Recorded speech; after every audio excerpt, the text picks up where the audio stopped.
What is going on, everybody? Thank you so much for coming back to Forgotten Quest, our new D&D campaign. I'm very excited to keep moving forward, except tonight we're only down to our original three characters for tonight because Mr. Jordan Duke, or Azriel Duke, or Jordan, who plays Sylvia, is recording a podcast tonight. So hopefully when that's up, we can put a link to that episode on here. But welcome to D&D, where a bunch of us want to be nerdy voice actors, or actors, or nerdy creative types come together a couple times a week to bring you content either in the DC universe or into just D&D completely. And for a while we were playing DC. We are rebooting that here very soon, starting from the beginning, so you guys can see how it goes. And so we're working on this one right now. And we have another one called Seven Deadly Sins, which hopefully we'll jump back into. I'm very excited about that. I play a novice type of dog and that. So we will jump into it right after our intro. And if you haven't, go ahead and subscribe to the channel, follow. And if you want to, go ahead and donate. You don't have to. It's just something there. It's just something there if you want to. But either help out the stream, help me be able to do this full time, the music and D&D, or writing, or you can just buy me lunch. One of my favorite things is the $5, cravings box from Taco Bell. So it's up to you, or you don't have to. Just follow the channel. All right, let's get started. Okay, yeah, we're gonna do it. We're gonna do it.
Boom. Boom. All right. Let's get started. And we got a new notebook just for the occasion. Ooh. Alrighty. You all good Well, over there? yes. Okay. Where we last left off, you were conversating with a man named... Anyone remember the name? Derek. Derek. Derek Stone from Derek New York. Stone. Someone is taking notes. Good to hear. Or just has a good memory. I took notes. Yes. Okay. I have a good memory. You guys conversated with Derek Stone, what seems to be a detective from a place called New York City. He has a conspiracy about some sort of occult nature with some sort of jester and mad king or something along those lines. Mm-hmm. But he's told you if you want to work with him, just continue what you're doing and he'll get back with you at a later time.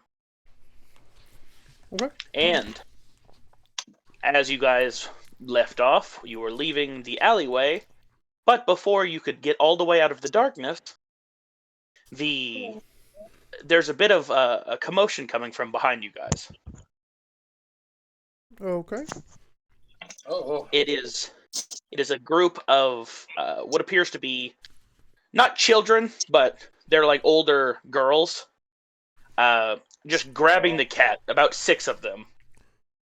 Oh no! Oh, And the, okay, go ahead. and they all kind of get him in a like a hug position where they're hugging him very tightly, and they're all swooning like, "This is the one that Enoch said. Take him, take him!"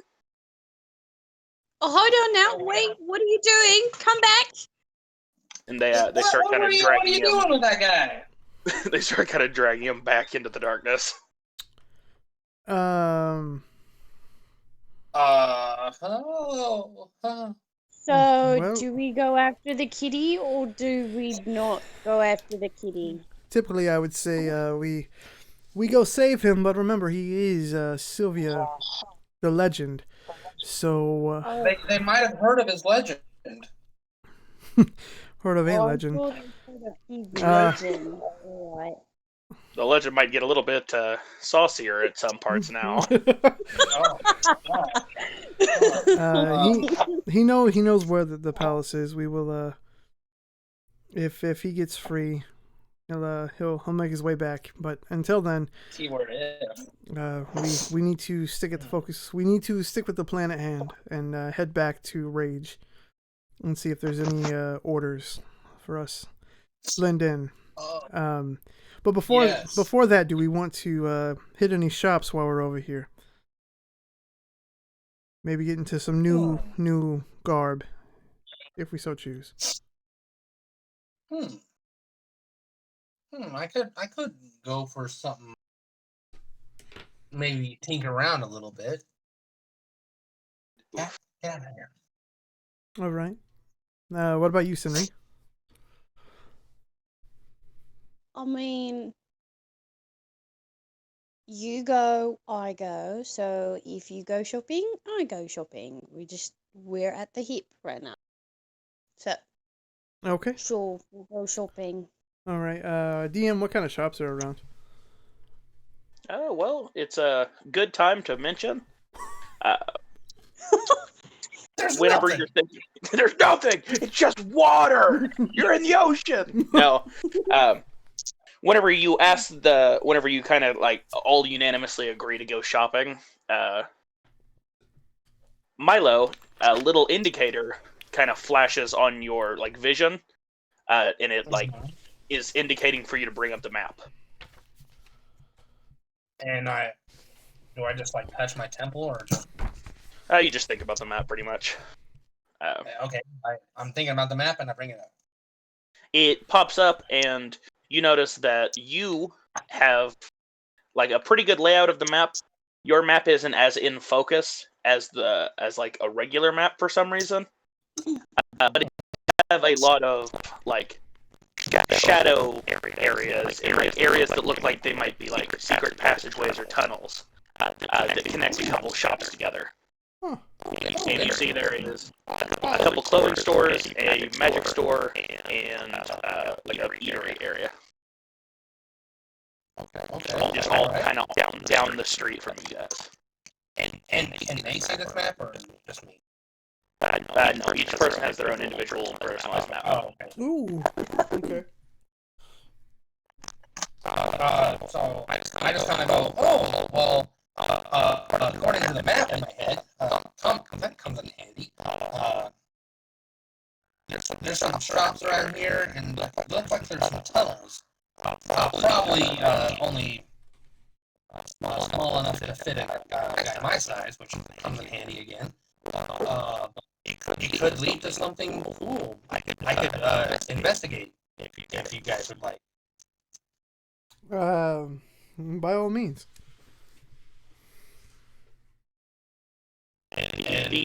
The closest like tunnel to your current location is like on the map. It shows you where you are, and it shows you where the map would be, like where you are on the map. And there is a couple pallets leaned up against the wall where it says that there's a secret tunnel. How far away from us? Just like a few feet. You guys are in the same alleyway with it. Okay. I'm walking over and I remove pallets. As you pull down the pallets, you see that there's kind of a door that's about 3.5 feet tall, and it has a fancy door handle, and it's like a nice wooden door behind the pallets. And I'm like, ooh, hey guys, I found one of those tunnels. Looks like it's just big enough for me to fit. And I reach for the door handle. Well, as you get it, it seems to open with strange ease, as if something on the other side was opening the door for you, pretty much. But it kind of swings open, and then it leads down a tunnel that's pretty well lit. The tunnel goes about 4 feet, and then there's another door.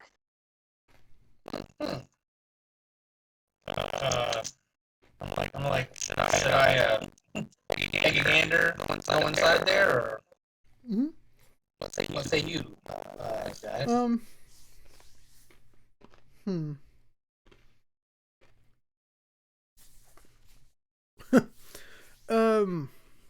I kind of want to say yes, but at the same time I don't.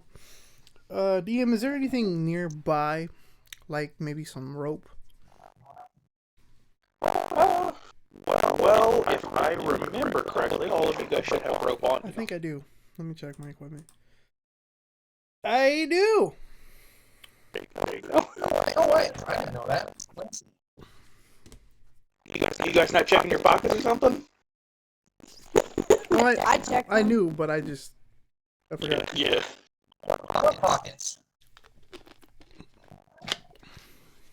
I don't know if I have any. Check your equipment. Alright, my equipment. I don't have anything. Did you not do any You don't starting have equipment? Yeah, I have my leather stuff, my armor, and my weapons that I have. You pick a pack. There's like an adventurous pack, or a forest pack. Yeah, if you didn't pick one of those, there should have been in that. Oh, okay. That should have a bedroll, some rations, rope, oil. Oh, okay. So let me add one real quick. That's my fault. Oh, did you just look up this stuff, like, in the equipment thing? Because there's, like, a legit starting equipment that can help you out that way. Yeah, Starting equipment. It's what everyone gets. Or it should be. If you choose it, of course. You can do like an adventurous pack that has maps and arcane stuff. Stuff like that, you know. How is that it? So if you go to manage equipment, like, on the actual character sheet, like the character builder, and you go... Oh, okay. Yeah. I totally forgot about that. And then if it's not on there, go to more. It'll be up in the right corner. It'll say starting equipment. Encumbrance or starting equipment. So starting equipment. And let's have. Oh, choose equipment. Mm-hmm. Oh. You guys are just having this conversation casually while you're checking each other's pockets. Like, yeah, look, you got the bedroll right here. Okay, whoa! How did this get here? They slipped it in whenever you turned into crystal. That's what happened. Well, while he's looking for that, the reason why I ask is because I was thinking maybe, just in case there's something wrong with the tunnel, we could pull him back out if need be. It's good to be cautious. Are you okay with that, Milo? Yeah. That doesn't matter. It doesn't bother me much. Okay, so I've got 50-foot rope. Hopefully that'll be long enough. Yeah, a 4-foot tunnel. I sure hope so. So I tie him around his waist, and I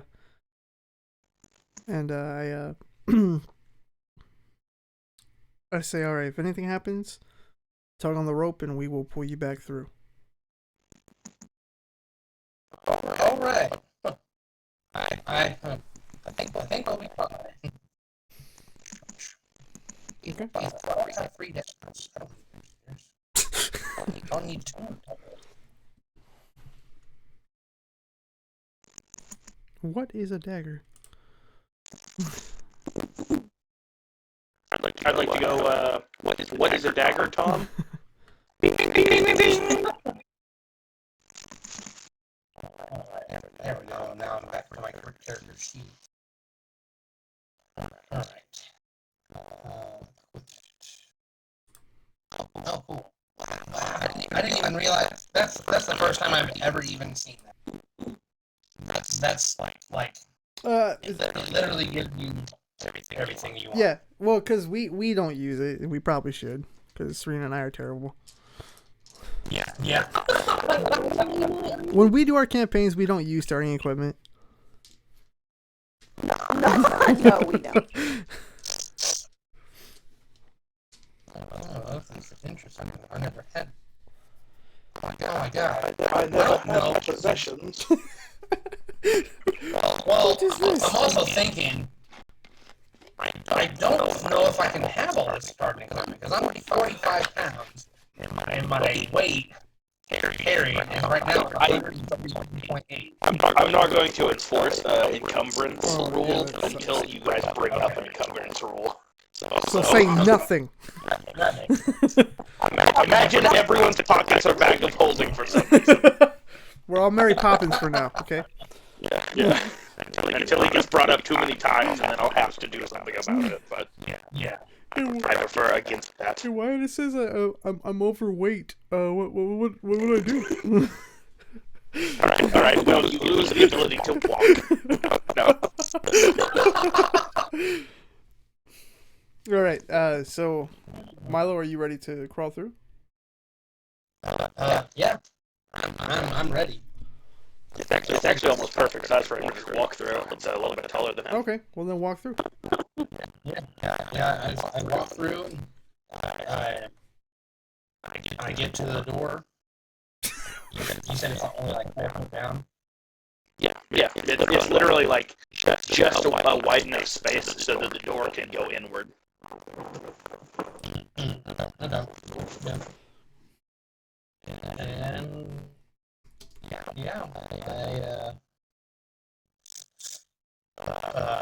And I get to the door, and I try the other door handle. Well, it also opens up with ease, but it kind of hits something like halfway opening, and then something on the other side falls over, and it sounds like something wouldn't hit the ground. Oh, geez. But on the inside is it seems like you kind of came out from underneath a table at the clothing store. Oh. Okay. And the shopkeep is this like kind of scrawny woman, and she's like, oh, sweetie, I didn't realize there was anyone in here.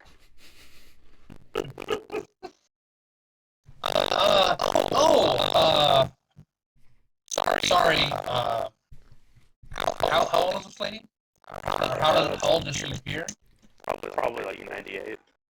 Oh, okay. Okay, I can break her ankles easy. No, he was gonna. I bet you I know what he was gonna do. He was gonna roll a hotness check and then probably seduce her and persuade her that he fell down from heaven because she's an angel. Boulder. He's a little angel goblin. I go,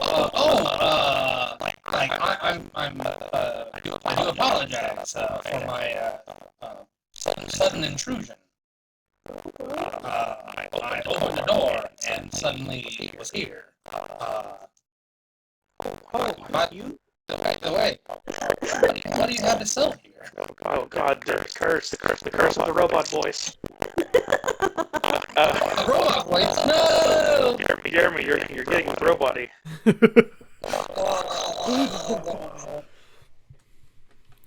but she kind of looks at you and she's like, "Oh well, no bother. I haven't had a customer in a while.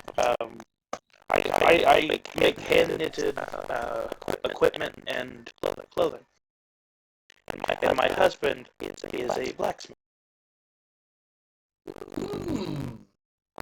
Very, very interesting.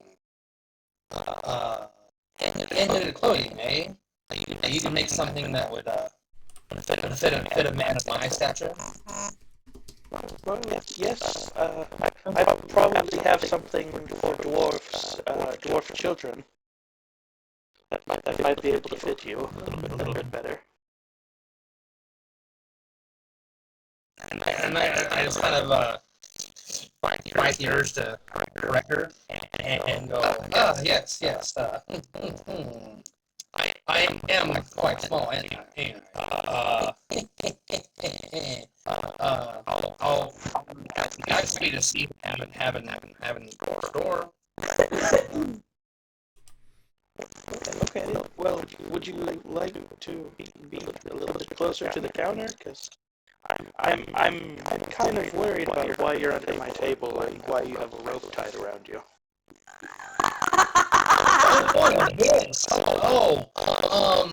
Well, it's the fashion of the time. You can't be too careful walking into strange holes without a rope tied to you, just in case you fall in and find yourself in a sudden place.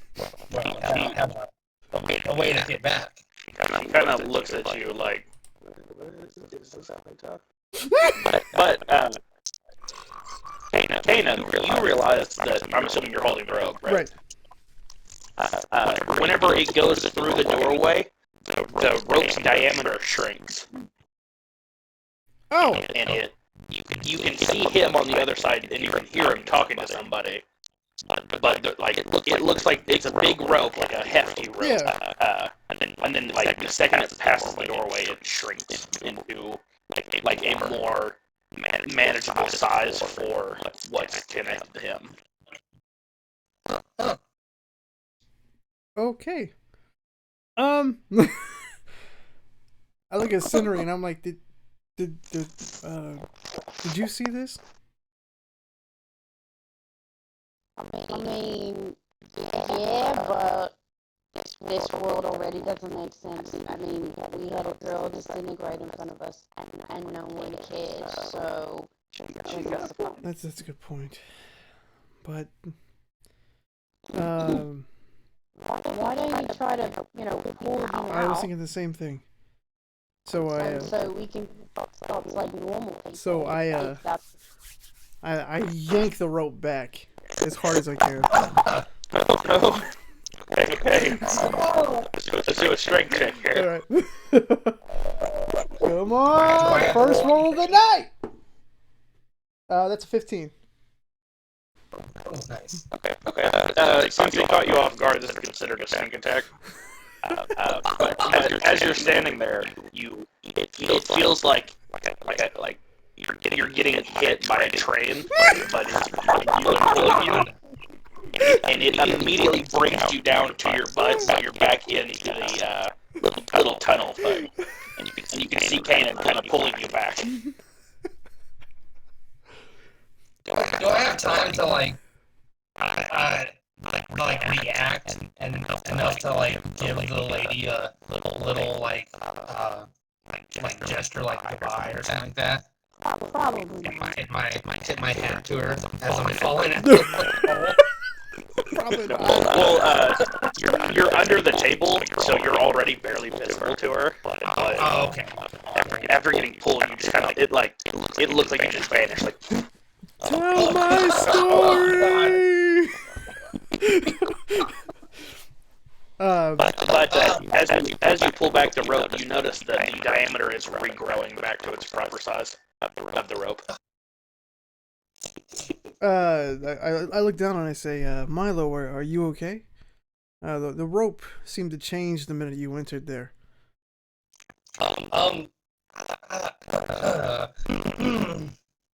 Yes. Yeah. I was having a conversation. The lady was gonna make me some poor kid clothes. All right. Yeah, I was fine. Is there anything going on here? Like, or the rope change? Is that why you violently dragged me out of there? I wasn't sure what was going on. I just know the rope changed, so I didn't know if you were in trouble or not. But Yes. if everything seemed okay, then we'll untie you and you go in there and get your dwarf clothes. No. I mean, yeah. It's a No. By all means. it's a By all heart means. attack, And I walk over and I start to untie him and I slowly shove him back into the tunnel. and I'm like, hey, listen here, buddy. I said I didn't want the clothes. Let's move on. I have a headache. Uh, let's find. Let's just see about some other shops, eh? I think that lady. I think I was. She was given. She didn't seem like she was long for this world. Oh wow, she's gonna die up for trying to make it Wow. like here, pay up front, because I might not finish your clothing. We might need to find As you're still in the tunnel, but as you say that, Milo, the door behind you kind of shuts gently, and then like goes into the ground, and then a new door appears behind you that looks slightly different, but it's the same distance. Wait, the door like where like Kane and Xandria were? No, the door that led to the shop. Oh, okay. And I look back and I'm like, did anybody else see that? No.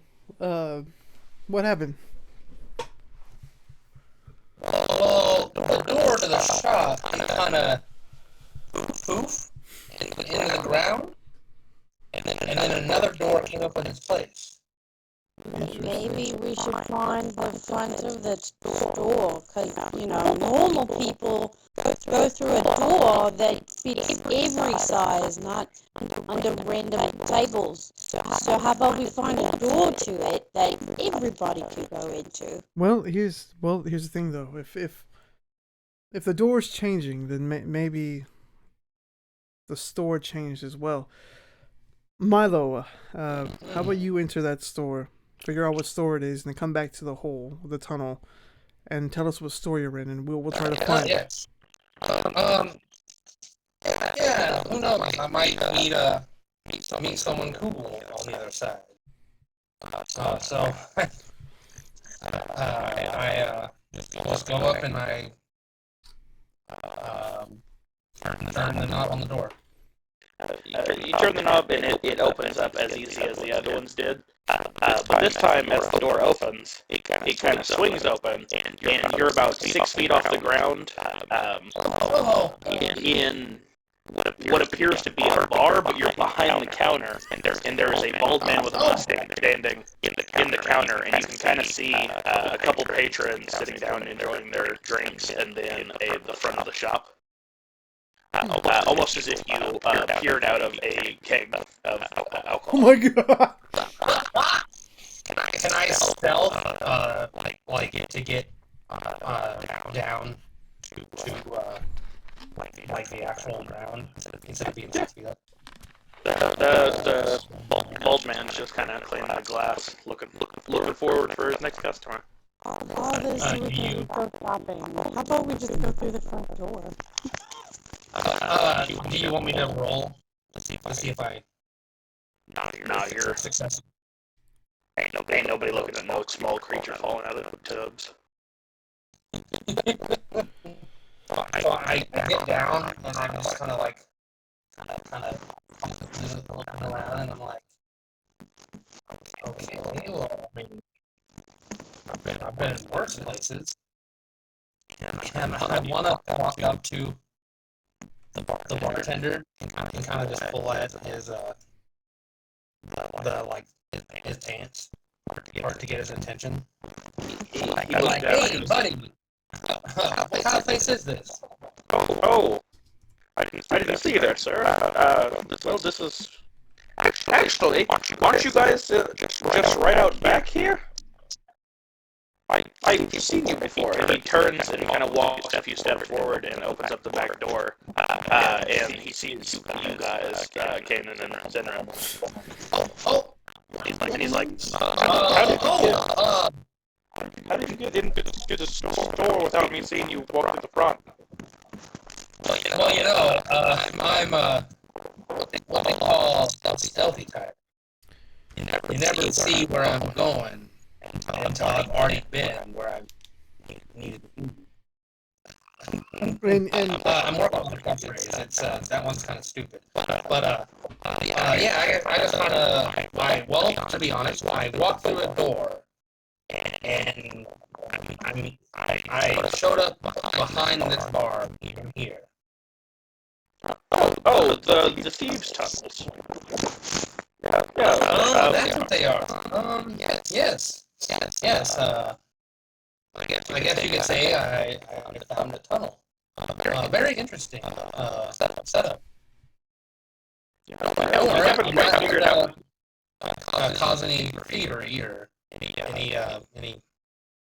undue like chicanerous deplorable actions or anything. I was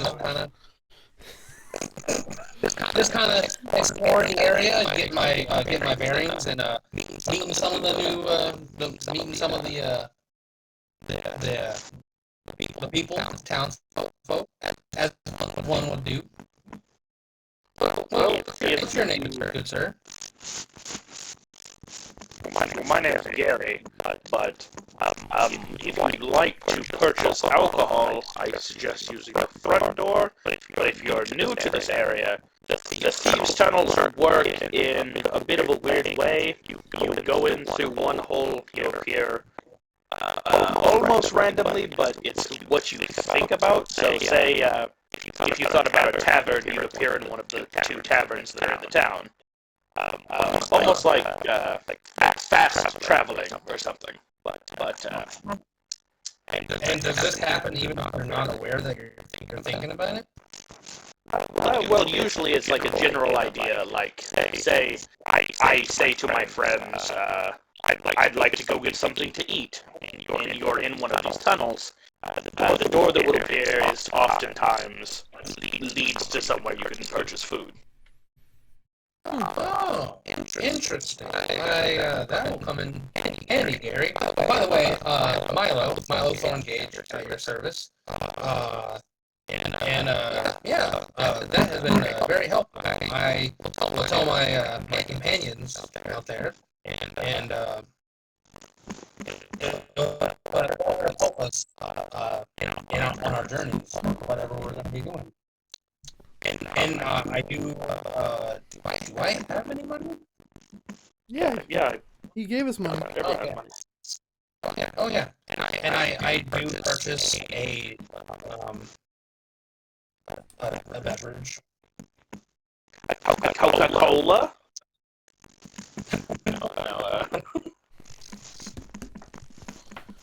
Yeah, here you go for your. Give me your finest ale. Oh, the finest ale. That'll be 2 platinum chips. Oh God. It's adventure here. Well, how about just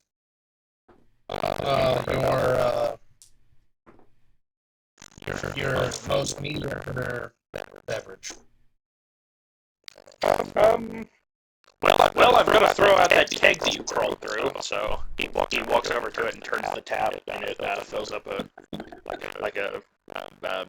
pitcher, and he hands it to you. How in the house? Thanks. And I take a drink of it. Oh, that's why it's expensive. I got you. It tastes like some bad beer that has a hint of dwarf or a hint of halfling. Oh, gross. Yeah, and I'm like, I fight back. That's got a kick to it. And I'm like, well, I just remembered I have to be somewhere else. gotta get back to my party. But Gary, I will remember your hospitality, and thank you. Sorry about the whole surprise or the Steam Tunnel experience, but thank you very much, Gary, and we might see each other down the road. And I walk out the bar.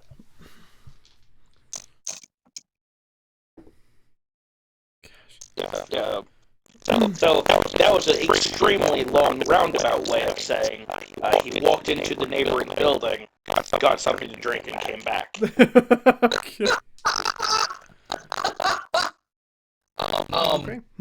And I walk up to Kanan and Henry, and I'm like, guys, so I found out the tunnels are like there's something called thieves tunnels. And basically, the door changes because it like something about whatever you think of. It will give you where you're something that pertains to that. So it could come in handy. It could. We'll keep that in mind. Yes. I say. Why didn't Go ahead. I find a normal pool? Because common sense, Milo. Common sense. Okay. I say we go shopping, and then we head back. Yes. No more thieves tunnels. Yeah, they're. You never know where you're gonna end up in. All right. DM, I would. I'll let you guys go first if there's something specific you're trying to find.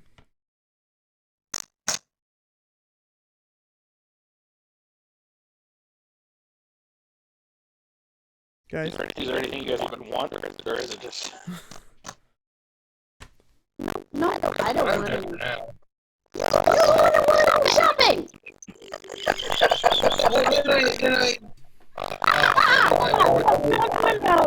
No. You don't want to go shopping. What do you want? Now. I got it right from the tavern. Apparently that was what I was wanting subconsciously. Oh my god. oh my god. Oh my god. Oh my You're god. weird. Oh my god. Yeah, no, that's I'm perfectly fine. Could everyone go ahead and do a perception check for me? Perception. Sure. Yeah. What was that? So much better. Oh god. A 19. That is a. Not nice. God. That is a big old 12. Okay, so you still clear it. Cool. Oh, I got a 17. The other two did a little bit better than you, but Whatever. kind of while you guys are conversating, you notice that like two dudes like with like hoods on are kind of harassing this older lady, and one of them pushes her over, and the other one grabs like a sack from her, and they both start running towards the docks. I'm gonna go towards the. I'm gonna look at Kate and I said, I'm gonna go check on the old lady. I am going to book it after the two hoodlums. I can't run very fast, but I'm doing the same. I'm gonna actually jump on synth and run after them.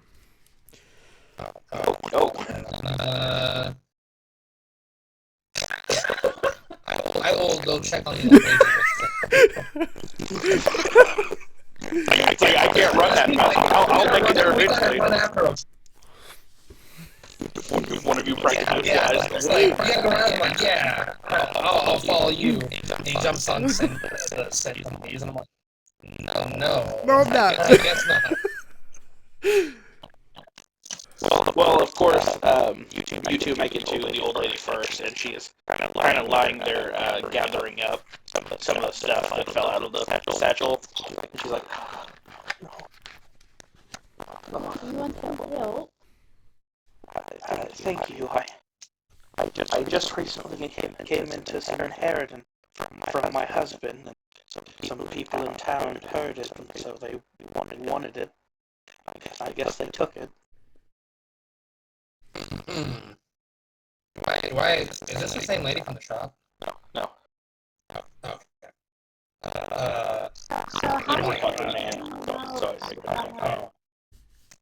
So how did how did they hear about your inheritance? If that's something that's private matter. I guess a few of them overheard me at the Magical Welfare Center. I noticed them standing in the corner while I was talking to the agent about how much I would receive. I should have been more careful, but I didn't think that in this part of the neighborhood, with so many heroes around, that I could be so traumatized like this. We'll pick you back up on your feet, and we'll escort you home. Is that okay? That would be lovely. And please don't exert yourself over them. It was only 10 gold. Oh God!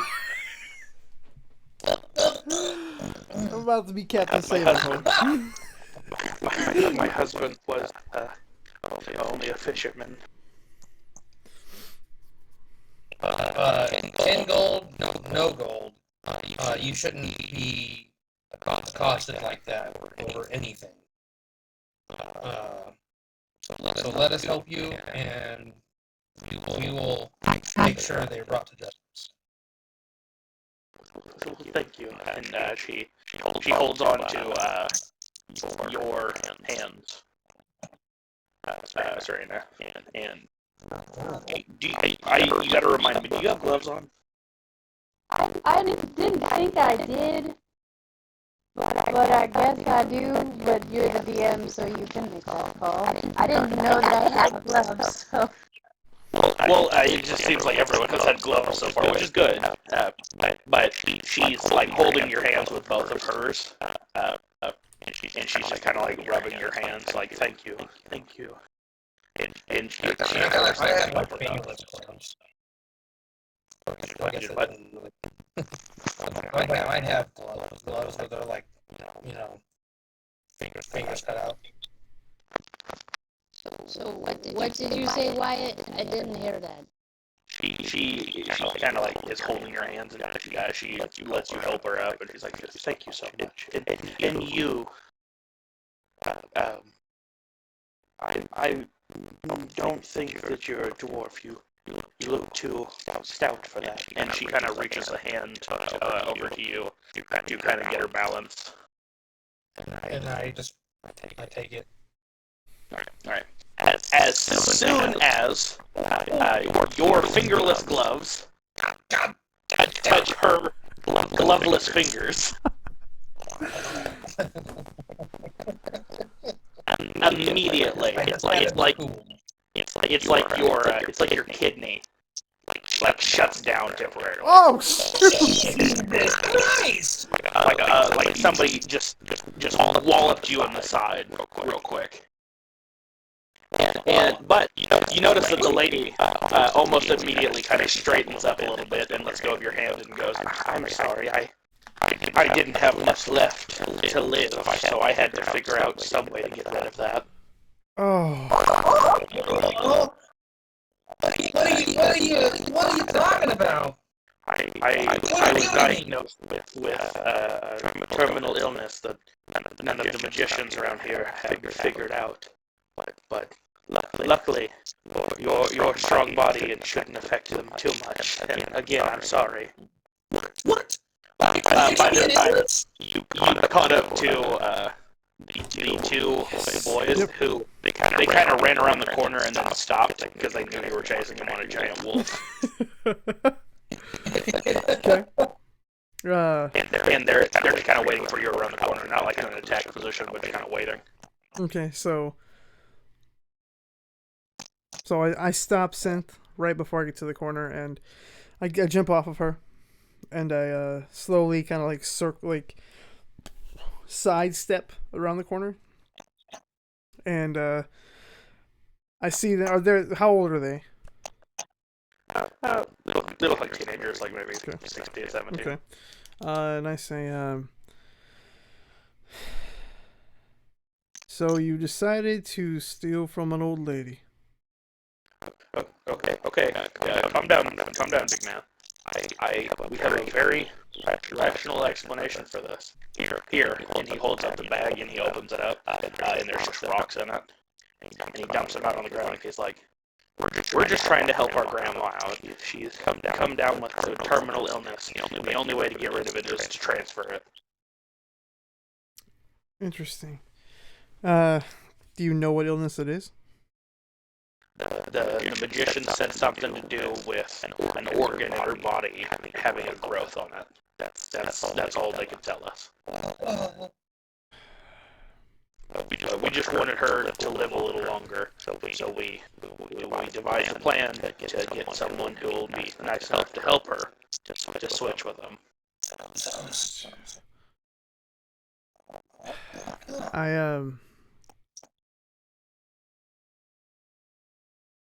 I want them to see like my eyebrows kind of twinge, and I get like a little angry. And the littler one kind of like cowers a little bit behind the older one. The older one is like trying to put on a brave face because again, giant wolf. I noticed that, and because I go to almost draw my sword, I notice that, and I kind of bring myself back, and I say, well, you two, as good as it was for what you did for your grandma, it also harmed somebody else. There was another way to go about this. I'm sure there was. Remember that next time. And then I jump back on synth and I hurry my ass back. Because my thought is that she did it to Senri. And Which it would have happened if you were not wearing gloves. Luckily, old cool guy McGee over here was like, "Yeah, I got gloves. I was like, yeah, I'm a rogue. I don't need fingers.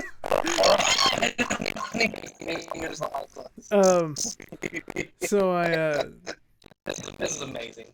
So yeah, I hurry on back. How long does it take me to get back there? Not long at all. Okay. Literally, the conversation that they had enough to switch over was the distance. So, Okay. So you're already back. Is she still there? Yeah. Okay. So I jump off of synth and I run over to Senri. Am I still like down? Oh yeah. It feels like someone's like just like grabbing onto you and just squeezing your kidney back and forth like pulsating. Yeah, I'm like, God. Dang it. So at first I don't hear that, but I run to Senri first and I say, "Are you okay?" Oh, I'm perfect. I would talk about him though, because she just gave him whatever she had, and it was terminal. So I'm perfectly fine.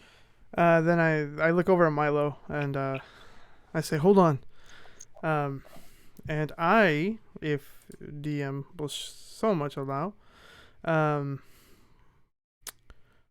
will do either lay on hands or cure wounds. I think we should probably do cure wounds this time. Okay. Because I feel like lay on hands is more of a smaller magic thing than cure wounds. Because cure wounds is like Okay. So I cast cure wounds on him. the aura comes back out of your hand and it forms like three really sharp fingers. And it goes into Milo's side, and Milo, this is almost excruciating. But it goes in there for a second, and then quickly yanks back, and it has like a little bloody black swollen piece of meat in its fingers, and it kind of drops it onto the ground. And Milo, you start feeling better. It still hurts, but there's no like incision wound or anything. You just hurt. As he's feeling better, I walk over to the lady and I say, "It's one thing to do this yourself, but to pressure your grandchildren into helping you to harm another human being, another life.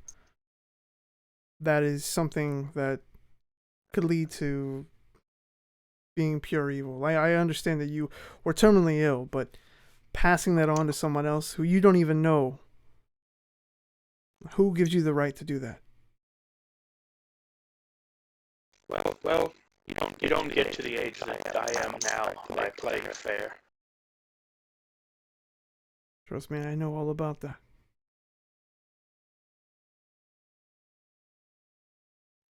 I don't know if you know who we are, but we are known as the Chosen, or the Summoned, or whatever.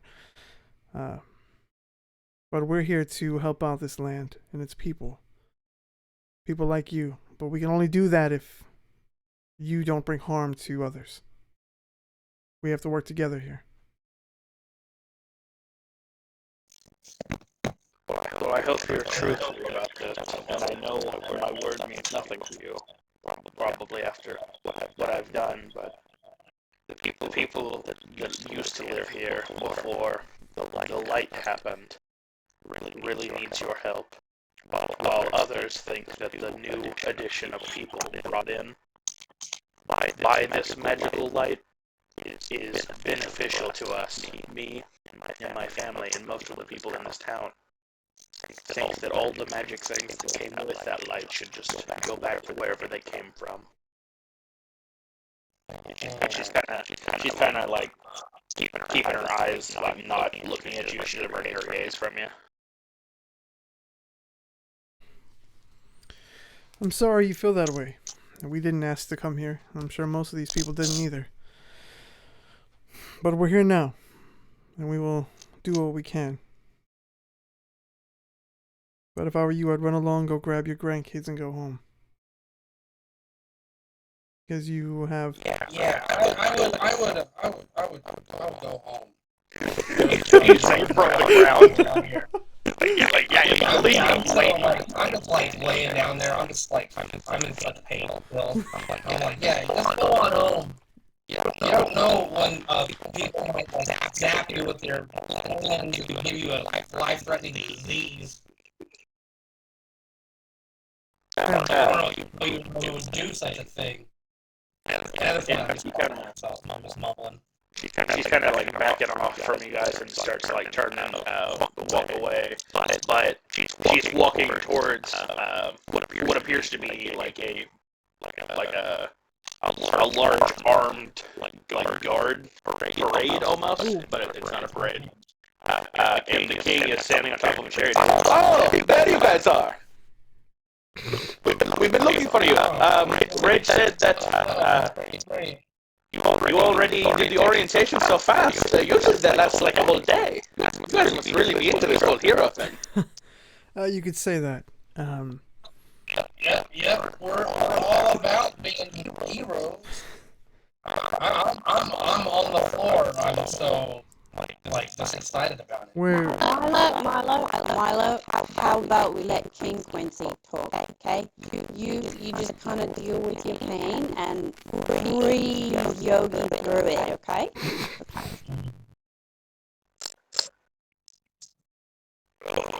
Well, I took a very long cat nap this morning.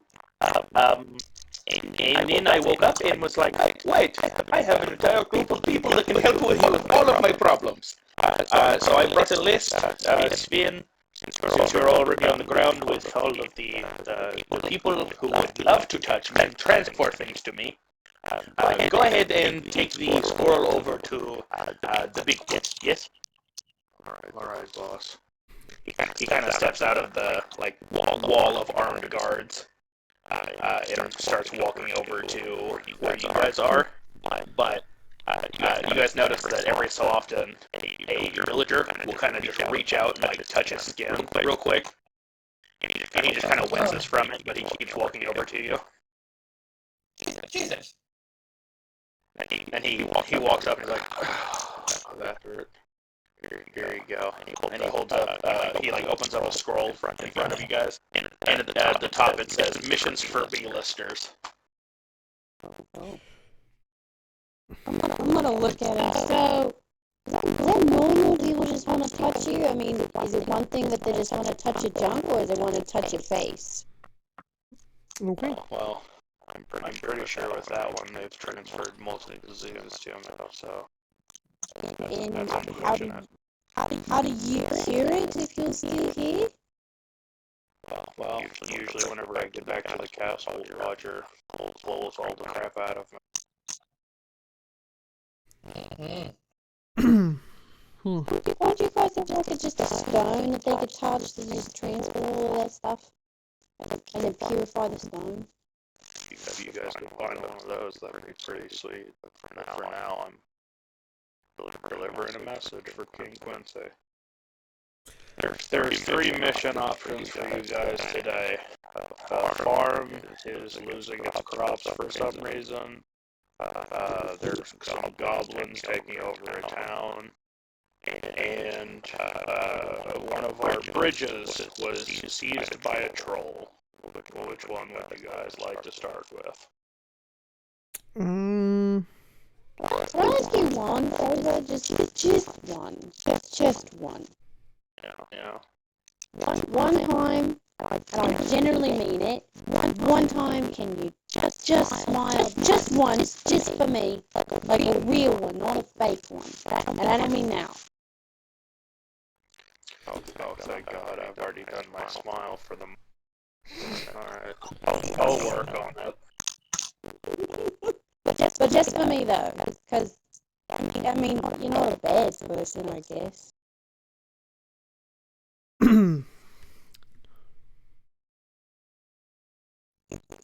So what do we want to do?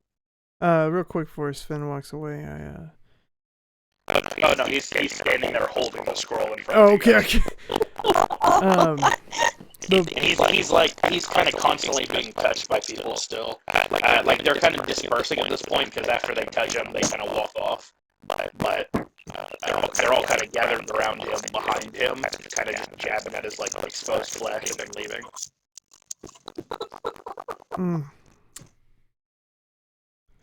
I say, Sven, what is it that you want to do? Do you want to be the town punching bag, or do you want to actually have purpose?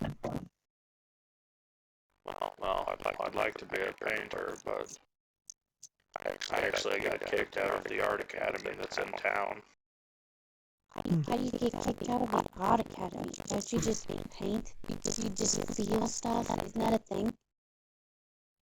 Oh, I thought so too, but they said my paintings were dull and lifeless. I try not to think about it too much. I've got a pretty good thing whenever I'm not on shift. Do you want to be the jester for the rest of your life? I haven't thought about it too much. I've only met you not that long ago, of course, but I don't like seeing people this way. I spent a good chunk of my life in a position similar to yours. What is that? What is that? Jeremy, are you rebuilding a Lincoln log house? Sorry, Mute yourself. Mute yourself. 3 packages of cheese.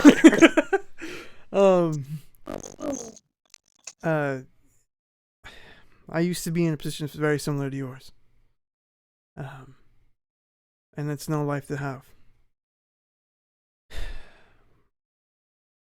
You seem like a decent person and you have a passion, even though people told you couldn't do it. So, if it's okay with the rest of this group, I would like to get you out from underneath the king for a little bit. Maybe you could help us with one of these tasks that we're supposed to go do. Okay. King Quincy probably wouldn't mind. He looks over, and Quincy is like laying on his stomach, just barely out of arm's reach on top of the thing of a couple people who are like jumping up trying to touch him, and he's just barely out of arm's reach. He's like kind of like giggling at them. I go, King Quincy. Yes. If Your Royal Highness wouldn't mind, I would like to take Sven with us on some of our duties.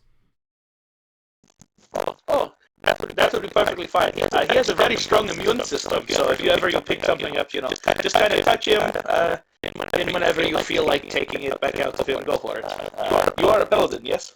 Correct, yes. Okay, it should be no problem for you. All right, then it's settled. Do you have any, besides painting, do you have any skills? Can you fight? I can take punches pretty good. Can you hold a sword or a dagger? Shoot a bow?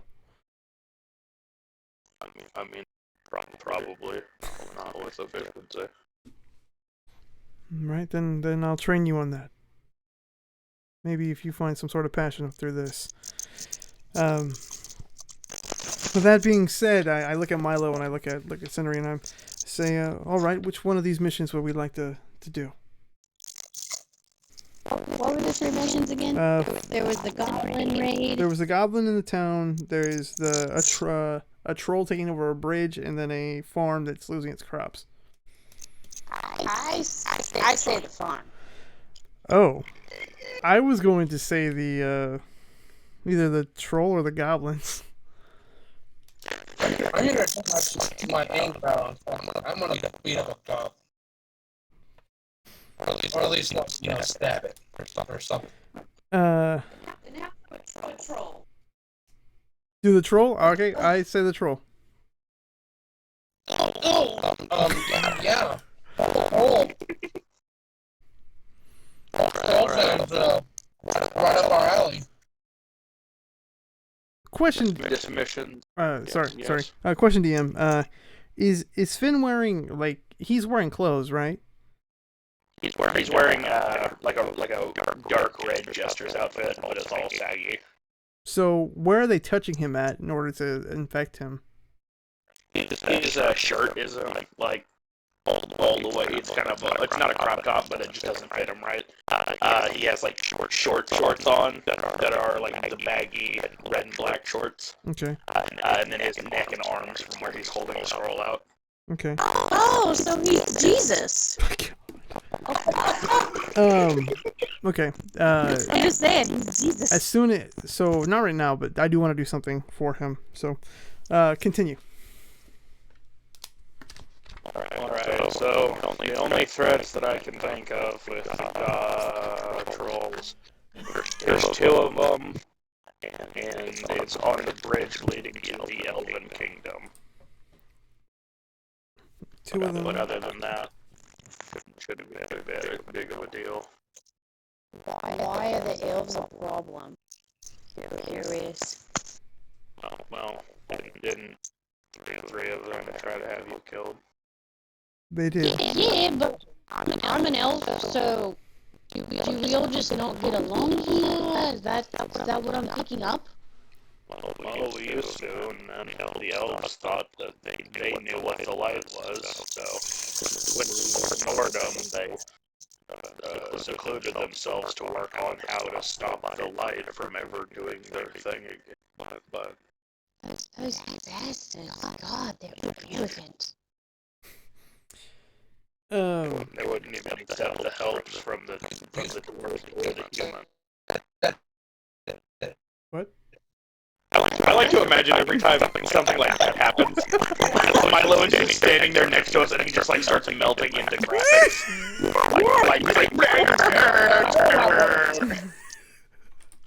like slowly glitching out while we're having this normal conversation.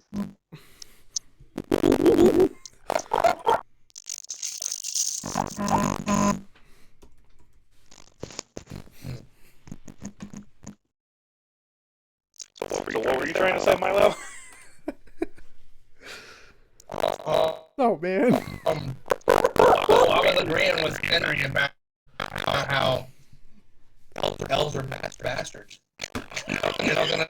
That's what my mom always said. She's dealt with elves before. Ain't that right, Mom? Man, so you hate cat people and elves? No, I don't hate elves. You just said that! Yeah, you did just say No. that. And you were snippy when you first met me, so... I wasn't just sniffing. I have learned that Milo is a liar. I was a big That liar. was not a liar. You're a liar! Finding someone distrustful doesn't mean you hate them. You haven't found me distrustful, because I didn't talk that much. Henry doesn't talk. Anywho. No. I said the other 3 elves were distrustful. I found no problem with you. Anyways, well, I say we head out. And my assumption was right. The other 3 elves weren't trustful to try to kill us. Anyway. Yeah. The Royal Guard caravan kind of turns and then goes down the hill a little bit towards the port area, where like a big yacht-looking boat has kind of pulled into shore. But you do notice that while the people are trying to jump up and catch Quincy, they're not attacking the guards, and the guards aren't attacking them. They're just kind of forming a wall, like this is a common occurrence. I gotcha. Why are they trying to touch that guy? Jesus. They know what kind of disease they can spread? I believe that's the point, Milo. With the king being gone, I look at Sven and I say, I have some spare clothing. Your no offense, but your jester's attire is a little bit on the poor side, and that's part of the reason why you're getting all these diseases. Maybe you should. It looks funny to the king, so that's why I wear it. Well, right now you're not with the king; you're with me. And I hand him some clothes, even if they're a little bit too big. At least they'll fit better. And then Was it like clothing that you had before you got present? Yeah, it was like in a pack that I had. Okay. Whenever you go to get it out and hand it to him, you notice that all of it's kind of a little bit different than whenever you packed it yourself. Oh god! Like the shirt is this like long sleeve sweater looking thing. Okay. That is green and red. Okay. And it has little trees on it for some reason. Christmas trees? Oh my god. I don't know what Christmas is, but no, it's got little trees on it and little deer on the bottom. Okay. And then Jesus. the tunic bottom part is kind of like a pair of really puffy, weird material, and they're like kind of greenish as well. It's like a tracksuit.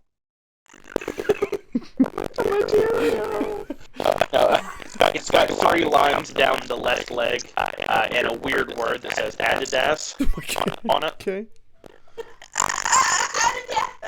He takes it and he puts them on. And he's like, should help me cover up from all the people touching me. But I am going to have to find something to discharge all these diseases into, because I don't think you've got the strength to pull all of it out of me.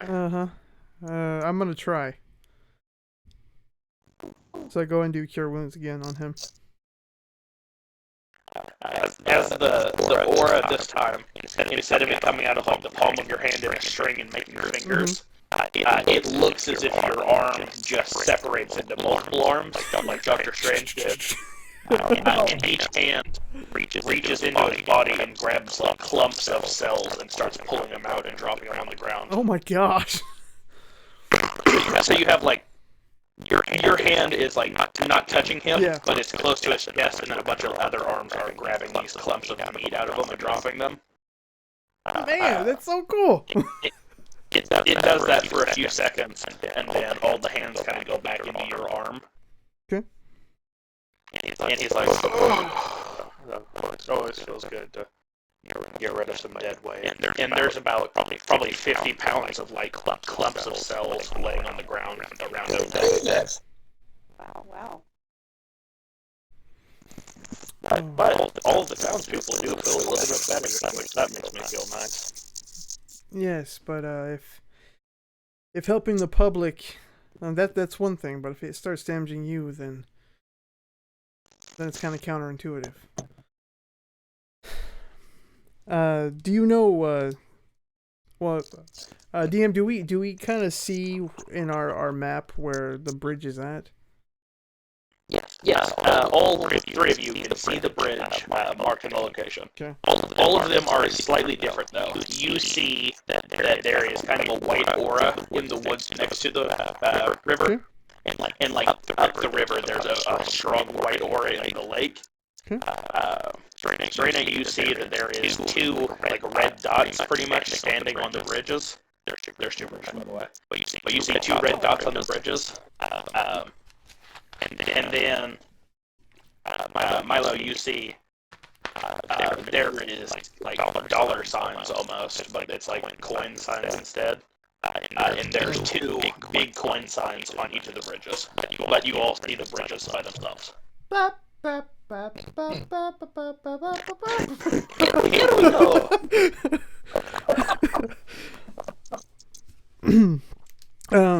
I say we head that direction. Now, I feel like we're learning that we're all seeing different things. Judging off of what Milo experienced earlier with the tunnels, but I saw some white auras coming from the river and by the lake. I forgot to mention there's also two red auras on the bridges. I see two red auras. Okay. Yes. Okay.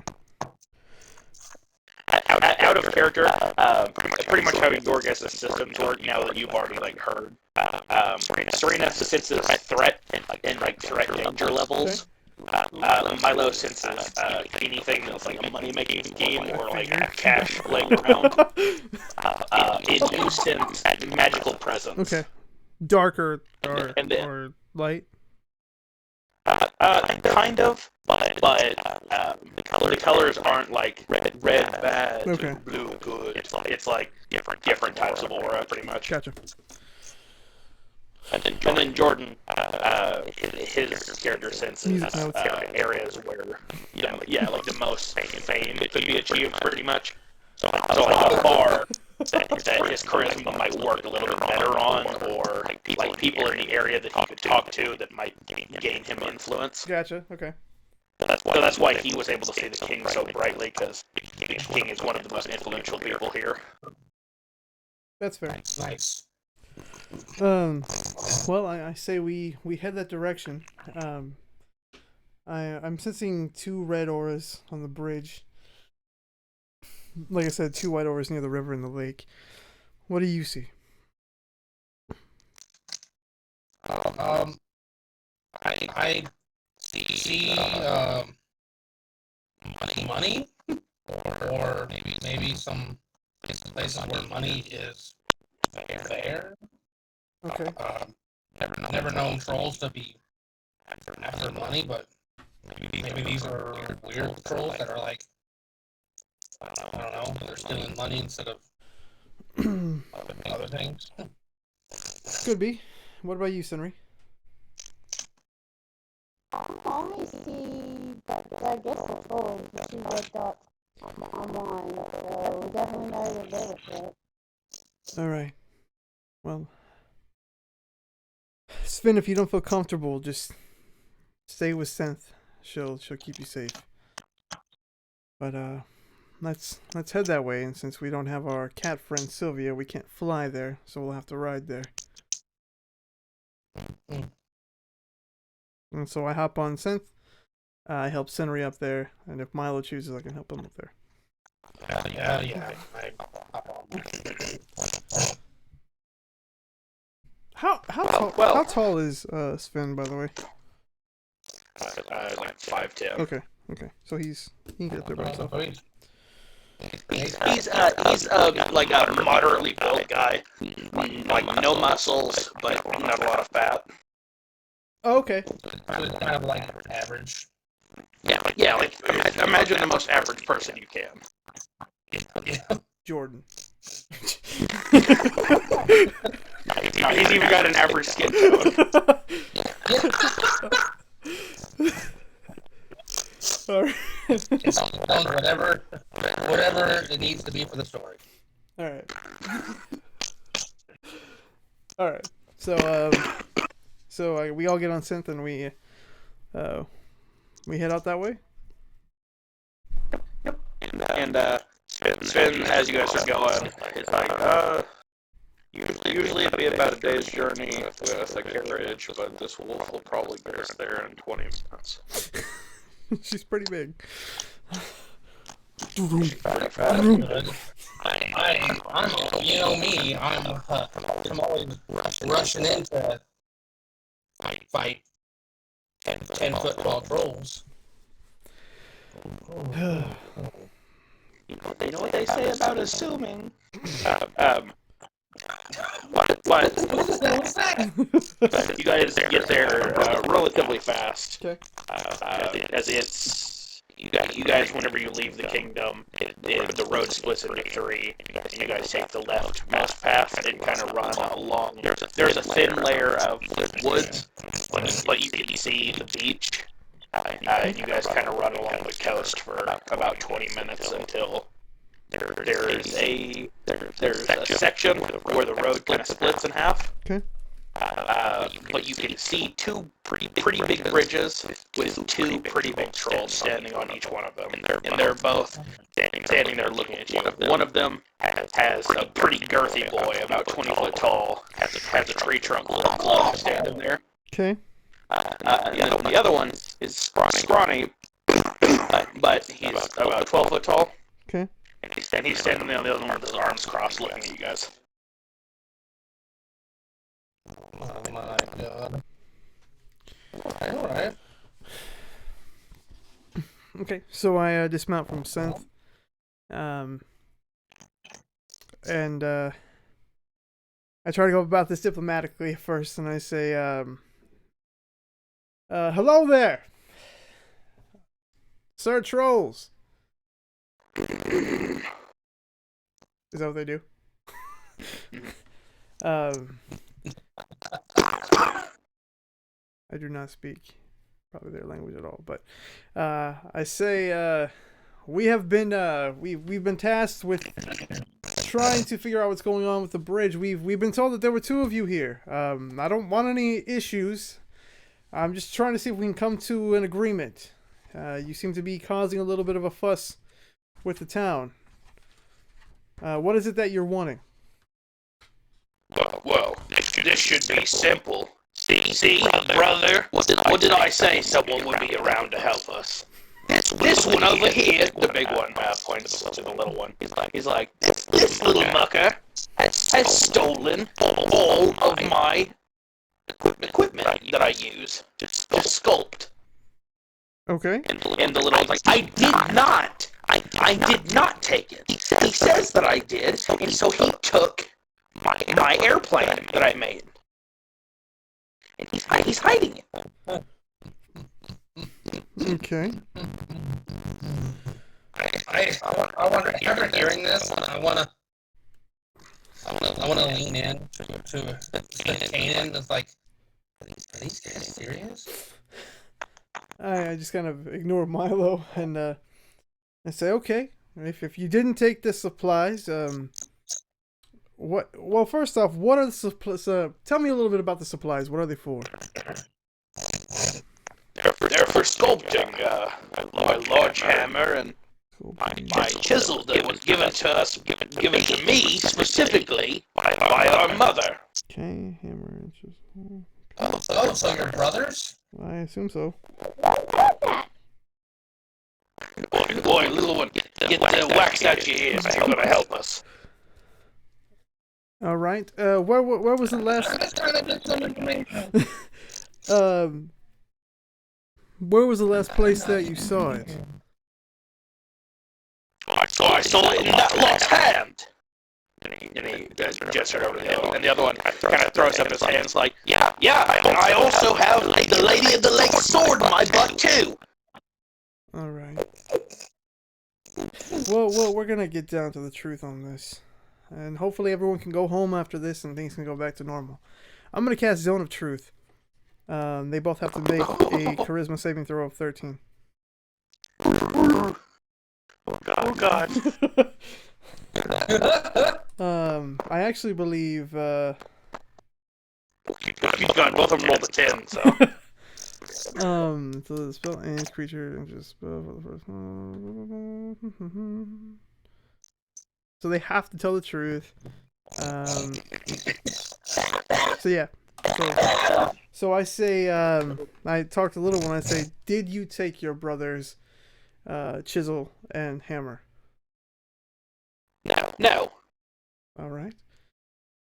Do you know where it's at? No.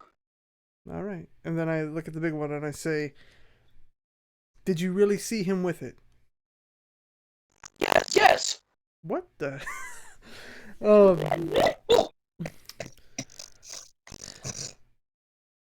Did you take his airplane? No. Sorry. Oh, you're good. You're good. Pretty straight. So he didn't take the airplane. He says he. So someone. Okay.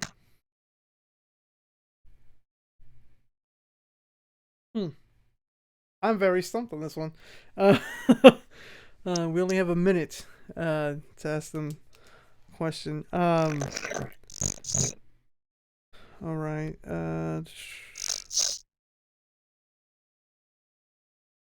So you didn't take the airplane. He didn't. He says he didn't take it, but you said you saw him with it.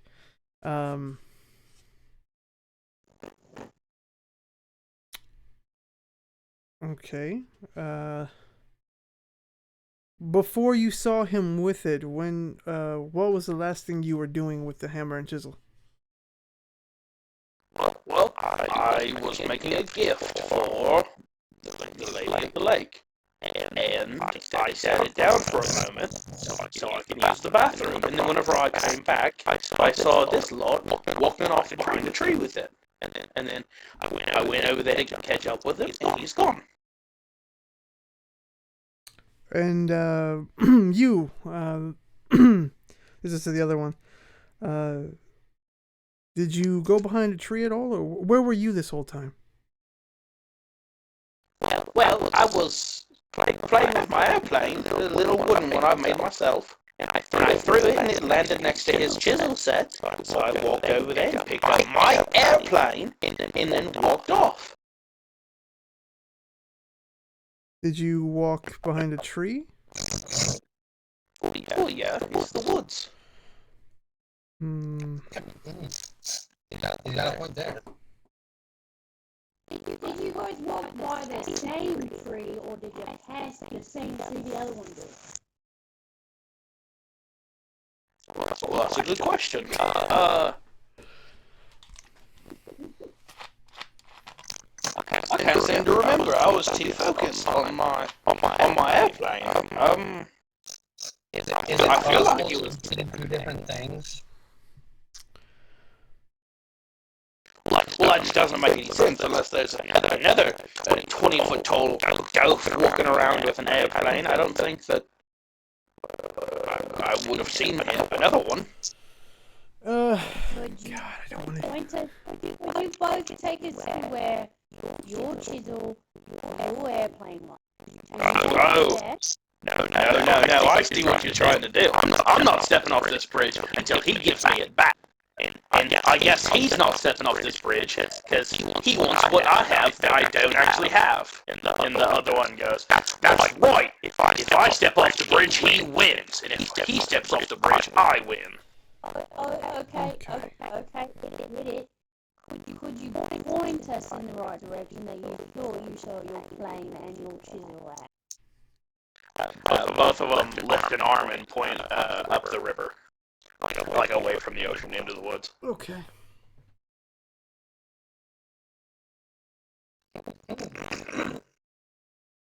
I say, hold on real quick, and I turn back to Scenery and Milo, and I say, now I did see two auras, that were one was up the river, the other one was by the lake, or something of that effect. If one of them was making it for the Lady of the Lake, does she have that ability to change her appearance? Maybe. I mean, they mentioned the Lady of the Lake, and that was in your little cone of truth thing. So, Well, no. What I'm saying is, does the Lady of the Lake have that kind of ability? Does anyone know? I don't know. I never heard of it until I've never heard of it being real. I see their stories, but nothing confirmed. So who knows what the Lady of Lake could do? They both seem to be like have knowledge of her, which is again why the Lady of Lake would bandy around trolls. It's a guess, but who knows what could be happening here? Well, Scenery, what do you think? I think that they might have misplaced it, thinking they were by the other one was by their thing. I think we should go look for it. Maybe they misplaced it, and maybe the Lady of the Lake took it. I mean, this is the first time I'm ever hearing of some Lady of the Lake. One of us, two, with Sven, they could talk to the trolls and do the weird telepathy thing and talk to each other that way. Well, how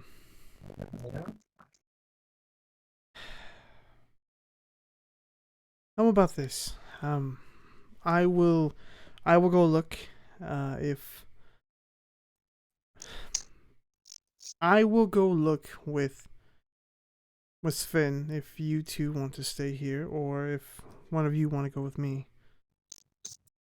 But someone needs to stay here and make sure they don't attack each other or hurt anybody else. We need to have someone who's good with words. Milo, sorry, you're not good with words. Really too much mumbo gumbo going on there. So I'm perfectly fine with words. I can speak to any creature. Mm.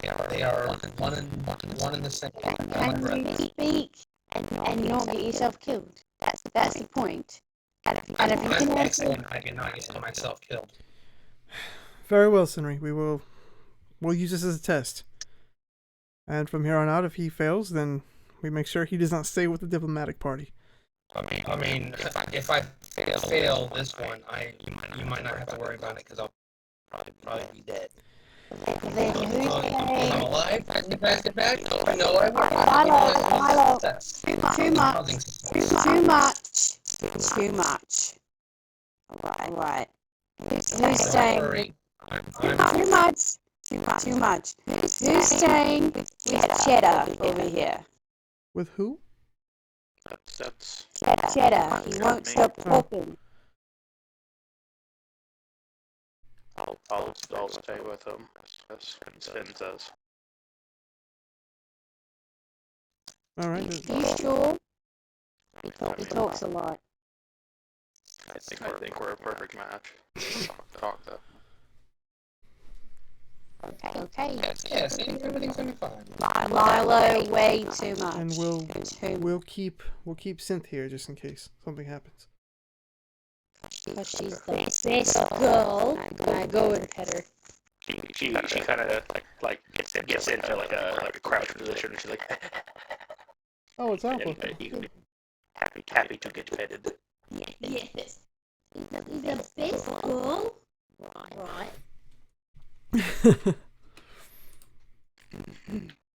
All right. So I look up at the two trolls and I say, all right, me and my friend Scenery here, we will go investigate the area up the river here. See if we can find your plane or see if we can find your plane and find your hammer and chisel and get to the bottom of this. Meanwhile, our friend Milo and our friend Sven and our friend Synth over there will stay here, keep you company. It shouldn't take us too long. Well, I hope not. That chisel's got my mom's initials on it. Well, I give you my word as a paladin that we won't take all day. At least I hope not. Igneo willing. And It comes back like 5 days later. so I guess we go ahead and do they allow us to cross the bridge to go to the other side or no? They don't. Okay, so we need to go around. If you like have to approach, like go to approach us, Yeah. they kind of get into a, like almost hostile position as if stepping on the bridge is like admitting defeat. Oh, gotcha. Okay, so we need to find another way upriver, pretty much, is what you're saying. No? Yes. Well, I mean the bridge is over the river. So Okay, so go. You could just follow on the other side. Gotcha. Okay. So then Sindri and I head upriver. Well, could you go ahead and give me a perception check? Yes. Both of us? Persephone check, both of you. God. That's a 7. Oh, you truck. You have advantage, by the way. You're in the woods. Hey! Who does? Because that's your favorite, Duran. Hey! We did it! Let's go! That's how I feel. Wow! So that is cheese.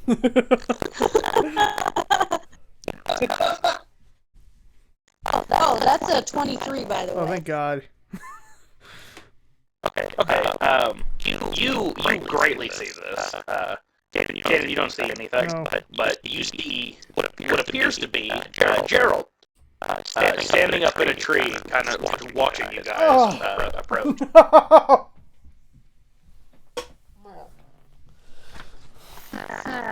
Okay.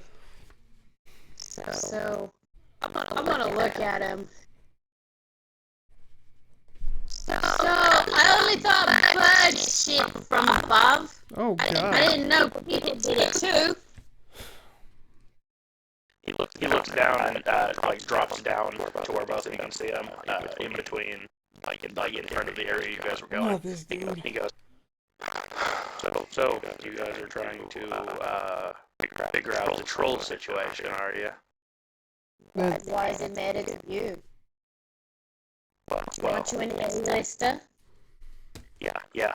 Usually by this time we would have already finished this quest 10 minutes ago. Oh, well, look at you. Go get a gold star and hang it on your door. Oh, that's right, you don't have one.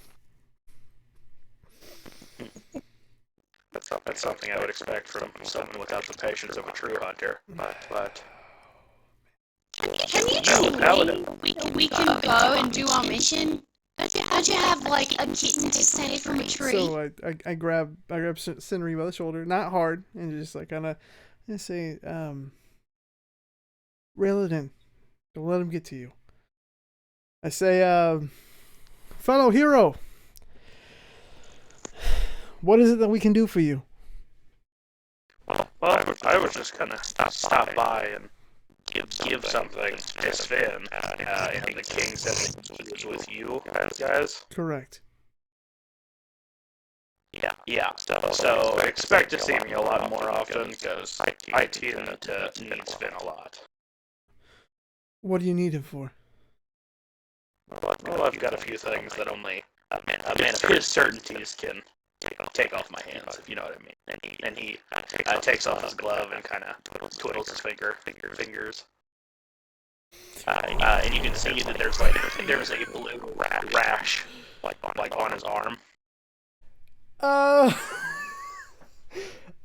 Oh no. You're a deplorable hero. I hope you know. my eyebrows twitch. I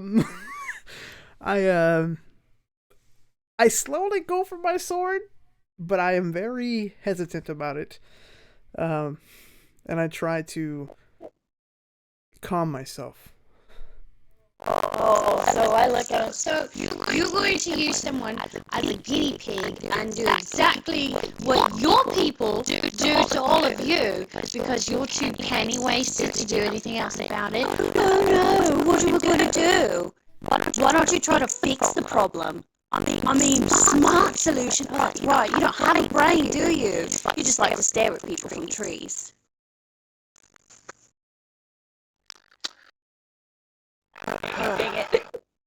There's no talking to you, Neanderthals.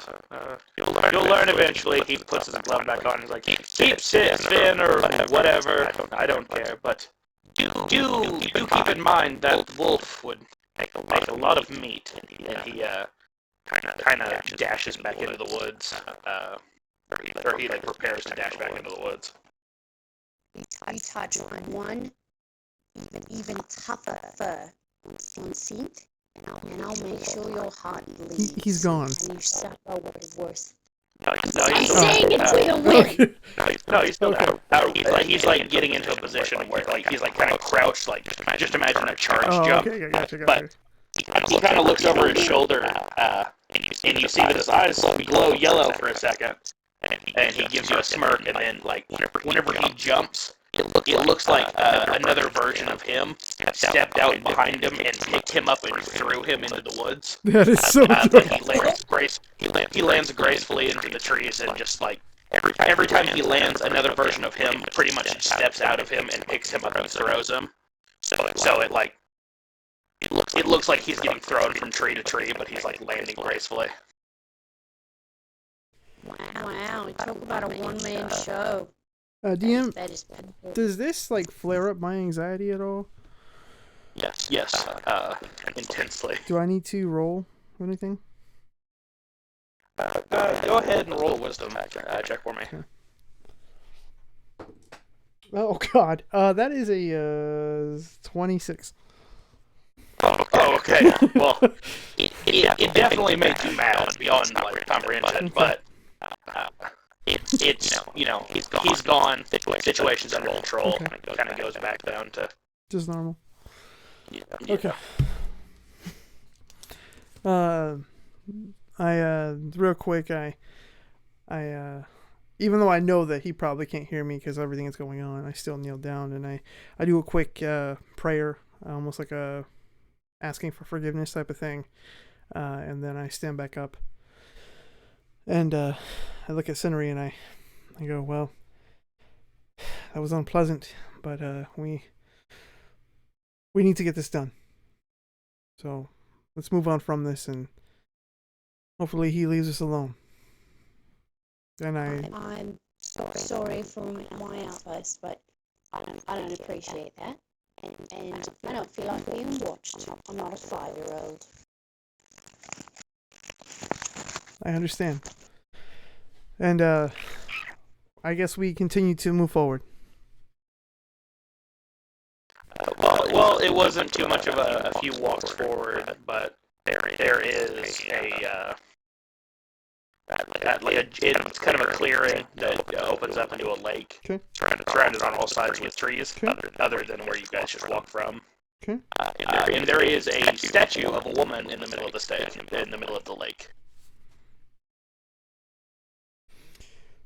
That must be the Lady of the Lake. Well, the question is, does she like women or does she like men? It's a great question.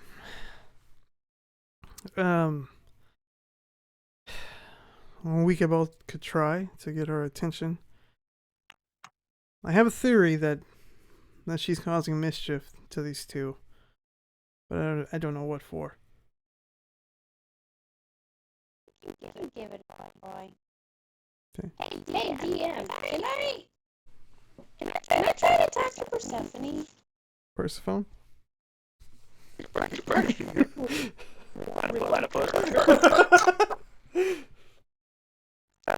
Be a It's a what? religion check. Okay, I thought that's what you did. I do like me some Jesus checks. Ooh, hello. Hey, it's a 22. This comes in a lot more clearly than whenever Dana tried to do it.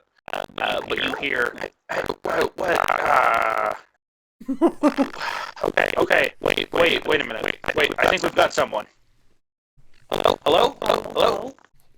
Can you hear me? Persephone? I don't know about this Persephone that you're talking about, but are you okay? I mean, I suppose. Wait, who are you? My name is Oscar. We've been trying to get a hold of you for quite a while now. You keep showing up on our sensors as incredibly powerful creatures, but we can't find you.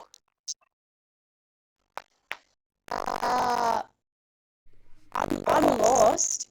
Who's Oscar? Are you part of like a secret organization?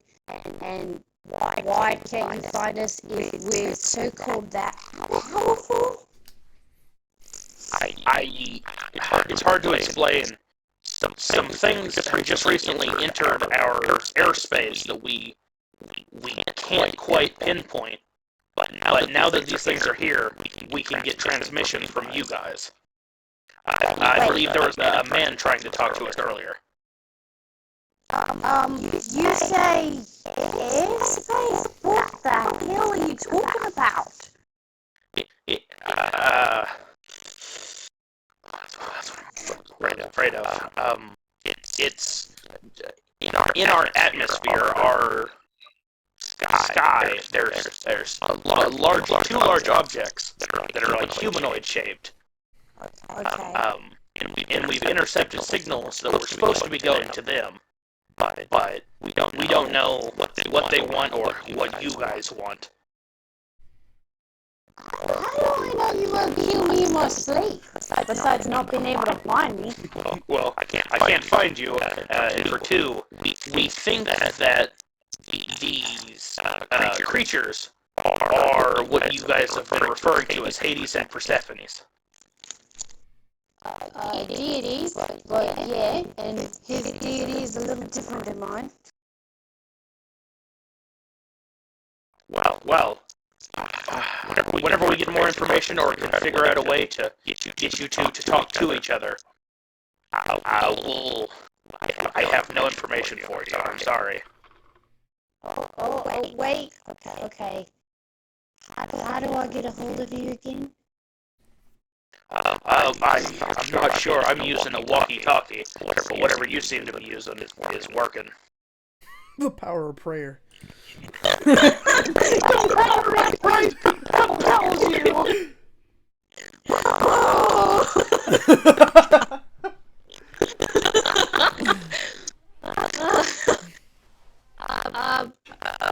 Okay. So, is there anything else important that I might need to know? Maybe.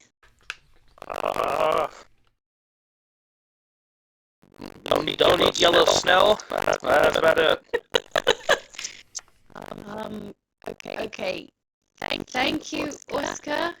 And hopefully I'll talk to you soon.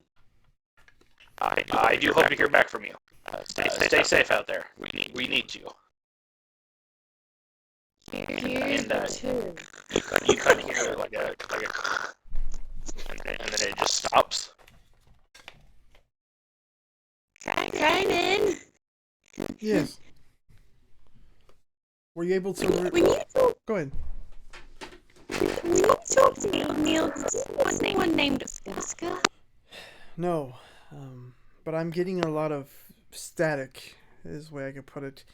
And some weird voices, but nothing's very clear. Okay, well,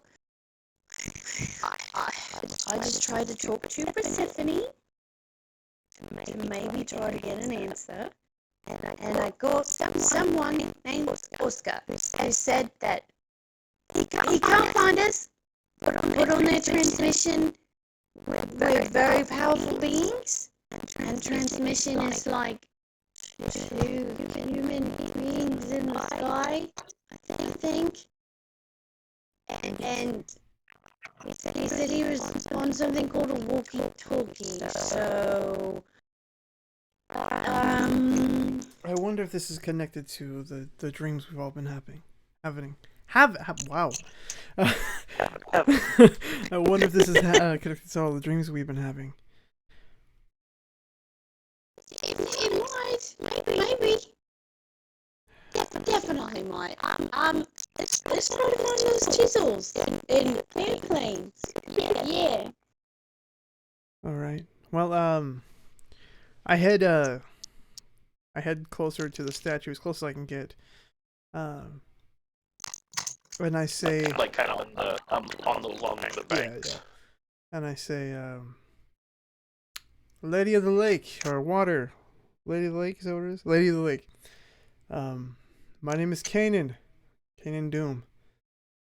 I am a paladin, and I have been sent here to fix a problem on a bridge. Two trolls, brothers, are fighting, saying one took a thing from the other.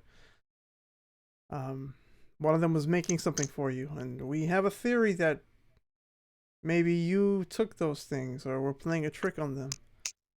We're not of this world, so we don't know how it works, but if you could make yourself known to us, tell us what you know. That'd be much appreciated. The statue it's quiet, but you can feel kind of a like energy coming off of it. Okay. And then an astral projection almost steps out of the statue of the woman that the statue is of. And she steps onto the water almost like a Jesus-esque. Goes, well, I can tell you, Kanan, the pilot, I have nothing to those trolls. You cut out. What was that? Dang it, Kanan, the paladin. But he's like, I have nothing to do. She's like, I have nothing to do with those trolls. They've been pestering the local communities, and the fairies don't like their smell. All right. Well, I do appreciate that. Can I roll insight, or can I not roll insight? Can I see if she's lying somehow? Yeah. It would actually be an insight check. I'm trying not to say what I'm going to roll. I'm leaving that up to you. All right. God, I'm switching dice. That is definitely that's a 10.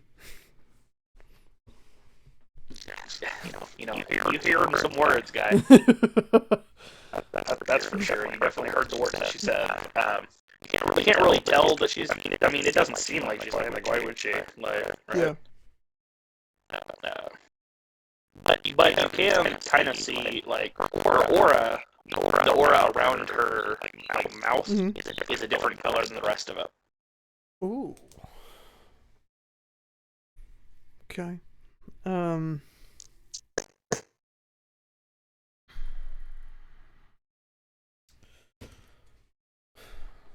Sydney, do you have anything?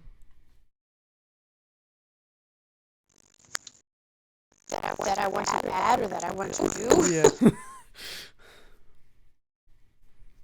So, if you say you have nothing to do with the trolls, why does one of them have a sword up his butt from you, apparently, or something to that effect. They're referring to a gift that I bestowed upon my beloved. That kind of foul behavior is something I would expect from them, but no, they shouldn't have acquired my beloved sword unless there's something else going on that I'm not aware of. Hold on. You said your beloved? Who's that?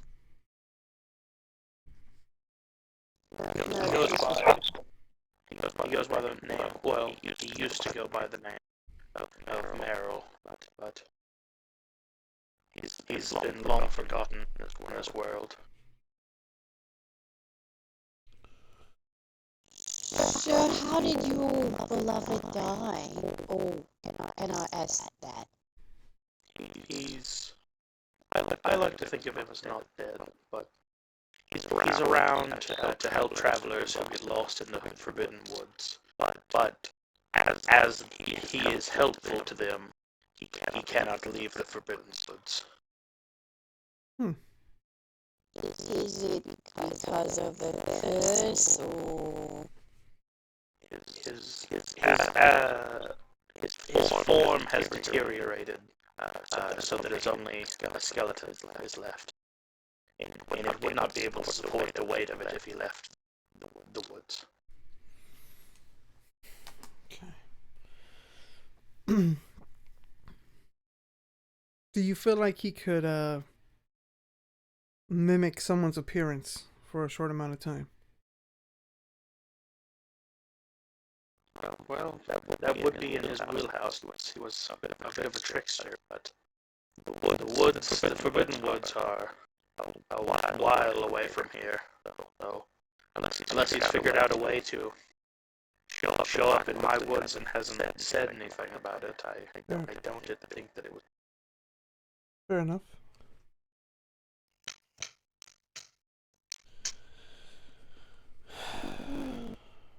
But if it's about the airplane and crudely done statue of me that you seek to know, the wizard known as Angela was through recently. Of course. And she picked up a few things and took some of the water from the lake, which I would greatly prefer if you didn't. But there's nothing I can do to stop you. We have no need to take water from your lake.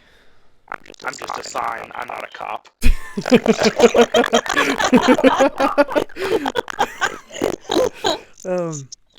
That information is all I need. But one more thing. Go ahead. She does like to play tricks on the local flora and fauna, so maybe investigate the bridges. Okay. She tends to like to make people look stupid. We ran into another member of that group, Gerald, the ranger. He in a sense threatened a member of our party. Have you had any issues with anybody else from that group? Well, I personally don't like either Angela or Gerald, but Gerald has found a way to hide himself magically, so I can't even see if he's in the woods or not. But Angela flaunts herself, so that her presence is very known. She cursed our friend Milo from talking to her. I could see her attitude of flaunting herself. Well, we will not disturb you much longer. We need to clear this up with those two trolls and get them away from here as soon as we can. Thank you. I do appreciate that, actually. Might I suggest they go maybe to the Forgotten Realm? There is where the Forgotten Woods lie. Maybe my beloved can put them to peace. Not as in killed them, but he has a way of taking creatures' souls out of their bodies and letting them live on. That's fair. And if we do end up running into him ever, I will tell him that we saw you. And that you miss him. I appreciate it. As a token of my gratitude, please bring this flask of water to him. And like out of the ground, like out of the water in front of you, a crystal flask kind of floats up to the surface. Okay. I will give that to Senri to hold on to. Oh, okay. He's just standing there. Like, here, hold this. Alright. Okay, I'll hold it. We will deliver that to him when we see him. You have my word. And I get on one knee to kind of like bow, and then I head back. Unless Henry has something to say. He does a curtsy and sinks back into the water. Well, I guess before we head back, I look at Henry and I say, I definitely don't trust them. We need to watch ourselves. He's already threatened Synth. She's causing problems for the locals. Something isn't right here. I thought they were supposed to be heroes. No, I don't think so. Nothing makes sense. A king that allows his jester to take all the villagers' pains. Basically, a pack mule for diseases. A team of... I like that. I will call me the mighty pack. You're not even there.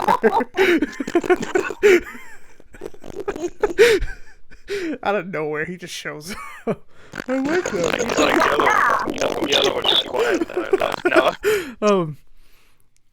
Heroes that aren't really heroes, cause mischief, threaten lives, are full of themselves.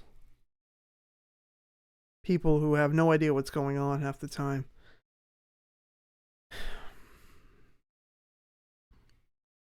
I don't believe where we're at is real.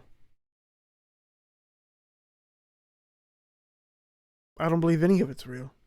I even look at my own life and I start to question if it was real. We're jumping around from being in some sort of robot or mechanical creature to you talking to some man named Oscar saying there's giant people in the sky. To waking up in crystal. Gross.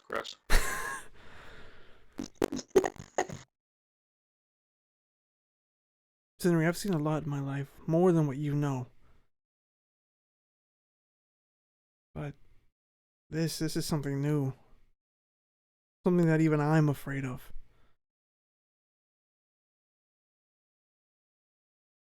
Then we faced it together. We faced it with Simba too.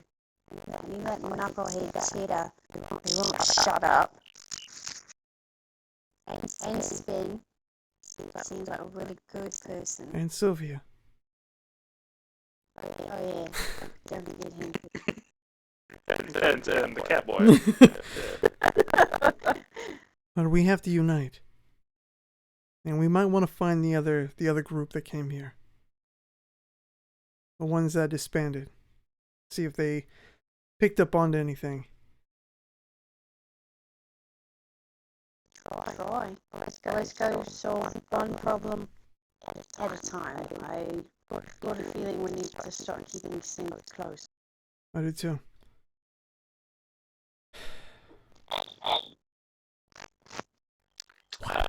On your guys' way back, we're actually going to, like during the time period that you guys spent talking to them and like talking to Garrett, we're going to see if Milo has said anything to the trolls. There's a fight going on.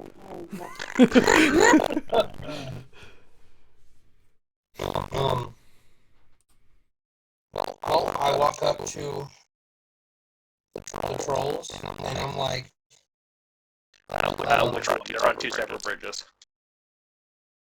two separate Yeah. bridges? Yeah. There's two different. How far are the bridges apart? About 50 feet. Oh.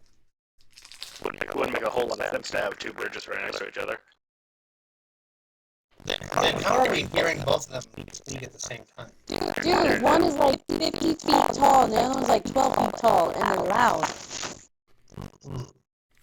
Okay, well, I just kind of like stand kind of like equidistant apart from them. I talk to the bigger one. And I'm like, hello there, girlfriend, my local gay executive service. I guess we didn't have to introduce ourselves. My name's Gook, and my brother's name is Gook. Gook and Ook. Okay. Well, pleasure to meet you. I heard that you said that you were making something for your brother. Is that correct, Gook? No. Again, you gotta get the earwax out of your ears. I'm making something for the Lady of the Lake. Oh. You mentioned something about your mother. Maybe I was mistaken. I do apologize. The hammer. My mother's made the hammer and chisel for me. Oh, yes. Tell me about that. Like, it must be really important that you get that back. Yeah, I like them. Well, let me ask you, Gook. Your brothers, right? So why would Ook over here take your mother's hammer and chisel that she made for you? Because he says I took his airplane. Okay. You gonna make them retell the whole story because they just told us what happened. Like seriously, one blaming the other, and both of them are not lying. They're both telling the truth. Okay. Were you not paying attention during that whole ordeal? Yes. If you were, you wouldn't be asking these questions. Roll deception, Jeremy. Don't worry, I already got that 20 on wisdom. I can kind of tell what's happening here. But he's like, Gook is like, I love my brother, but I'm not gonna lose to him. He's a scrawny little boy, and Luke's just like, scrawny because you wouldn't let me eat. And how does that make you feel, Ook? Oh my god. Being called scrawny. Well, it doesn't bother me too much. I'm much taller than everyone else, and I got a bigger brain than everyone else too. So gotta balance it out. You know, I always say brains over brawn. Am I right? Wait, I take offense to that. Gook says. Also, but you know what? There is something to say about being strong enough to just do anything you want to. I commend you. You look like you could like just tear down a whole entire mountain if you wanted to. Well, I mean, I know you're just trying to flatter me so I don't kill you, but thanks for that. I have no. I'm not saying that at all to flatter you. That's what I mean. You know. I'm just trying to make some conversation while my friends figure out what happened with your guys' stuff.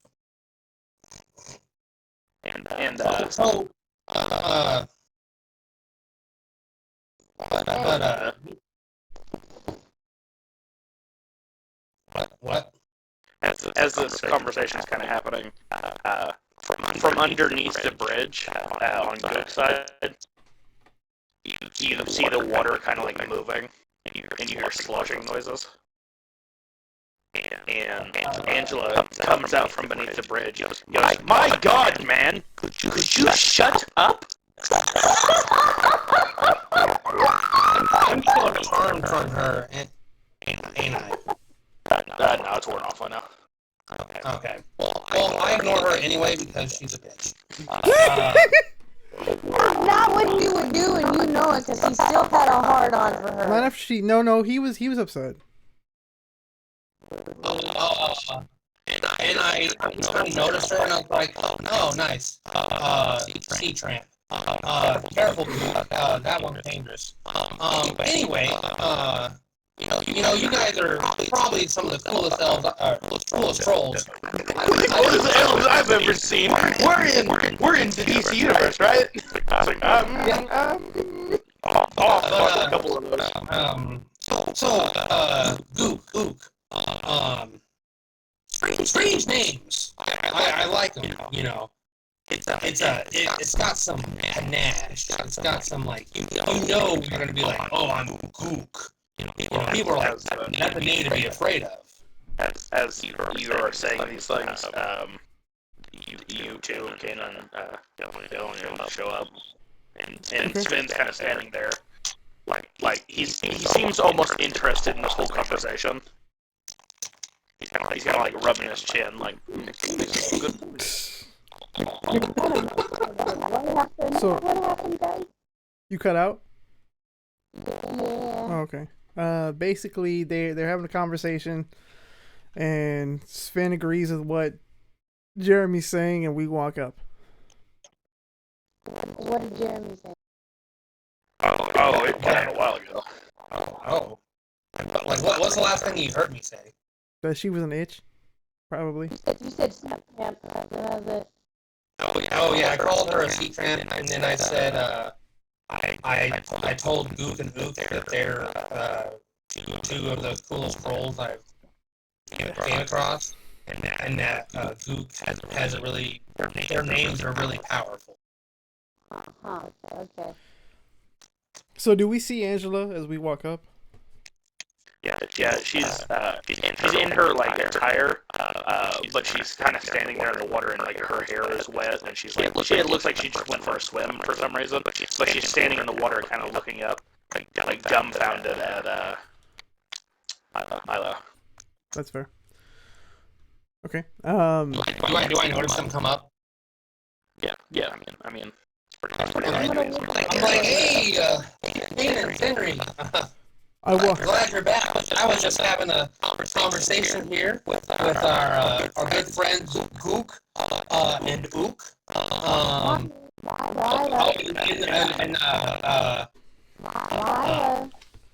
Lila.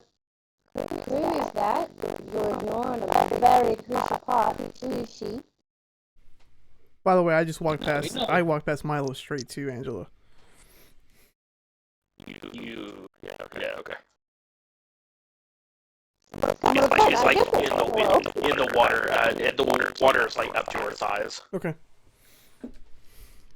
I'm going to look right at her, and I'm going to say, do you have any polymorph spells? I mean, yeah. And do you happen to have a hammer and chisel, or maybe an airplane on you? Maybe some water from the lake?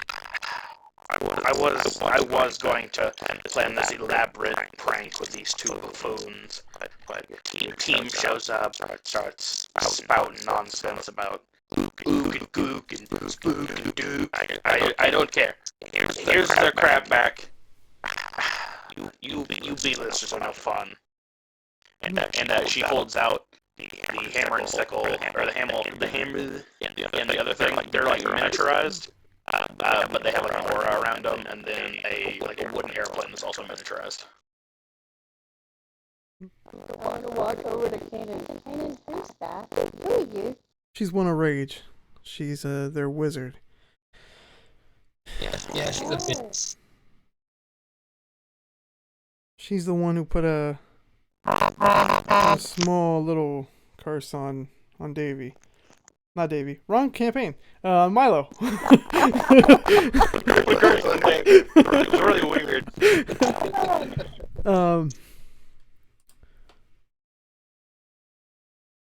Anyways, so, I say, can you put those back to full size? Yeah, here. And she drops them into the pond, and they like grow back up to what they should be, which is pretty big sized version of what they were. All right, and I say to the two trolls, I say, all right, you have your items back. Apologize to each other, and I do have one request from you, and a request from the Lady of the Lake to move from this area. No, she didn't like my gift. No, she did not. I feel bad for that, but she did not. Teaches me to be nice to a lady ever again. Come on, Ook, get your crap and let's go. She does recommend you go to the Forbidden Forest, not Forbidden, the Forgotten Forest. Oh, that's funny. That's funny. And Angela even starts chuckling a little bit. What are you laughing at? What's so funny? You guys are more devious than I thought. Trying to send these two buffoons to their deaths in the Forgotten Forest? Not a She told us it wouldn't be their death, that they would just be given peace. You can't trust none of these magical creatures that got run through. That Lady of the Lake wasn't there 5 years ago, and now that she's here, she's been sending travelers different directions, giving them gifts. Well, from what The only thing useful about her is her water has healing properties. Excuse you. I am a magical creature, so what do you have against that? You know, just the fact that they've been causing problems for everybody that lives here. You have a lot. Oh, really? Instead of trying to help people that have just been conglomerated and vomited into new land, because, oh my god, I'm so special, it's going to be, oh, well, it's us against them. Are you a hero or are you a bitch? Because you're both. Actually, you're not even a hero. Can you explain that? No, you can't. People here like me, so I guess that's all I need to prove. No, they don't. And she... What do you mean? She goes to smoke bomb, but she stops and looks at you like, what do you mean? You've been causing trouble and mischief, and your hunter friend, he threatened us earlier. Roger. Talking about Garrett. Gerald.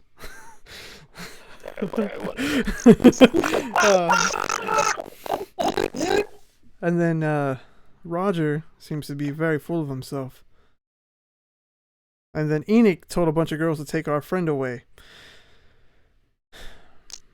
And while we're running around doing all this dirty work, you guys are having a ball, causing issues, mischief. You call yourself heroes. And then at the same time, you were summoned here as well. So how would you know if she wasn't here 5 years ago? Because You were chosen, just like us, so what makes you any special? I was chosen first, but I don't need to explain myself to you. And she finishes her smoke bomb spell and disappears. But you do notice that you visibly got under her skin, and she got flustered. Yes. In my notes, pissed off Angela. Are the two trolls still there? No, they left. They're like going into the water and getting their stuff. Oh, I thought they left. I just kind of yell at them, yell out to them, because I have to yell because they're so dry. I'm like, hey, glad you guys got your stuff. It was nice talking with you guys. Hope to see you again soon, Milo. But if you guys are ever, I guess we will head to the Forgotten Forest, because I don't know what that Angela lady was talking about, but if the lady of the lake says the Forbidden Forest is cool, we trust her. Alright, well, just be careful. I really hope, DM, I did not screw up.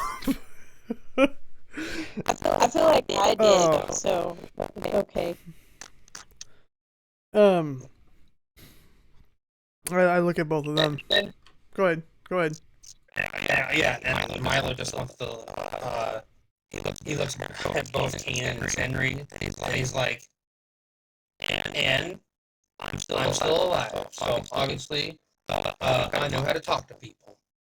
That's fair. I'm proud. I walk over to Milo and I say, I'm proud of you. You've stepped up today. You did not poo-poo your pants. Yeah. And I'm like, it takes more than a couple of, I've dealt with people bigger than me my entire life. It takes more than a couple of giant trolls to get under my skin. How old is Milo, by the way? He's like 35. Oh, he's older. He's 5 years older than me. Okay, because I'm talking to him like he's younger than me. Like I'm taking him under my wing. And I'm just a tiny guy, so it makes sense. Just forced to have it, I'm years older than all of you. Yeah, she's an elf. Okay. No, keep that attitude. That's exactly the attitude that all the other elves have. We're older, so we're wiser. So. I look at both of them and I definitely Milo, because I hadn't talked to him yet, and I said, look, rage is not on our side at all. We were threatened in the woods. Their hunter, Gerald, in a way came at us, threatened Synth, and rudely talked to Sinri.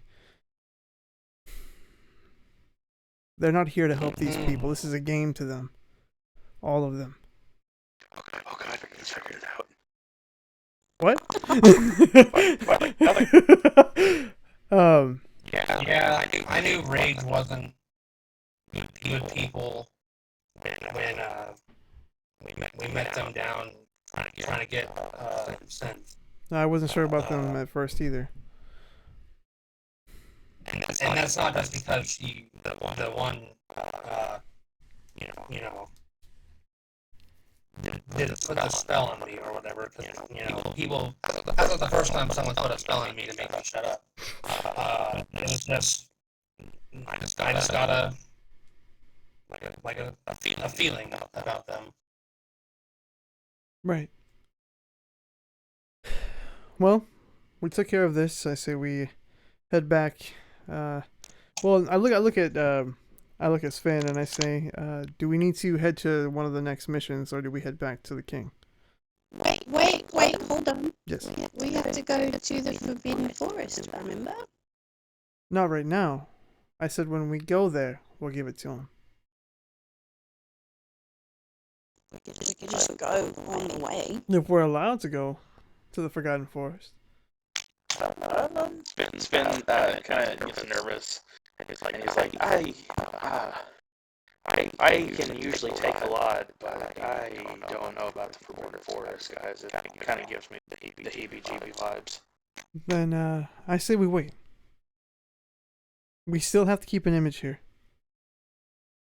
but we will hold on to that water and take it to him. I made a promise to her. It's better warm. Seals in the flavor. Just because things obviously aren't what they seem, and just because they're assholes doesn't necessarily mean they're lying about every single thing. So let's kind of watch out for everyone. That's kind of what I said. They're an old lady that seems that they're hurt, and then they give you a life-threatening disease. Right. This whole place, Milo. But rage isn't helping anything. So I say we either go to our next mission for the day, or I say we try to go find one of. Let's do it. Let's go to the mission. Or we go try to find one of the other heroes from the second group. Well, if I could add something, Yes, go ahead. I think the next mission, you guys should do the farm one. It would really put a good image to the townspeople if you helped up their crops. Then we head to the farm. We took care of the bridge. We'll go to the farm. Okay. Are we all in agreement on that? Yeah. Senri? I'm quiet, so I want to talk. So, yes, I was asking you a question. I wanted to go there in the first place. All right. Then we hop back on synth and we get out of here. But and I look at both Milo and Sven, and I say, because I assume they're the ones on the back of her whenever we ride. I say, if you can keep an eye out for anything strange while we are on our way to this farm, let me know. I have a feeling that Gerald has his eyes on her. Absolutely. Okay. I'll keep an eye. So your quickest route, like the road that would lead back fastest, is like back to the castle almost all the way, and then on the three branches path, it would be the one to the far right. Okay, far right. Okay. So you guys gonna head up that way. You only pass like two little towns. Okay. If you guys want to stop, you can. But the third town is where your objective is. I would like to stop because Kana needs to use the big boy room. So if you don't mind, DM, could we go to break real quick? Yep. All right, we will go to break. Even though I just see someone just joined, so please stay during the break and enjoy this. All right. PP time with friends.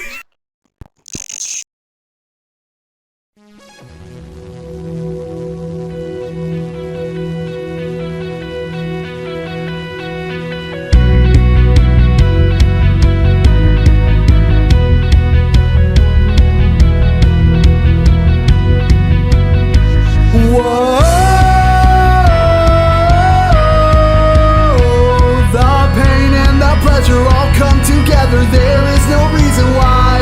Whoa, the pain and the pleasure all come together. There's no reason why.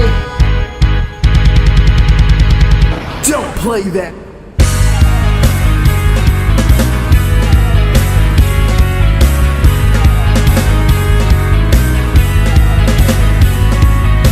I got my demons, they don't know I'm fierce enough to let them go.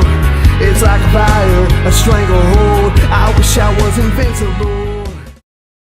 Today, Nasada sends off a ship to the moon for a so-called test, but something seems wrong. Did you see that explosion in the sky? Word from Nasada is this was all part of the plan.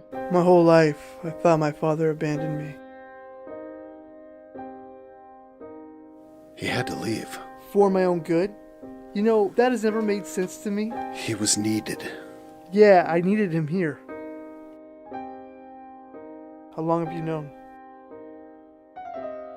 6 years? What? It's when I started training.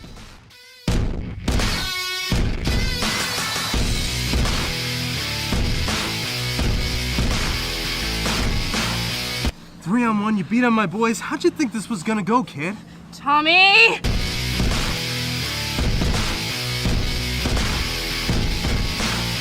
There ain't no heroes, nobody coming to save you. It's just me.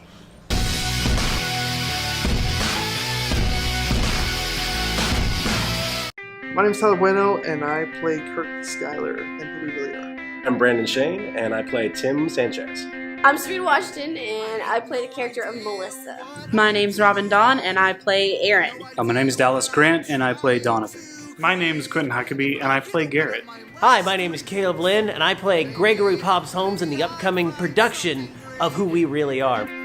Spent so many hours just trying to write this stupid first page. He relates. I think he's relatable.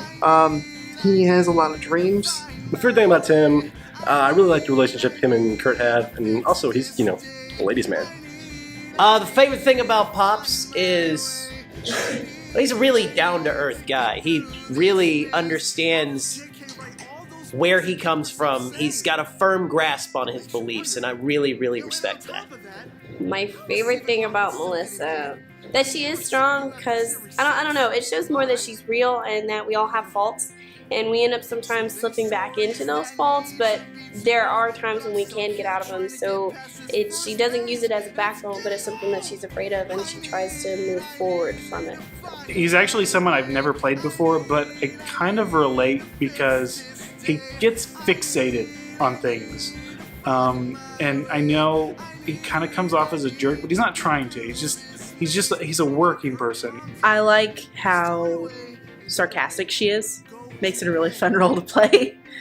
I really like his arc and the journey that he kind of takes throughout the play. But should people come see the show? Well, it's always good to support local talent, isn't it? Gives you opening to someplace that's real. It's someplace that we a lot in Midwest don't address. We talk about homelessness, we talk about domestic abuse, we talk about purpose. I think anybody who comes to the show, doesn't matter if you have faith or not, could really pull something from this. It's about real people, real things, and real situations that happen. So it's really cool to get to see that in a stage and see people problem solve real life. To find my way.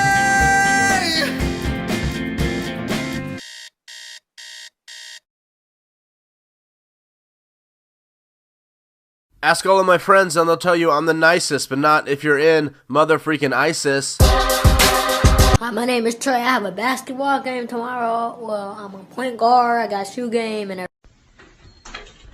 Be gone, fuck!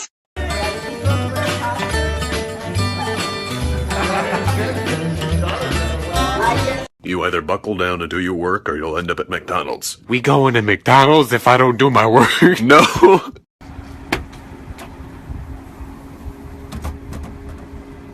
When your mom's being a bitch.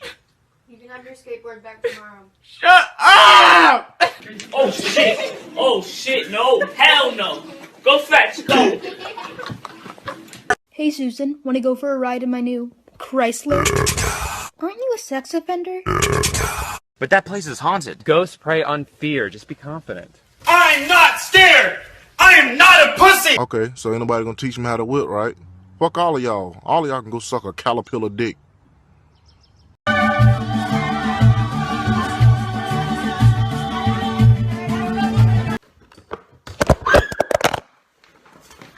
She's still alive. Gotta do some magic. Magic? Charles, it says talent.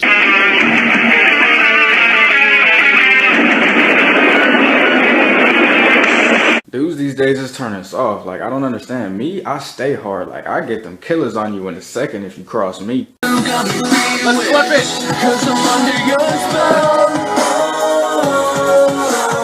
I should have left you on that street corner where you were standing. But you didn't! Oh no! Oh no!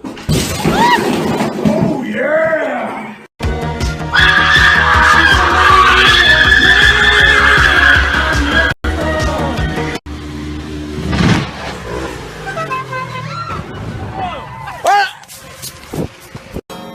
I love you, bitch. Oh my god. I ain't gonna never stop loving you, bitch.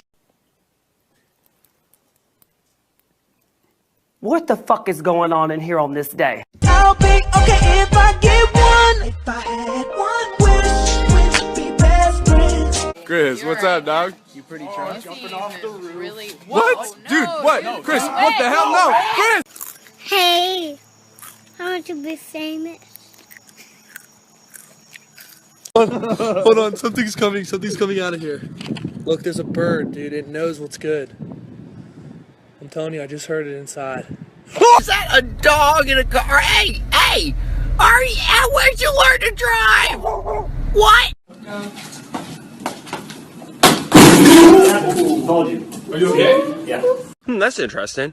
But what is also interesting is that I don't give a shit. I don't understand why you're mad at me. You killed my mom. Yeah, but then I said April Fools. Dude, I got you good. You did. Dude, what the fuck? This is your space. This is your area. You can't do that, dude. I like running through white people neighborhoods with my shirt off. I'm gonna steal all your stuff. New Year's Eve, New Year's me. Got him.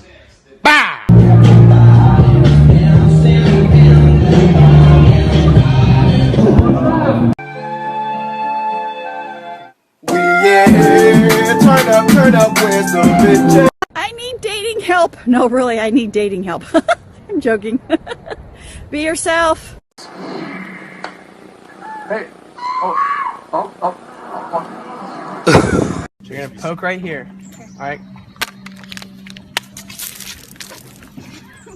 Good for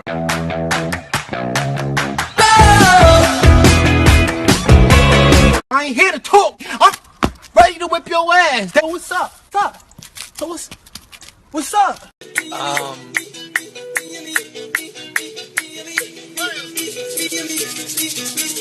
Got an eggplant patch right there. I'm sure you know why. Is your dick? That's my favorite veggie. If your parents ground you for getting bad grades, hide a glass of milk in their room and let that shit curdle.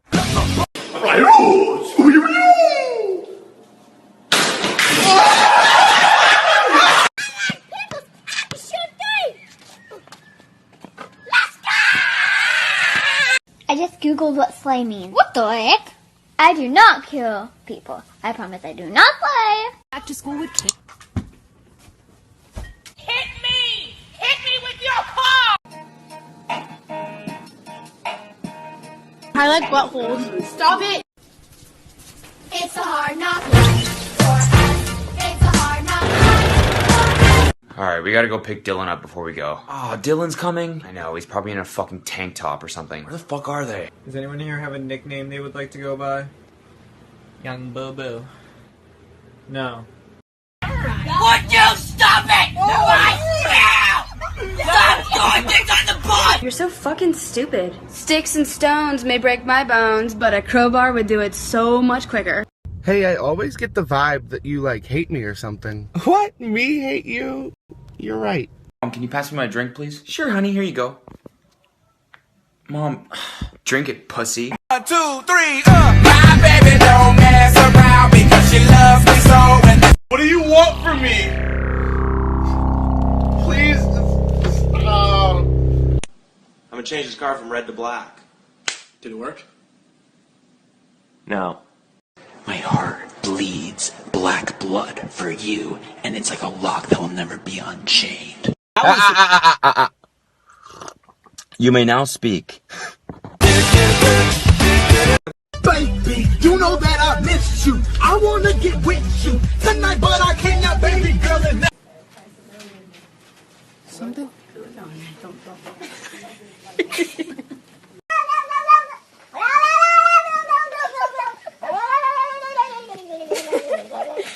Just chilling with my cousin. He got hit by the fan. Brian, Yeah? do you want to go to the dance with me? No.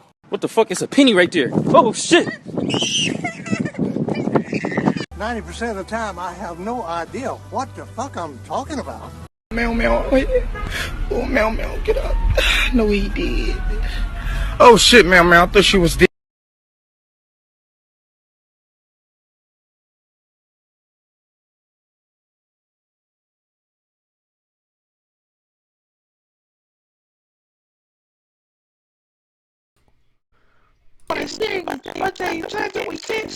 All right, we are back from break, and like the video said, thank you guys for being part of our adventure. Whoever watches this after the stream or during, we had a viewer show up and then they just kind of bounced, so I'm very saddened by that.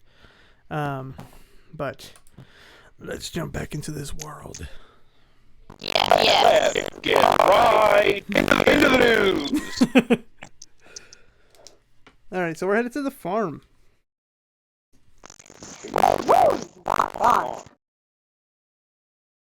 There is pretty much nothing along the way. Oh, we're in But Kansas. the town. Yeah, exactly. There's some crops that are all wilted and gross. Okay. There's a few farmhouses spread out around. And then there's a couple buildings that like somewhat resemble a town. Okay. But there is kind of an older gentleman. He's not crazy old. He's like 45 probably. Standing in the field with a shovel, just kind of standing there watching you guys approach on your murder box that has furry talons. Okay. So we're at the actual town we're supposed to be at right now, or the farm? Yeah. I just want to make sure. So I get sent to stop. And I jump down, and I tell her to be on high alert. That right now, we could be targeted. So Sears up and like stands tall. and then I proceed to tell Senri and Milo and Sven to stay close as well. So this could be as easy as what we just went through with the trolls, or it could be worse. And I proceed forward, and I say, "Hello there. Do you mind if we talk to you for a minute about your farm?" Well, it sounds like I'm going to be doing crops anytime today, so sure. We've been sent here by the king to help out with the issue of the crops. Could you well, let me introduce myself first. My name is Kanan Doom. I am a paladin, and this is Senri Tano, a ranger, and Milo. Is it Thorngage? Milo Thorngage, yes. Milo Thorngage, our rogue, and we are accompanied by a highly esteemed member of the castle, Sven over here. Now, what is your name? I would like to be on a first name basis with you.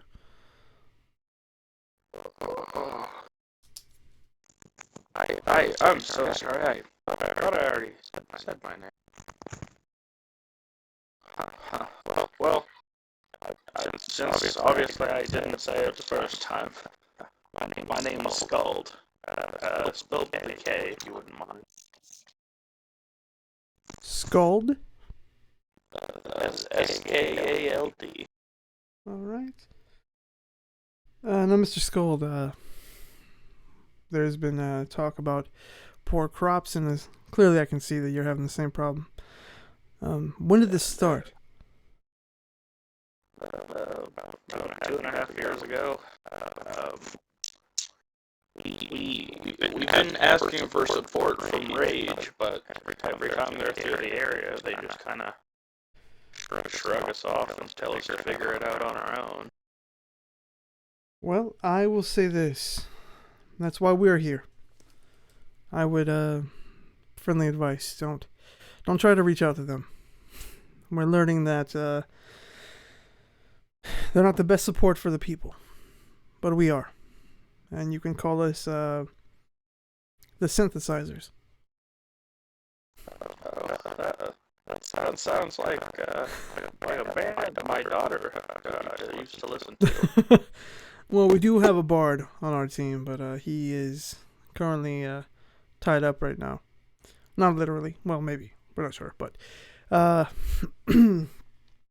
point is, we're here to help you. So. Lay down. No. The old man just like, oh, okay. You're being rescued. Do not resist. We are here to help. So, you said this happened 2.5 years ago. What exactly started happening to the crops? Did they just start dying? They didn't grow? Did they start growing rotten? Well, everyone in this town kind of started, losing their gusto, and I kept up with my stuff because I still got a good old ticker, but everyone else just kind of, if they didn't leave town, they tried to kill themselves. But we made sure to talk to them, get them back on the right stride. But everyone who's left said that they feel much happier outside of town. So it's just in this central location. Okay. Yes.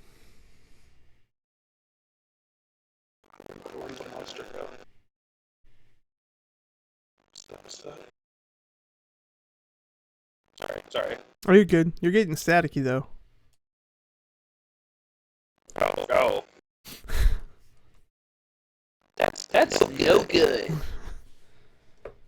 Once out of area, felt better. Do you mind if we take a look around at the crops, or the lack thereof, on your farm, to kind of get a better feel? Sure thing. There's not much out here, and he kind of gestures to the area around him, and it seems to be like a pretty sizable farm, crop area with a scarecrow just kind of lopsided hanging there with some birds floating around it. Okay.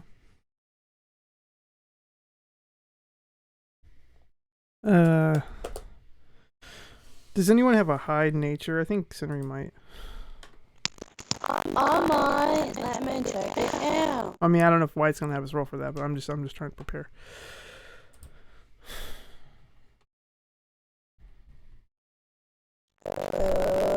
Okay. So, my nature is a +3. It's not much more than mine. Okay. Well, I'm gonna go ahead and look at some of the crops. Try to see what I can. Are we rolling nature check? No, I was just seeing whose nature was the highest. Oh. I'm not DM. I don't call those shots. I'm gonna look at the crops, or the lack thereof, and just see if maybe I can pinpoint if it's magic based. So kind of smart the bard's not here. He really has to take magic, but you can feel like while you guys are here too, since you've been standing in the farm for a few minutes now, it does feel like the sky is a little bit duller than usual. Okay. Like your armor, just doesn't feel right. A sense of hopelessness almost kind of sets in. But the crops, there's sufficient water. The soil doesn't look ashy or anything. The soil looks usable from what you can tell. And the crops are like new crops that are growing, but they're not producing anything for some reason. So it's not in the ground, it's in the air. Okay.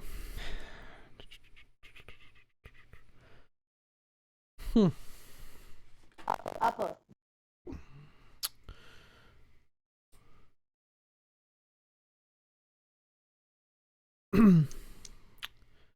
Can I let me see.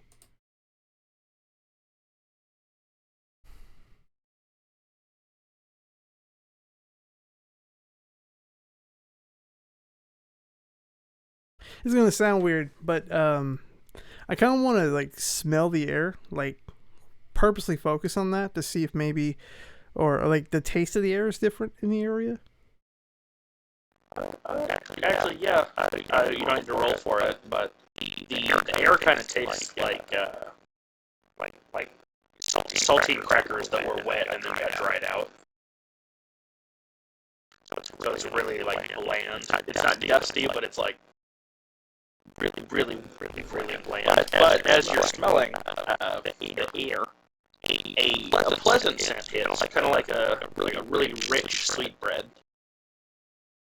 Okay. And it's coming from like across the fence, and across the fence is a like neighboring farm is doing super well. Like the crops are extremely bountiful.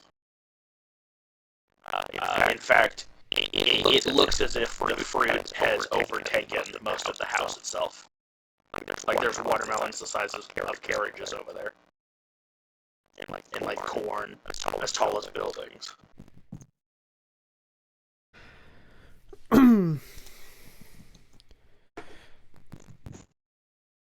I look at Scald and I say, I'm gonna. Well, what can you tell me about your neighbors over there? She's a lovely lady. She moved in a while ago, and she saw that we had a problem with our crops. She started planting her own stuff, and whatever she's doing seems to be working. But she makes sure to share it with the rest of the village. All right. Does she ever seem like she's losing energy or her gusto, or does she seem very active and positive? She's very vibrant, always radiating with a glow. What is her name? Her name is Sarah. I think the last one last name Stormbringer or something. Okay. I say, we're gonna go pay her a visit. Hopefully, I don't know, maybe something that she has could help you out with your farm. But I would recommend maybe getting away for a couple hours, clear your head, see if you'll feel better. Well, it won't hurt my farm, I guess. Yeah. Starts kind of walking back to the house, but he is very old and slow. Okay. I look at the party real quick and I say, I feel like this has to do with her farm. I don't know what you guys think, but I mean, her farm is flourishing while the rest of the people's farm is crap. That's too big of a coincidence to at least not merit questioning. Right. All right. We go over the tactfully, politely, and we try to figure out what we need to know. Except let's not be too on the nose about it. And head over there. Yeah. Alright. Well, it's really easy to walk across the terrain on the way over. But whenever you guys hop the fence, it becomes difficult terrain. Okay. But you do, man, there's like footpaths that like are trying to be there, but the plants are like overgrowing them so much. And the door to the house, there's a like the house is painted a really bright couple shades of like orange hues and stuff, and like you can obviously tell there's a fire inside and something's cooking inside as well. Okay. Sorry, we just got a new follower. I had a notification. It scared the crap out of me.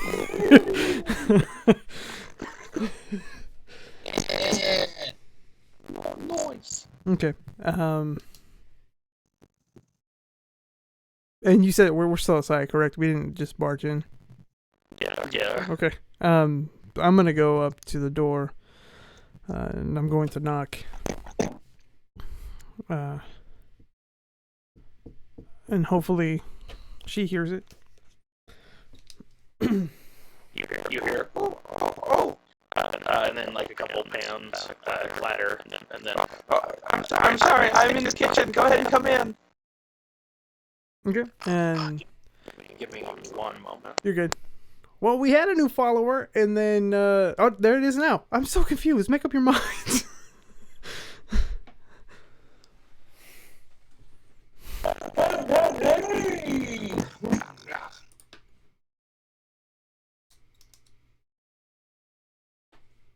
Oh no.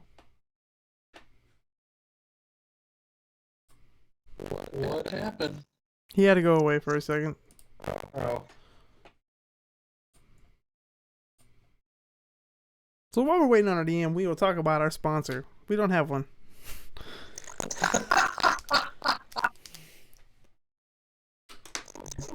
That's now sponsored by nothing. Nothing. Sponsored by me. There's a kid who works at Taco Bell who like does like how to make the burritos and whatnot. And he said, "Well, we're waiting for this thing to fry. Oh, we'll talk about our sponsor." He said, "We don't have any sponsors. I'm the sponsor." And then he goes back to work.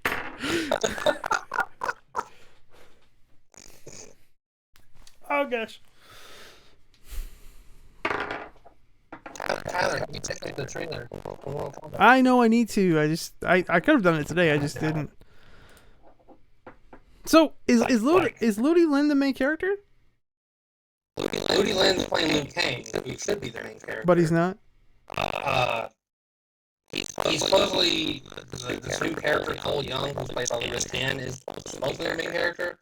But that doesn't really matter because Liu Kang is still like he does a lot of.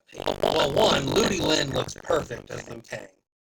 That's dope. And it shows him kicking the crap out of the ball and doing all kinds of cool fire stuff and yeah. Is Cabal Ludi Lin looks awesome. Is Cabal like CG in this movie, or is he like an actual like suit actor? It's a real person. They don't need to do very much CG for Cabal.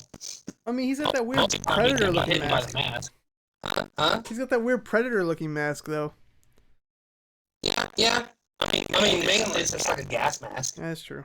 And it looks like it looks like we haven't gotten like an actual like close up look of his mask from like the front. Yeah.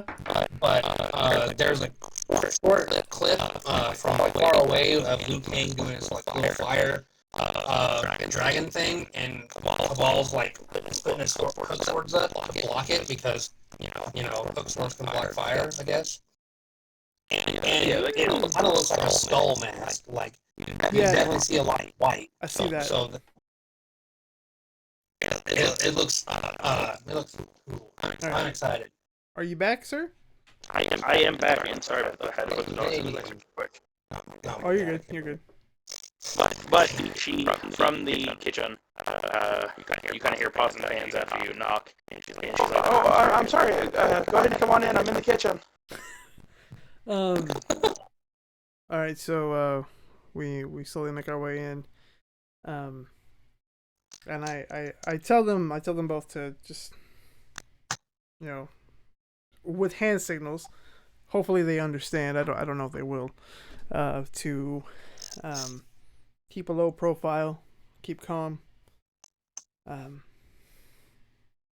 and proceed to head forward into the kitchen.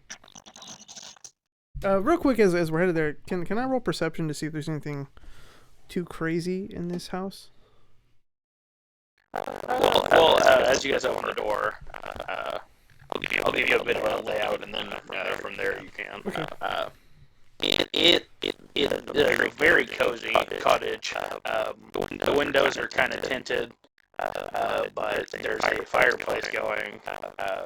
There's a bunch of like couches and love seats and stuff with a really nice looking rug. And there's plates hanging off the walls. Okay.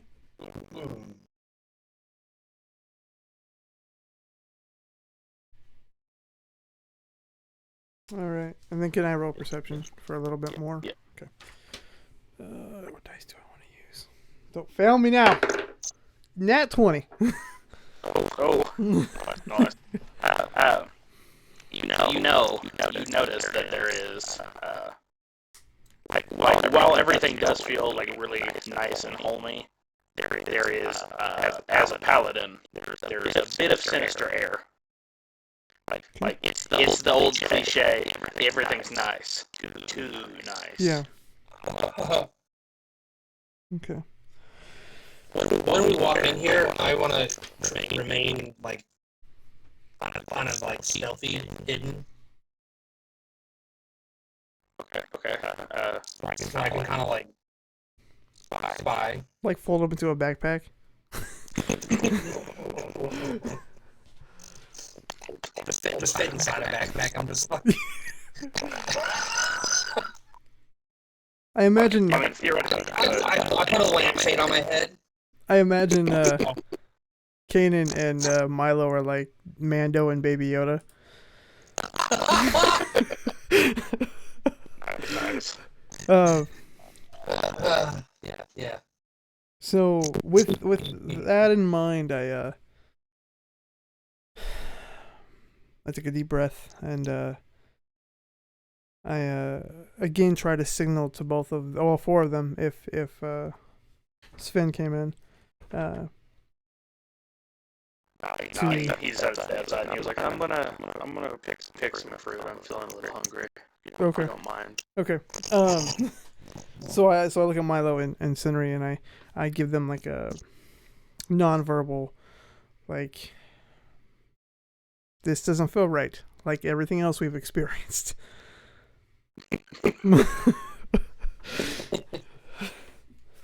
And proceed to the kitchen. As you on your way in there, so I want you to do a stealth check. By the way, I don't want to go into stealth. Yeah. Oh, for Jeremy? It's an 11, but I got a nat. You got a nat 1? Yes. Okay, well, never mind. I'm not even going to have her roll then. Failure. Well, what do you do to try to hide yourself? I was just going to be, like, use the fact that I'm small just to, like, find an vantage point to hide behind whatever is in there. Alright, so, for some reason in your mind, you're pretty hidden. Like you don't realize that your position is compromised.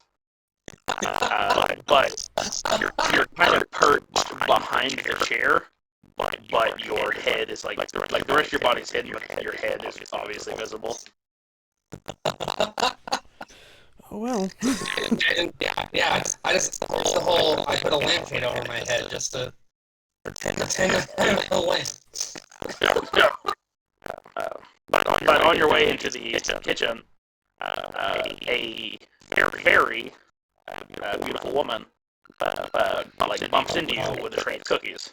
A beautiful woman? Oh no. Yeah. Oh, I gotta try it.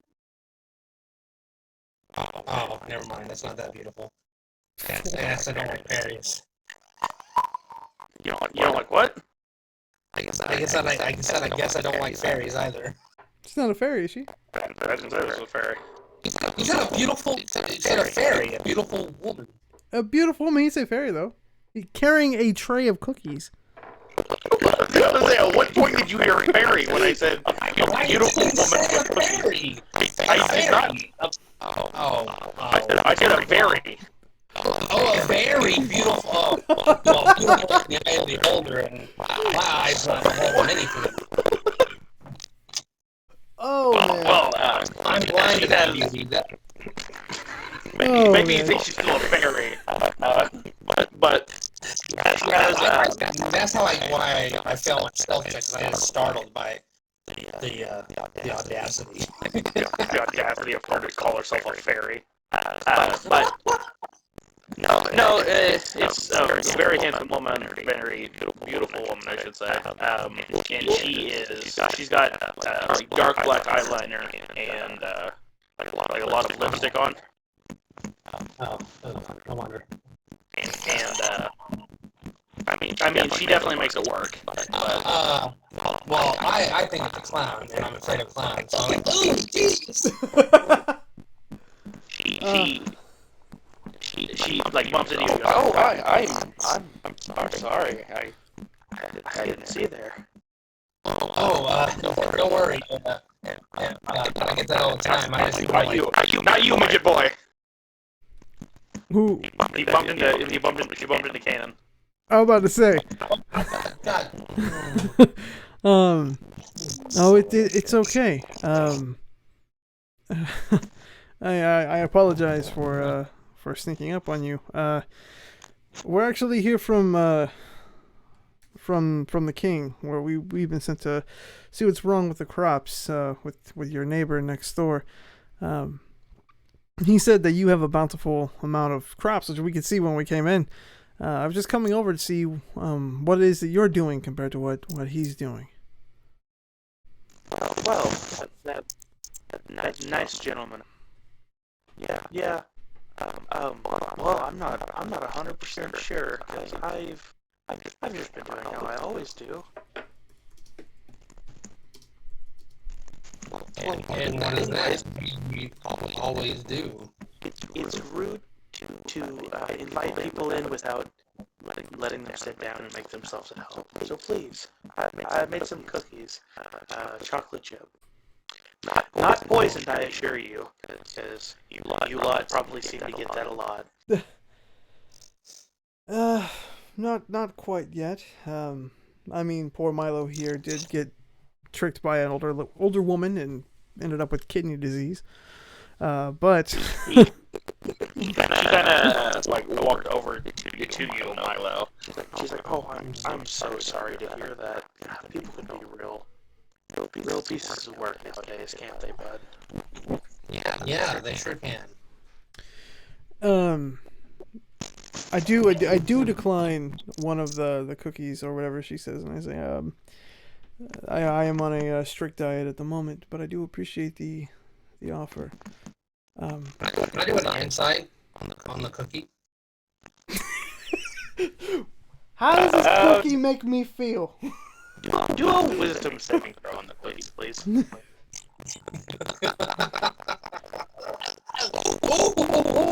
A nat 20, so 22. Oh. They're chocolate chip. Oh. They're just a straight up cookie. They're just straight up cookie.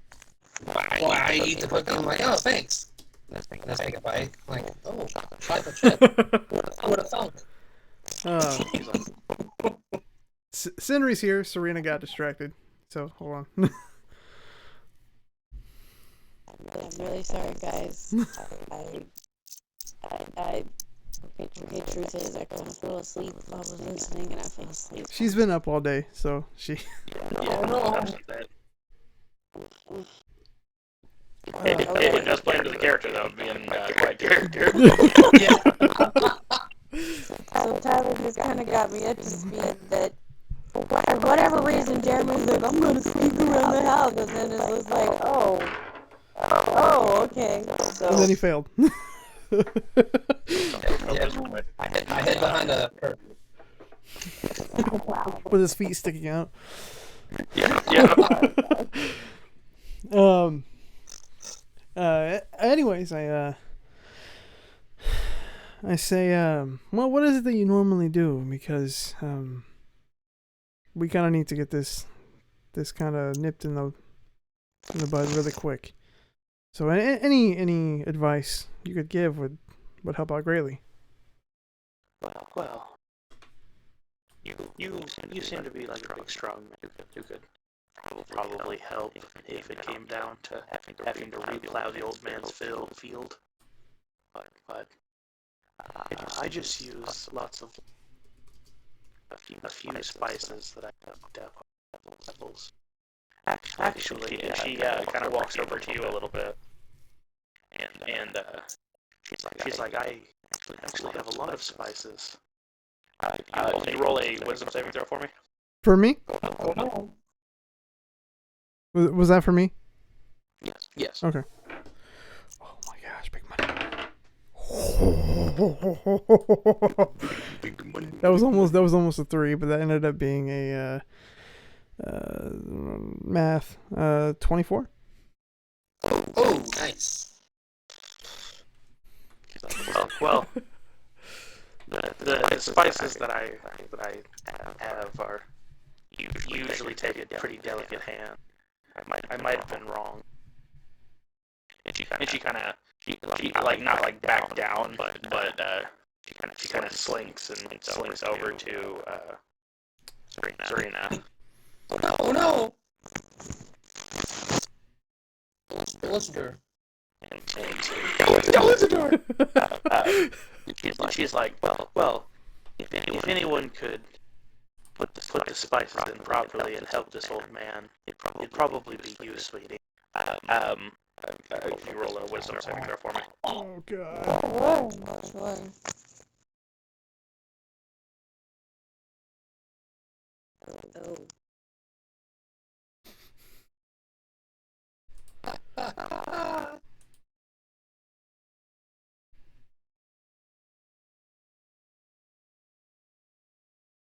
Got a 9.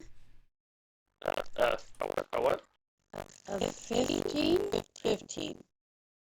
Are you serious? I can fail it. Did I choose to fail it? I mean, I'll probably do one more swipe. She kind of like looks at you and then she's like, all right, well, and she goes to a southern accent. She's like, well, if you darlings are gonna help that old man, I guess we could probably get to it.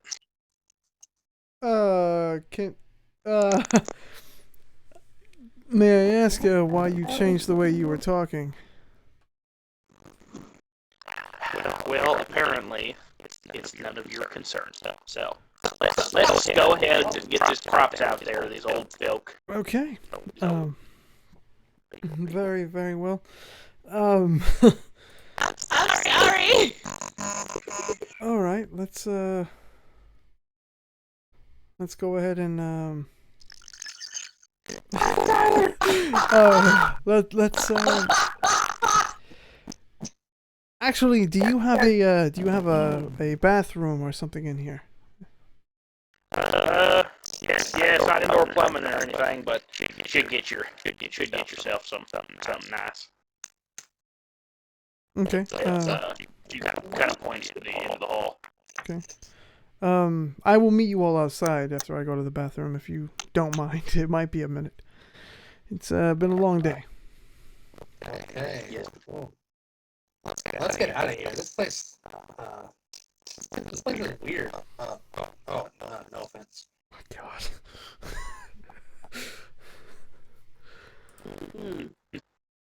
Thanks for the cookie.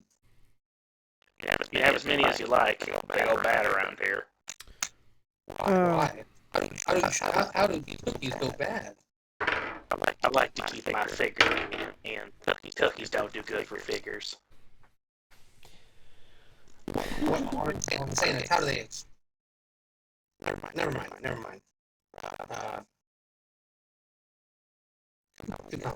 So, did they go outside already? Yeah, she grabbed a basket of stuff and took it outside. I'm going to investigate the entire house while they're outside. Whole house sweep. Well, there is. The whole house kind of has that like southern draw to it. The ice chest is normal. It's just got some like frozen products and some meat in it. Okay. The only thing that you notice that might catch your eye is the basement has a lock on the door. Okay.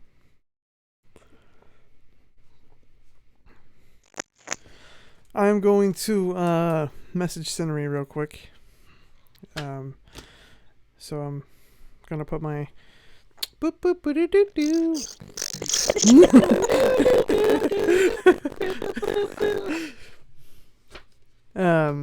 Does Scenery answer the phone? She answers the phone. Did you fall asleep again? No, I didn't. I say, Scenery, don't say anything. Just make something up on the other end as a reply. There's a locked door to the. Oh, go ahead. Oh no, I was gonna say like make up a response to what? You are talking out loud, by the way, whenever you use the message. Oh. Crap. I'm sorry. Hold on. No, that's okay. I didn't make that clear from the beginning, but it hasn't been brought up until now.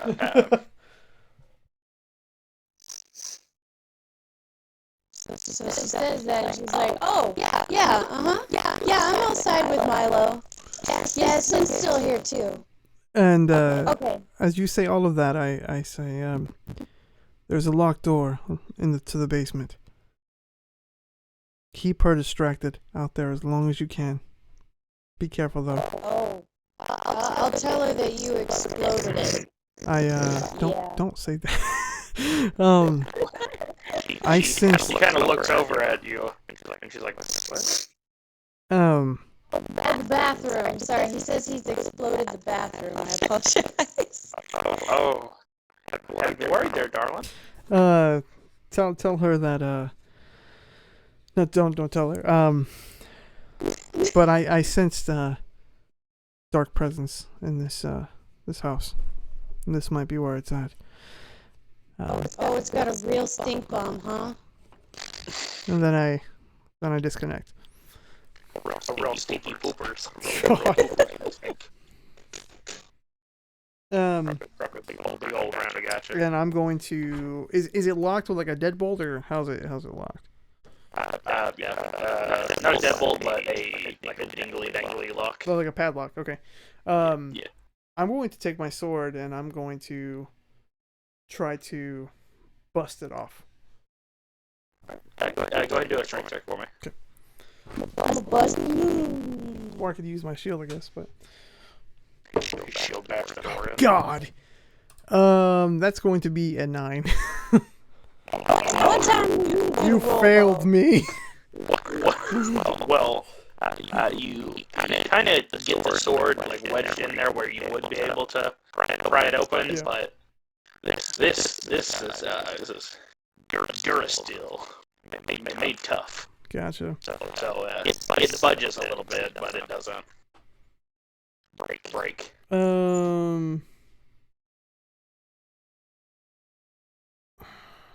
Okay. Hold on. We're going to fix this. Then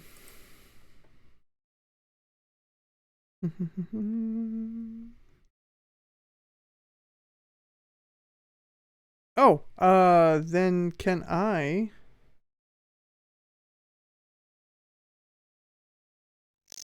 use Divine Smite and actually add 2d8 to that damage? Well, no, it's a check. Never mind. Gosh darn it. Okay, never mind. Ignore that. You can strike the door if you wanted. Okay. That would be unarmed strike? I'd be a strike with your weapon. I mean, if you wanted to punch it, you could. Awesome. Well, I'll strike it with my weapon then. So what do you so attack with the weapon, and then I'll use what I just said, wherever that went. Divine Sense, is that what it was? No, it was Divine Smite. All right. Oh God, I completely forgot. So Divine Smite usually just adds attack power. Yeah. But since you're here, it does not only do that. Oh God! it actually, as you rear back your sword, you don't notice this because it's like kind of behind you. Yeah. But it almost turns into like a cross, like a golden cross. Okay. That's on fire.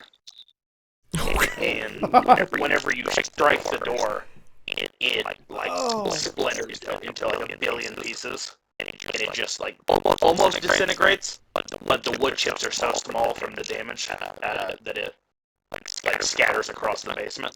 Surprisingly, it doesn't make any noise though. It just kind of sounds like boom. I was about to say. Cannon was about to be like, oh, crap. What was that noise? It sounded like someone divine smiting my door down. But all of the pieces have like an aura around them, and they're like slowly disintegrating. Okay. So as they disintegrate, I'm going to look into the basement and see what's in there. It seems to be just a typical basement. You can see the steps down there. There's an oil lantern already lit, like she's just recently been down there for some reason. But there is like trails of like really dry old blood going down the basement stairs. Going down where? The basement stairs. I'm gonna follow it. It's the demon barber turning up people. Sweeney Todd? Sweeney Todd? What's the hive? Let's make it fertilizer. Oh my gosh. So yeah, I'm gonna follow it down. And I'm going to. God, I don't want to waste another spell slot. Nope. I'm just gonna go down. Okay. You head down there, and there is a few like boxes, some like gardening equipment. But the thing that sticks out the most is a very ornate red and black box that all the blood leads to.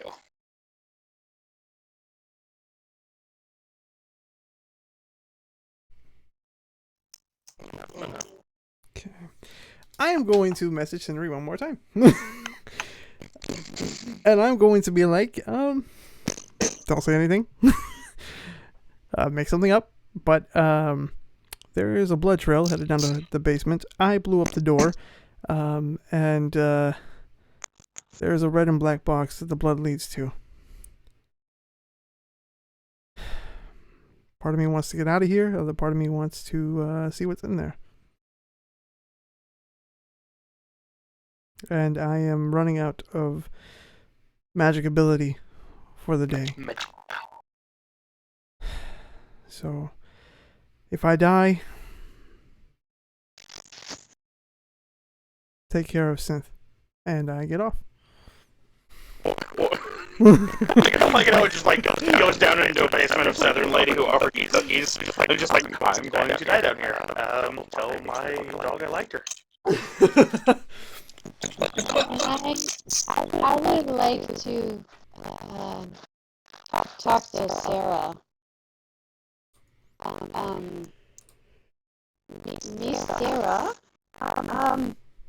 Caden's really not doing well, and he asked me to come help. Can you tell me in the house where the bathroom is? I want to make sure he's okay. Sure, sweetheart. Go ahead and roll another wisdom.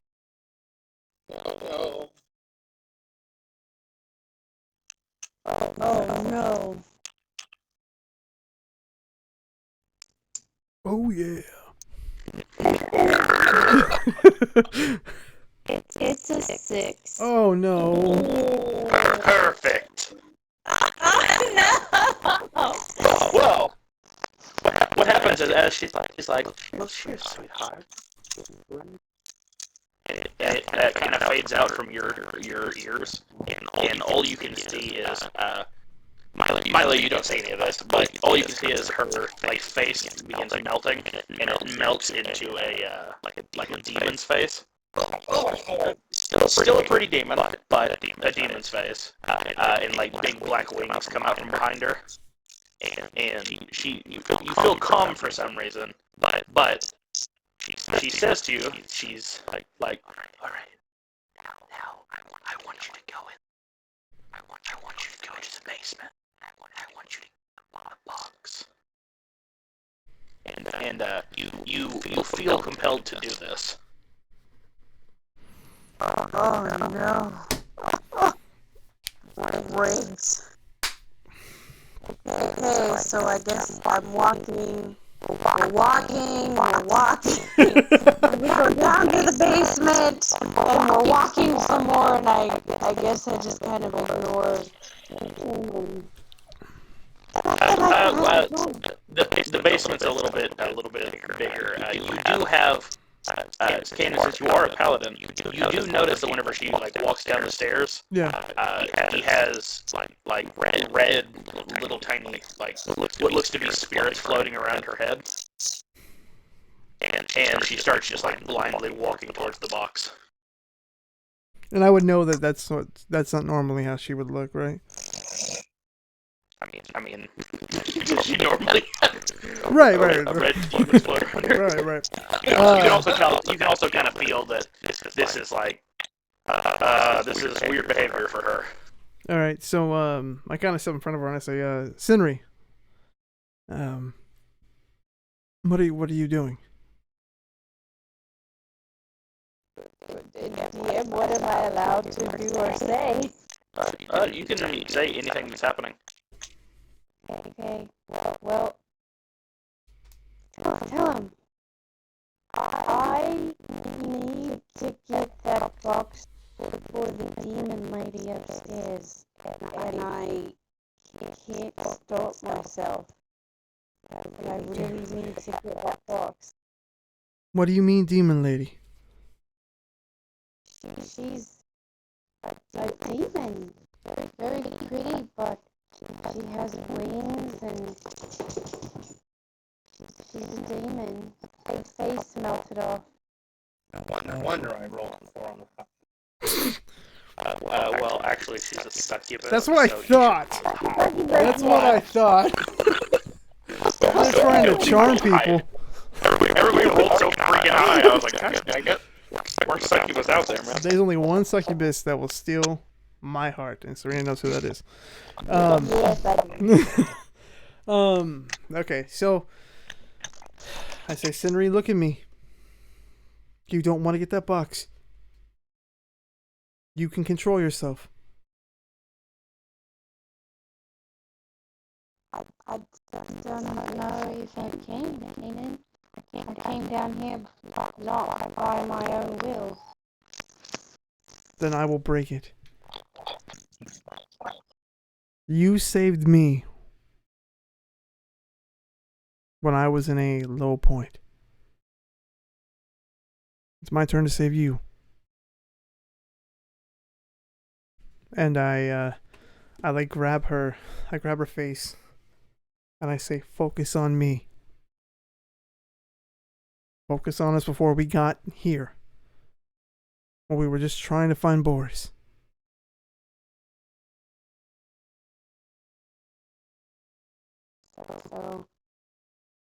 So trying to focus. At the end, do I need to fight it? It's loosening on you, because he is touching you. So it feels as if he's transferring something to you almost, but it's not like anything too noticeable. Okay. But it kind of snaps you out of it, but you still feel like you probably should bring the box back up to her. Like now it's more of a, instead of a you will bring the box to her, it's more of a could you bring the box to her? Oh, okay, I see the difference. Man. Still really want to grab that box. It's not as bad though. I'm not really sure what to do. All right. DM, if it is so allowed by the benevolent God, I pull out my sword and I strike the box. Alrighty. Pull out your sword and you strike the box. And the box says, no, I don't like that. The box rolled a nat 20. So as you go to bring your sword down, a tongue shoots out of the box and wraps around your arm. And it immediately does 1d8 or 1d12 plus 8, so 10 damage to you. Okay. But then it feels like it's like a super sticky tongue, and it starts dragging you to a gaping maw that has appeared in the box. Okay. I'm gonna have to do what I need to do. Let me see if that's what I want to do. Yeah, I have a question. Is this? Sorry, go ahead, Serena. I was going to ask if I had enough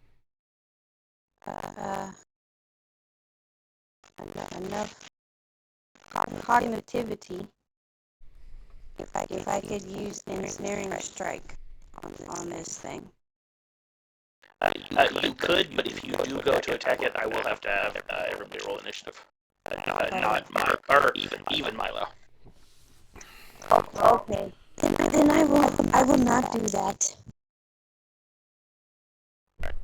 Well, that would just initiate a large scale conflict. Because if it's just two people fighting, I'm not gonna have initiative rolled because obviously the mimic gets first go.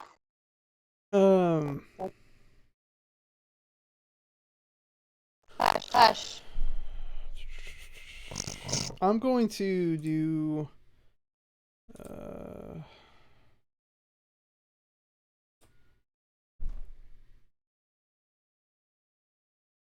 Hold on.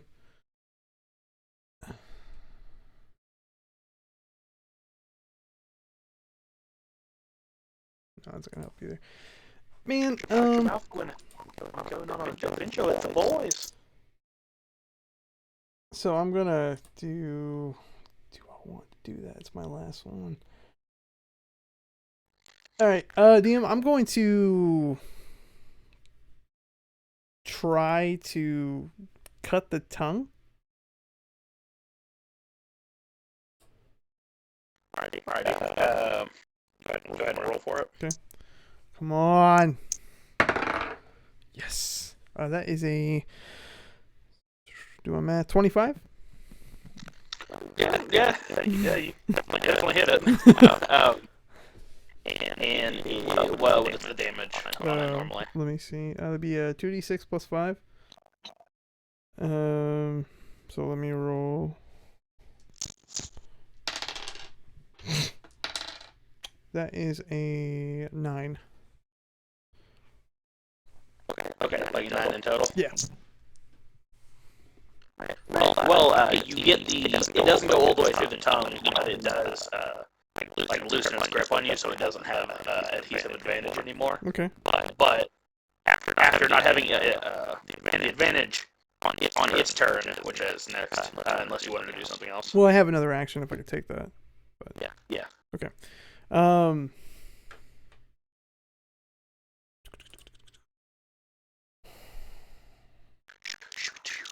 Yeah. I'm going to. That's an attack.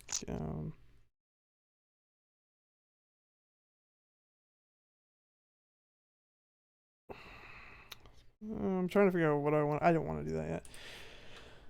I'm gonna look at Scenery. I'm gonna be like, we're in some big trouble here, and when I do that, I'm going to do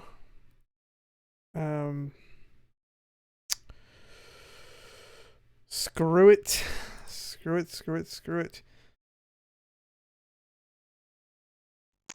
I'm gonna do Divine Favor on myself. So no, that's never. Nope, I'm not doing that. I'm just going to. Is the tongue still out, or did it go back into the box? It's still kind of whipping around. Okay. It's going to probably use that for its next attack. Okay, I'm gonna try to hit the tongue again. Alrighty. Go for another shot. That would be an 18. Yep. I feel like it's maybe not up to you guys' bar. That's for sure. Let me get a better. There we go. Oh no! That's better. That is a. It's 11 plus 5, 16 points of damage. It's still doing good. Mimics are a lot more versatile, or a lot stronger than you probably think. But it is getting angry.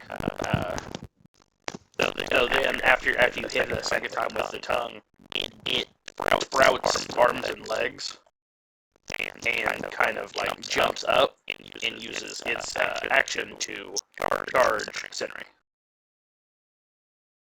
Oh. Hello.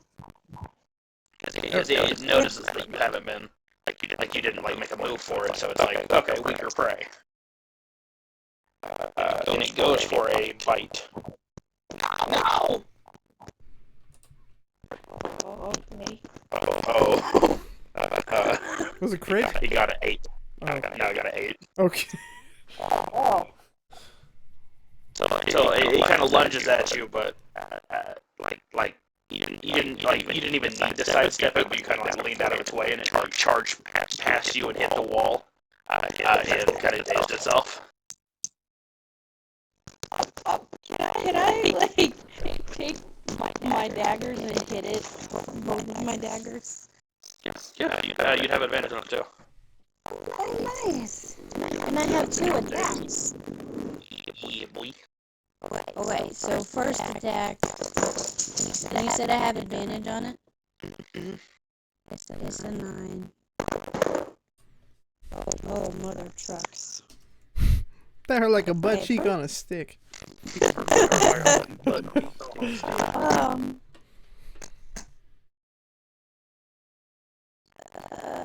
17. The second one hits it. Okay. Oh no, that was the first one. Oh.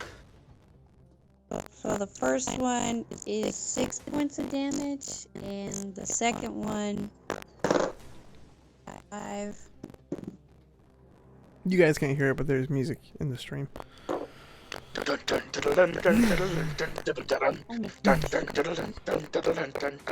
Oh, not that one. I wish. Does a 15 hit? It does. Okay. You guys have kind of whittled it down, so some of its armor is, like, its metal has chipped off a little bit, and its armor class, I will lower it to 12. It was at 14. And for this amount of damage, it's a 9. 9. Okay. 9. Well then, it's still standing. You kind of like stick the daggers through the wooden top of it, and it starts like bleeding. Oh, it's bleeding.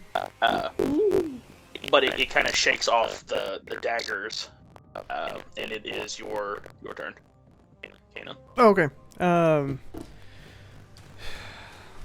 Okay, so I'm going to go at the sucker again with my greatsword. And this boy's bleeding. Alright. Come on. Nat 20. Papa. Oh. Jesus. Okay. Go ahead and roll your damage. Do I get anything special with that or no? Yeah. How I do nat 20 on like attacks? Yeah. Is I do the double the damage, and it will oftentimes make the opponent flee. Oh, gotcha. Okay, so I've got so that's a 7 plus 5. That's a 12. Okay. That's for that one, and then I have one more attack unless you. Crap. Yeah.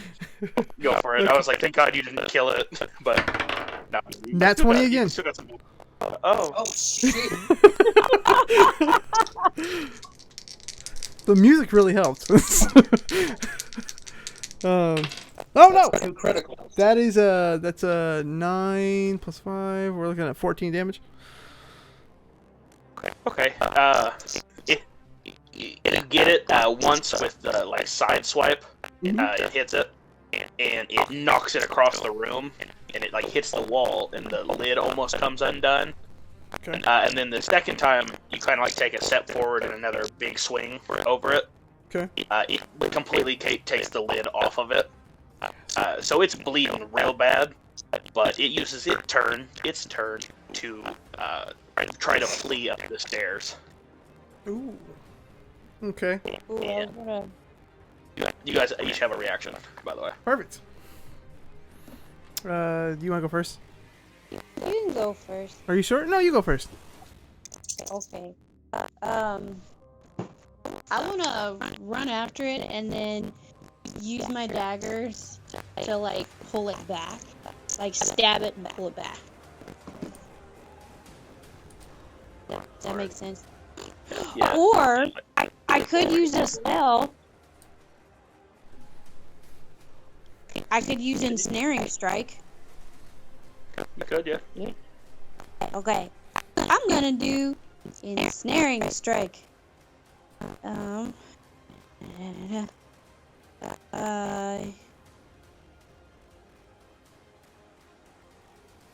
next time you hit the weapon. Okay, so I want to cast it. Hold on. I'm trying to make sure. You're straight up destroying this little boy's life. Okay. So I cast it. What am I supposed to do? I know what I'm doing, guys. Don't judge me. Judge.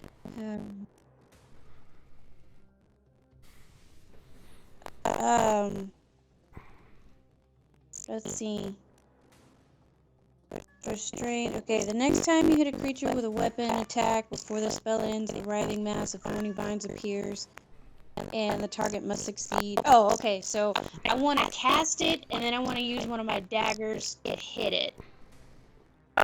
Actually, the ensnaring strike, I actually thought it was kind of stupid that you have to like trap it or hit it and then trap it. So I went ahead and switched it up a little bit to make a little bit more sense, I think. So whenever you cast it, you kind of like lift your arm, almost like Anakin does whenever he's choking people. But like you can see like blue spectral versions of your arm come out of the stairs and grab the mimic, and it's holding it in place. Nice. Okay. So that means it does have to make a strength saving throw? It's too weak. Oh, okay. Well, it definitely takes 1d6 piercing damage at the start of each of its turn. The fingers dig in deeper to it. And then also, so was that one of my actions then? Yeah, spell. So you can still strike it if you'd like. You still got another action.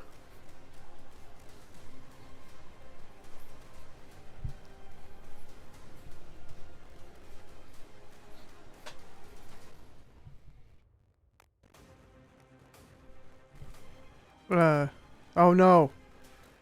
Oh no. What? I think she cut out. Hold on. No. Oh my god, poor Milo. He's just up there with Demon Lady.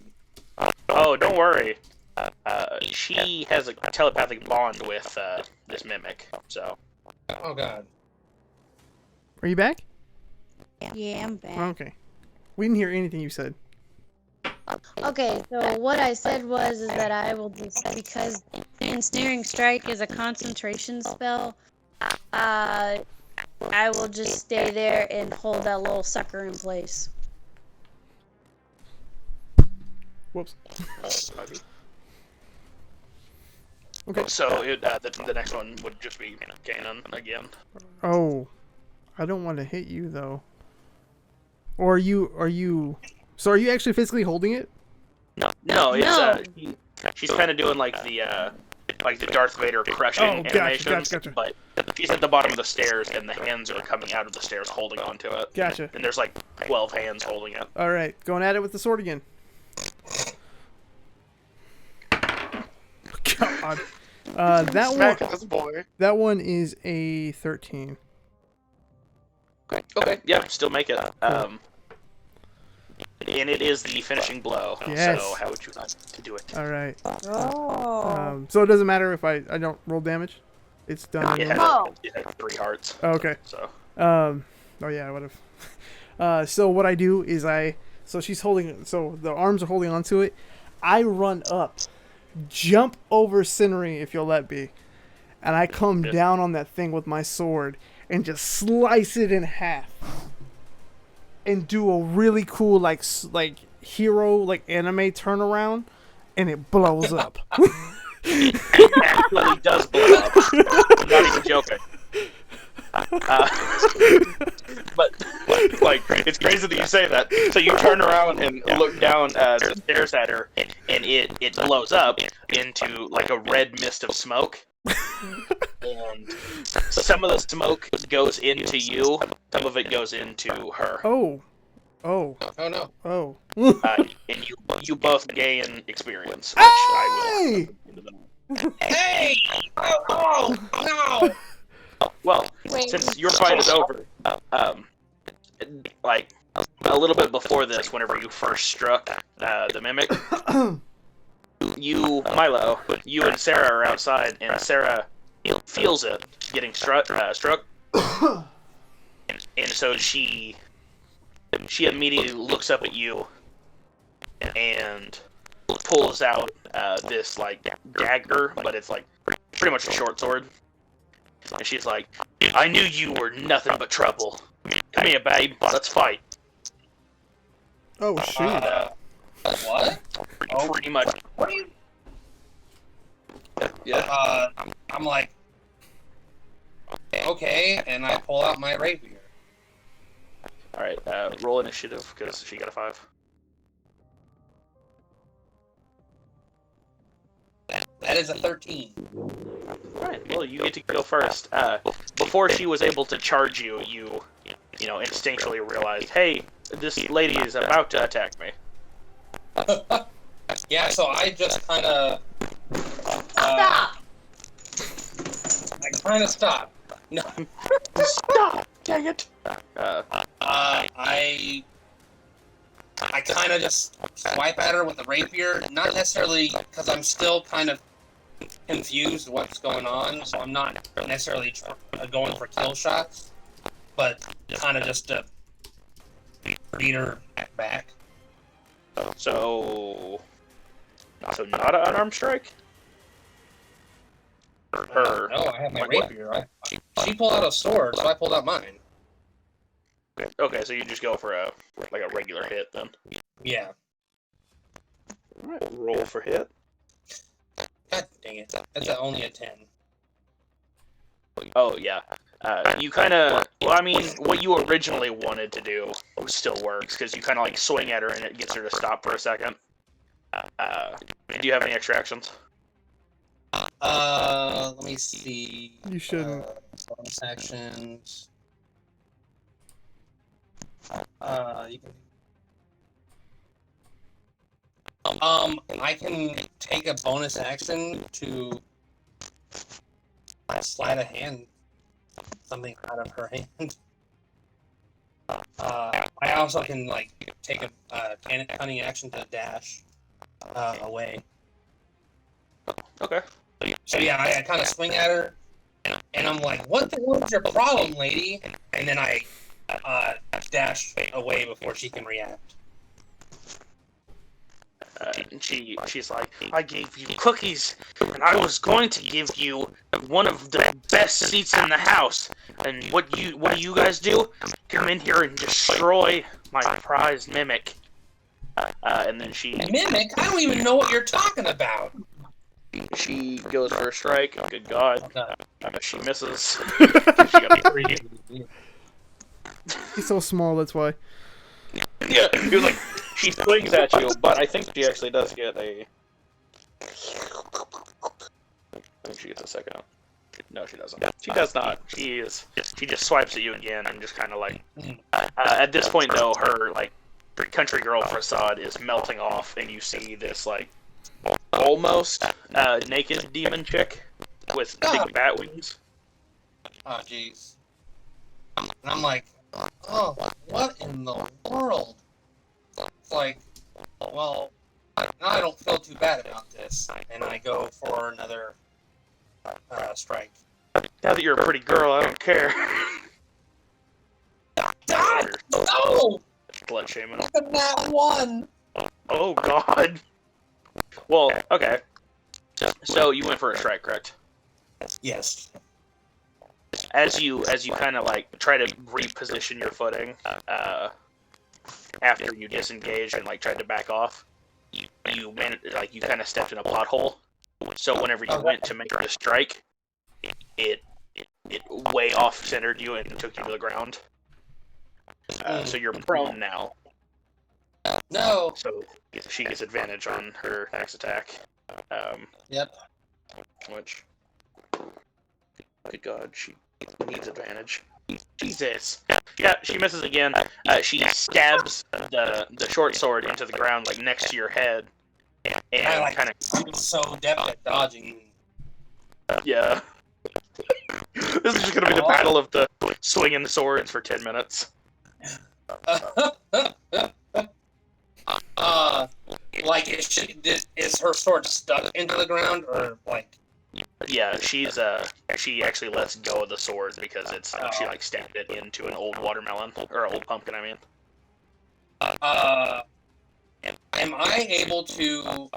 If not, that's okay. Am I able to, like, while I'm still on the ground, I picture myself like rolling away. Am I able to pull out quickly my crossbow and aim it at her? Yeah. You have your rapier and your crossbow active, so you can use those at any point. All right, cool. So I roll away, and then I pull out my crossbow, attempt to shoot her. God dang it! Nope, I don't. That's an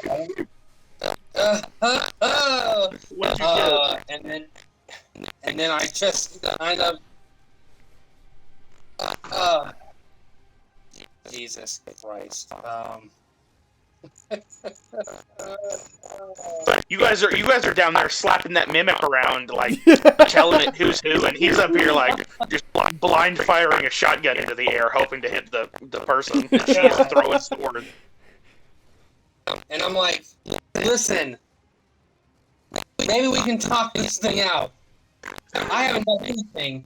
Those are my friends down there. They're the ones that you need to be mad at.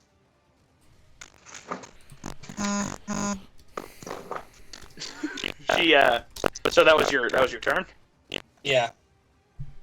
Oof. She now that her wings are fully out, she jumps into the air. Yes. And like uses her wings to float for a second, but then like comes straight down at you for a attack with her claws. Jesus. Hopefully she misses. Good God! Yeah, she misses. But she will use her extra action. Whenever she like lands, she lands with both arms on either side of you. And she goes in for a kiss. Oh my God! And surprisingly, she gets it. What's your roll? That was a 19. And then oh, Jesus! God! Oh! I need you to make a DC saving throw of 15.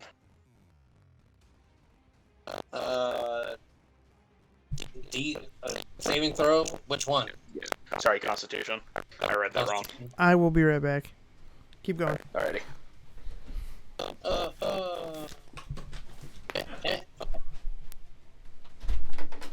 Yes! 15!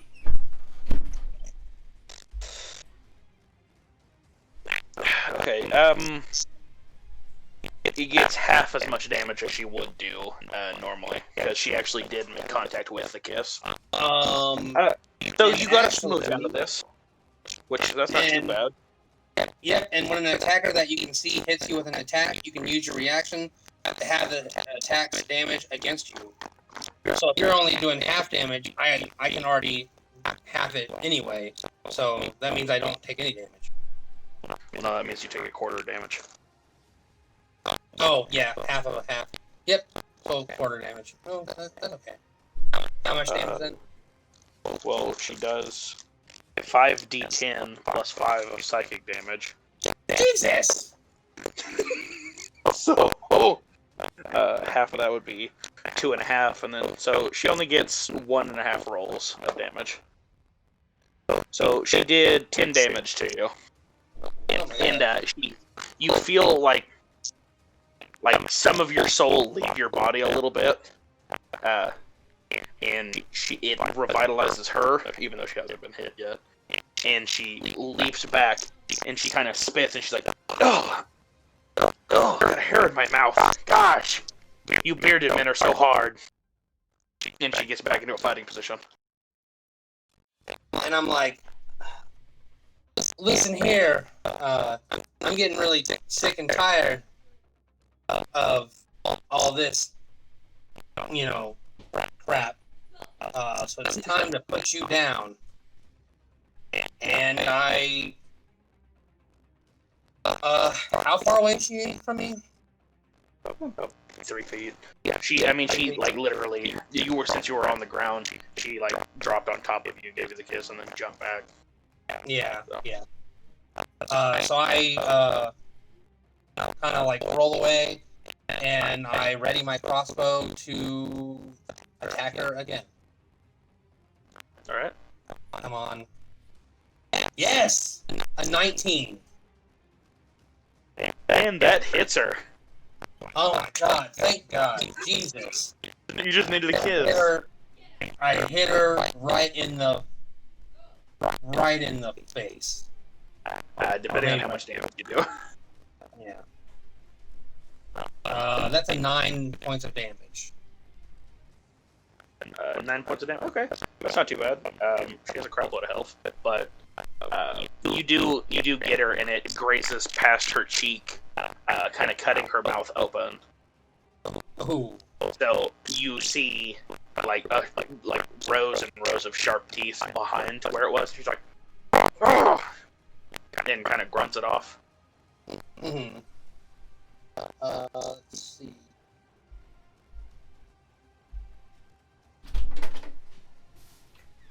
And let's see.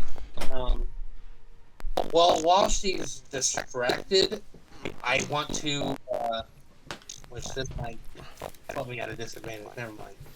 I'm just gonna ready another bolt, and I'm like, you've had enough, or do you want to keep pressing your luck? I'm only getting started, little man. And I can do this all day. Good God. With our rolls, yeah, we could. Yeah. But by this time, did you two want to head back out to the field? Yes. Okay. So you pretty much, had your little celebratory. Ooh, we could be making it exploded. And you guys did notice that something flew into you, but it didn't hurt you or anything. But that's kind of something to worry about later. Okay. And you guys step through the front door, and you will be positioned after her turn. Okay. So in the same you order. would start. Yeah. So Milo goes first, then her, and then you Kyle, Ganon, and Sinner. So it would be your turn, Ganon. It'd be my turn? Yes. Okay. It'd be her turn, because I just went. Yeah, but you hurt her, and she just her turn literally to just mock you. Oh, okay. All right, so I see this happening, and I'm like, oh, they really want to play today, don't they? And we want to take that great sword again, and we're gonna go at it. I'm gonna slice this succubus up. That is a math 14. Does not hit. Okay. She notices that you, like, whenever you guys came out, and as you swing, you kind of swing past her, and she does the slight dodge out of the way. Okay, I got another attack though, so yeah, I'm gonna turn back around and go for it again. That is a 23. Okay, you hit her. You hit her. Okay. All right, and then we're gonna do damage. That is 12. Oh God. Well, whenever you go to swing back, because your sword was down position, so you kind of pull it back and do a side swipe, and it kind of hits her in the where the ribs are. Okay. And it gets in there pretty deep, but she pushes herself off your blade. Okay. And is still, swinging, but. And then could I do a? Do I want to do that? I could do a bonus action, but I don't know if I want to use a spell slot because I don't know if we're gonna get a rest anytime soon.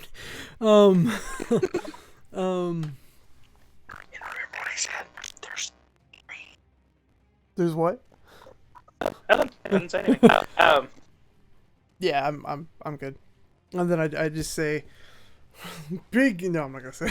I was gonna be like, be gone, thought. Gone, thought. Yeah. The holy word hits her, and she's like, melt. No. And then I'm like, then I just yell, Sinri, go for it. Okay.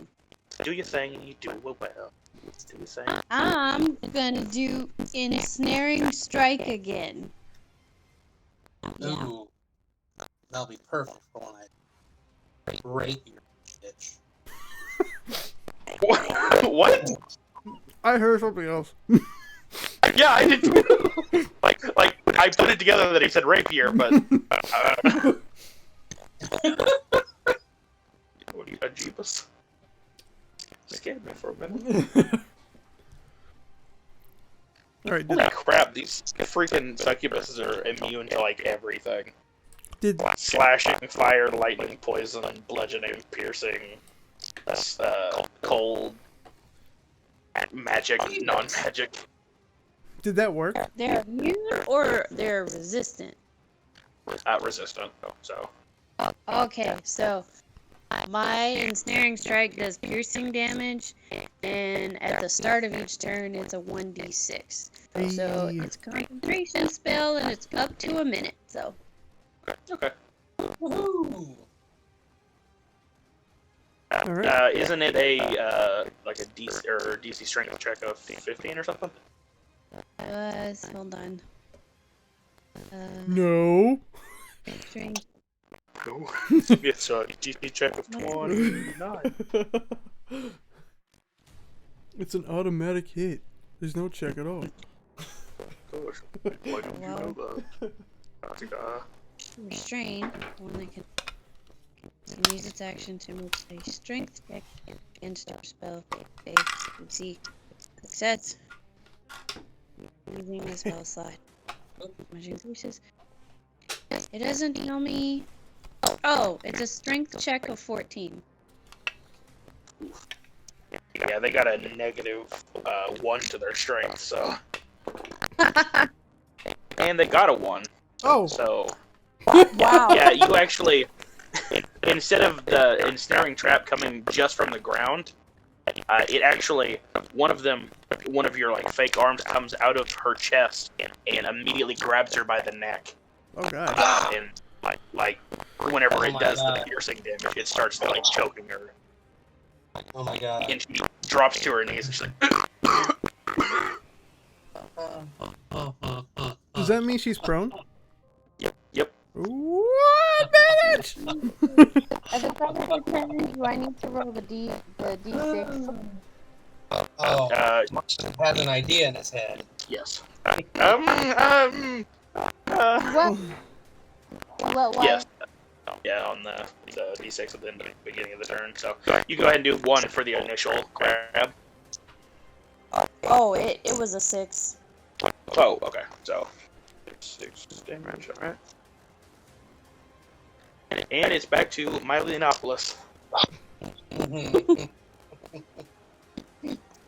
No, I'm not gonna do it. I walk up behind her and snap her neck. No! No! But my character would do that though.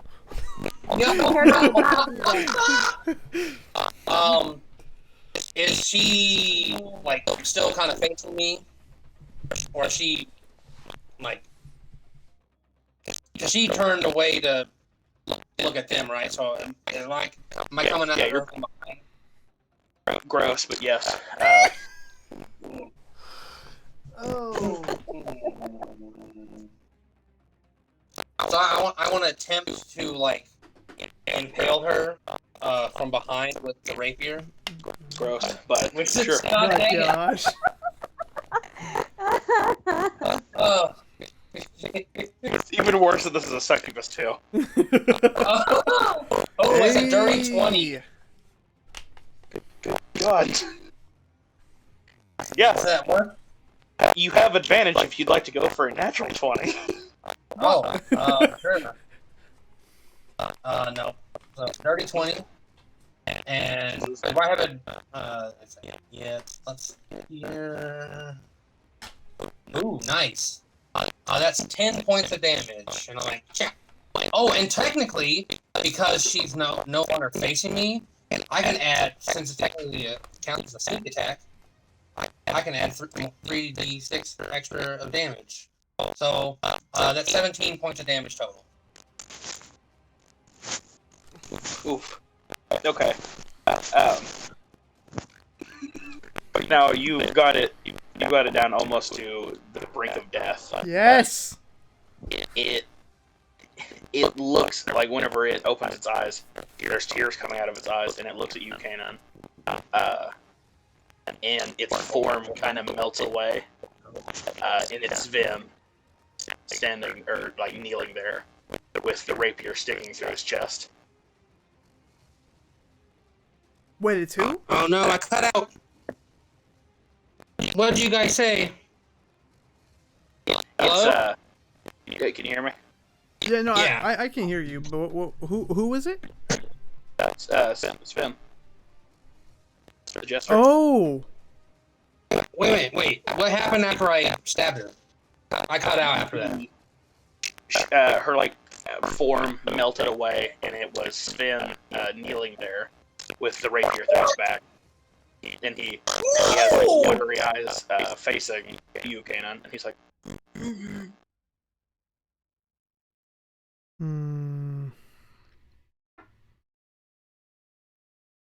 What does he say? He can't. he He's muffles mumbling. something. Oh God, dear Lord! Am I sure that's him though? I mean, can your turn. I roll insight? Yeah. Come on, please. Don't do this to me. That's 14. Okay.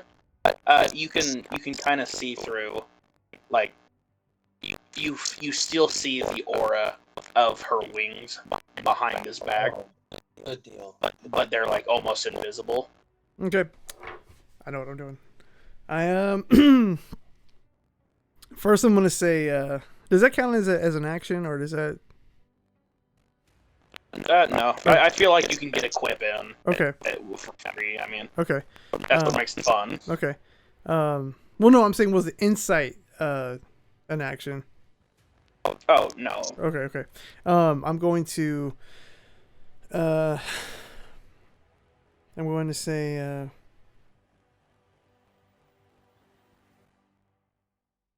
How dare you disgrace Sven that way? And I go in for the greatsword, and I say, May the gods have mercy on your soul. And that is a 19. Oh, yep, definitely hit. Okay. And it's the finishing blow again. No, I almost had a finishing blow. You almost did. Like, I have 5 more points of damage, and you would have finishing blowed. So I raise my sword up and I say one more thing. You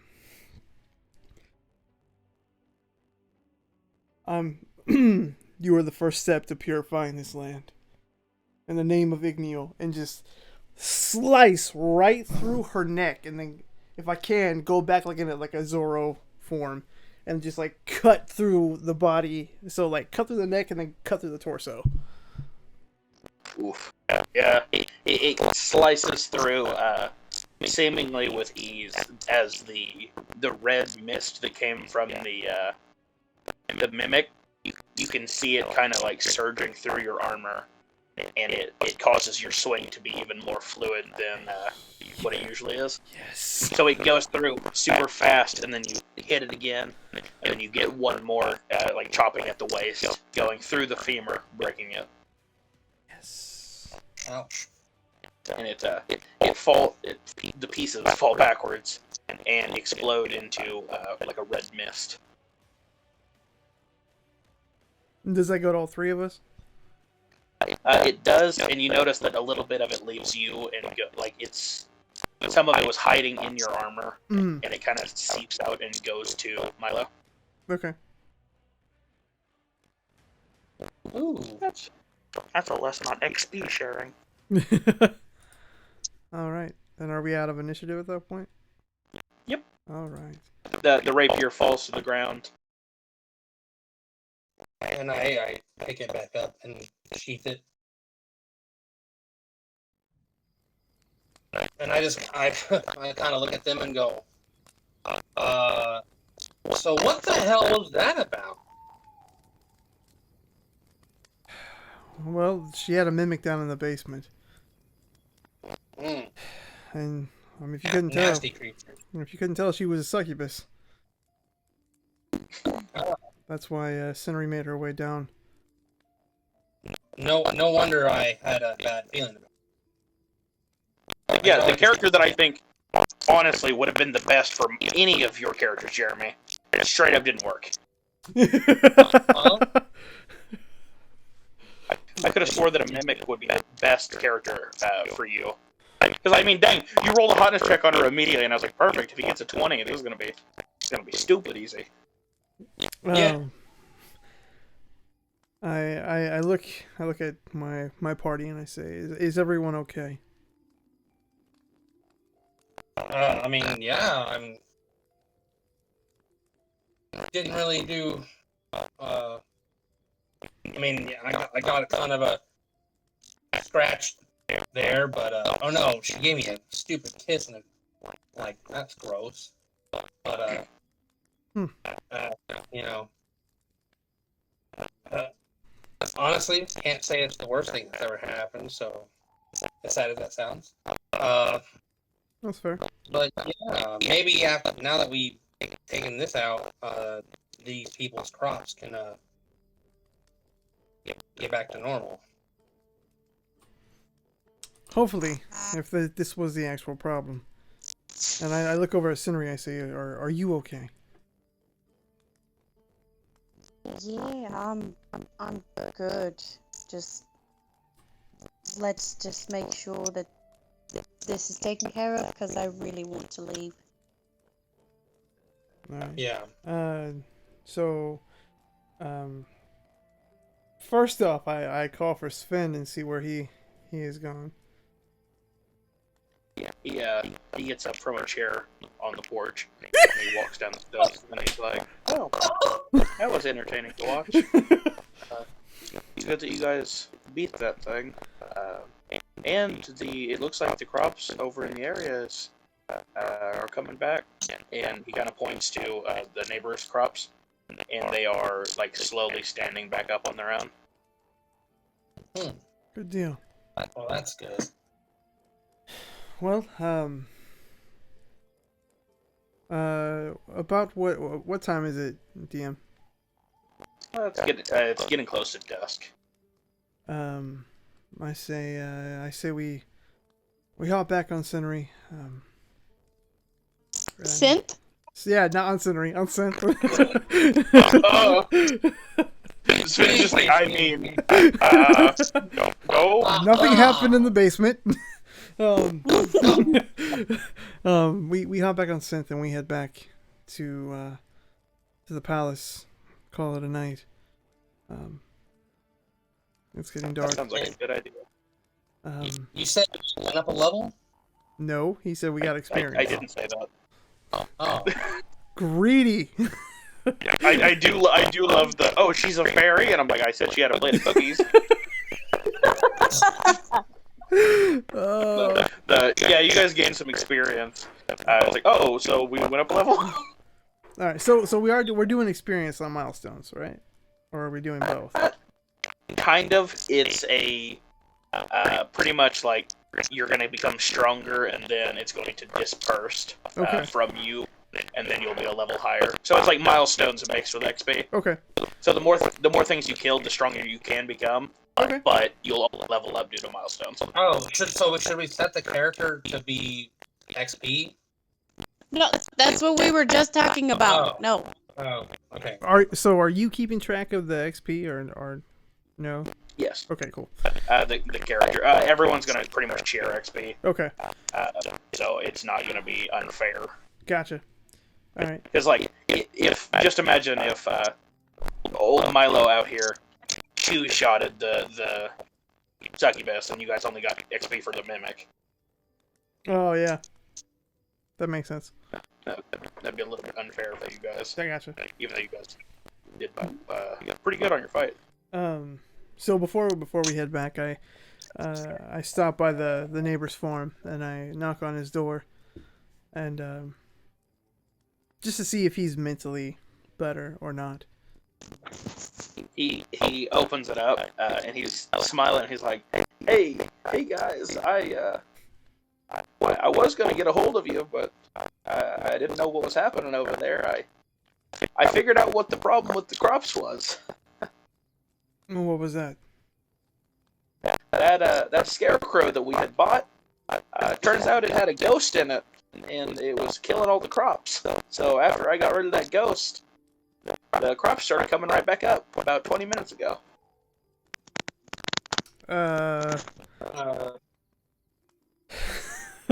So it had nothing to do with the succubus next door? The succubus? I kind of like drain crop. I kind of elbow Milo, and I say, "Oh, nothing. As long as your crops are back to normal, that's all that matters. But if you need anything else, remember to get a hold of us, not Rage." Oh, I will. I don't want that Enoch fellow around. His music is good. Don't get me wrong, but it's too loud, and he curses way too much, and I don't much care for all that profanity. I agree. Well, you sir, you have a pleasant evening. And I kind of bow to him, and then I head to Synth. Well, thanks again, adventurers. And here, small one, I've got something for you as a bit of reward. Oh, okay. And he hands you kind of a box. It's got a note on the top of it, but it's a pretty heavy box. Okay. I open up the note and read it. It says, for the synthesizers, to enjoy a little bit of something from Skull.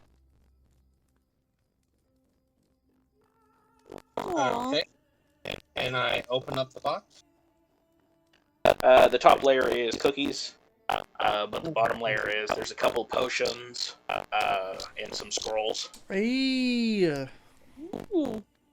Is this for everyone or me? For the synthesizers to enjoy. Oh, yeah. Okay. Sorry, cool. for Sylvie and the synthesizers to enjoy. Oh no, I'll get out of here. Well, thanks. We'll get great use out of this. It's not much. It's just some simple invisibility potion. That's what. It's all the towns could muster up for you guys helping us. Oh, yeah. Well, I mean, thanks. We're happy to help you with the problem that you figured out yourself. But Cinnamon, are you up on synth already? Me? Yeah. Yeah, I'm just kind of looking from afar. I keep wanting to call you Davey. As Milo's talking, can I just like we're all on synth already, and I'm just kind of like, Milo, we're either gonna leave you or you get on now. And I look back, I'm like, well, that's my cue. Again, we're glad we could help. We're the synthesizers. And we are the synthesizers! We love you! I run up and go, hey, I need some help, please. And then like I kind of like tap synth to like run, and she runs a little bit forward.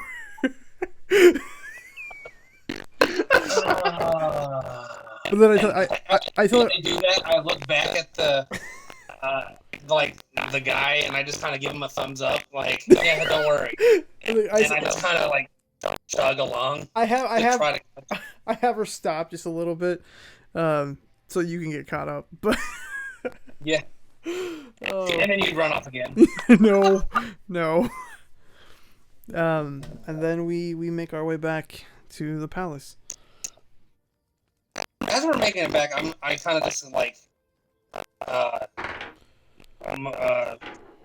look at Kane, and I'm like, so do you think that the whole like the succubus and the ghost thing were two separate things, or was that just what happened after we beat the succubus and he just thought it was a ghost?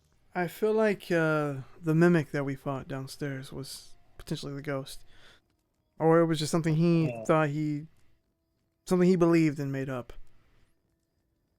Either way, it would be ironic that we thought it was the succubus all along, and she was actually innocent. No, I don't think so. She was. No, I mean she tried to attack us, and she definitely was she was an awful person. So she deserved what she got. I'm just saying it'd be just kind of it wouldn't be the strangest thing we've seen in this land. That's true. I'll just say that. I will say the gods will have judgment on her soul. We are just the ones who destroyed her physical body. We made the punishment for that. They make the punishment for her soul, and we move on from there. And yeah, and so we just keep on trucking. I mean, we did it. We survived. So, DM, how long does it take to get back? Well, on your way back to the castle, it starts getting a little bit darker, but you guys can split up the rations now, if you'd like. Okay. You guys can kind of figure out what all. I'm going to start with you, Milo, because you'd be the one handing it out. I'm going to give your pick a couple things. There's only going to be one of each type, but... Okay, so what's in the box? What's in the box? There is one potion that is like it's sticky and black, and it's thick and heavy, but it like flows quickly whenever you shake it. There's another one. Oh, there's another one that is. Trying to find it. There's one that it has like cloudy gray oil that forms on the outside of it and quickly evaporate. There is one that is. It just looks like it has fog in it, like liquid fog almost. And then there is one of. It doesn't look like it has anything in it, but it feels heavy, like there is something inside of it. Now, are these things labeled? No, Scald forgot to label them. Oh, dear lord. We have no clue what these things are. Correct. All of them are positive, though. Scald did make sure of that. Well, I know, like,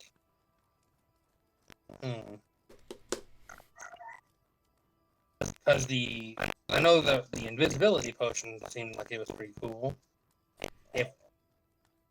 But no, there's no telling us tell which one is which. Could we do an insight? Like maybe I've seen some of this, or like a history. No, it's all bottles are kind of like looks like they've been hand labeled or hand jarred. It's only. And I can't tell by the liquid. Well, I mean, you can make assumptions by the liquid. So yeah. And all three of you can kind of see what the liquids look like. Okay. So I got a 12 on my insight.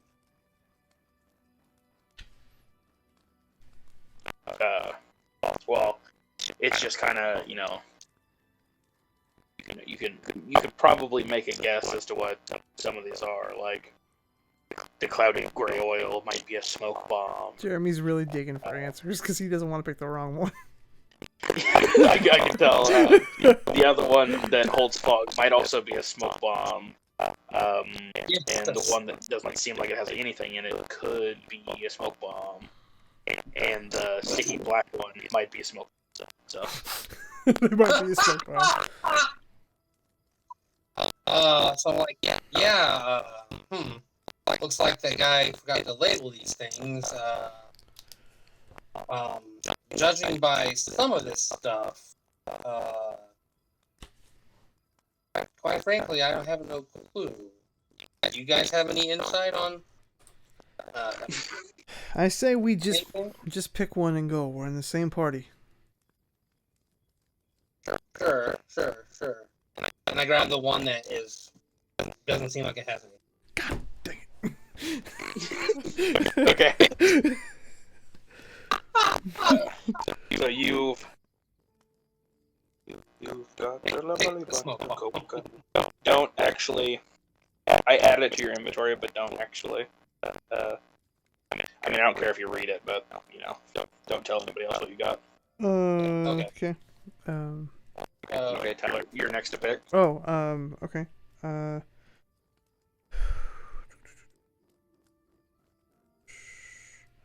I'm gonna go with the cloudy gray oil. The gray one. Yeah.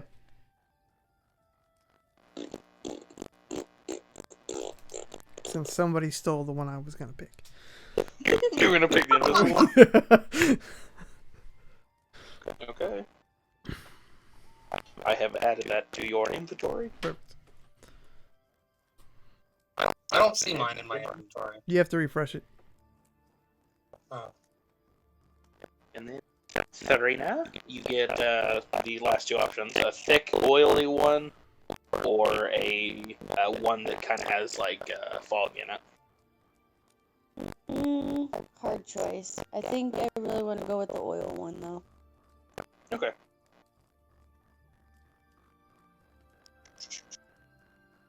And that. And then, since Jordan's not here, he gets the other one.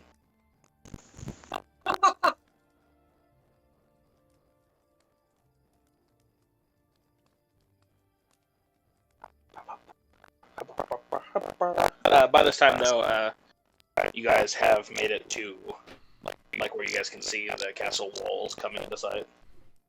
Okay.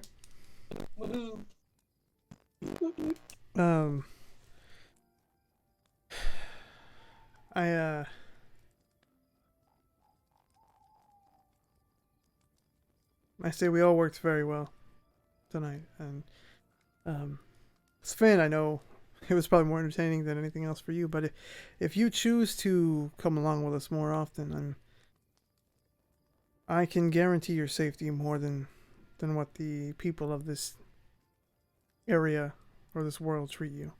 You're not a rag doll. You're a person. Well, it would be nice to not have to deal with being given diseases on a daily basis. Then you will join our party. I will talk to the king in the morning about your full-on movement to work exclusively with the synthesizers. And as for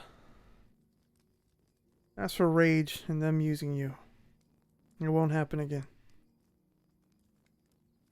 Alright, since you guys have already completed 2 quests for the king in 1 day, you'll probably promote you guys. Because Rage usually takes like 1 really big quest, like 3 days, which I guess that balances out. Fair enough. And then I guess we head into the castle walls if we're there. Busted the doors and the dog starts throwing people around, stopping people. Kylo jumps down, he's got a gun, all of a sudden starts shooting people. I do if they go ahead. Yep.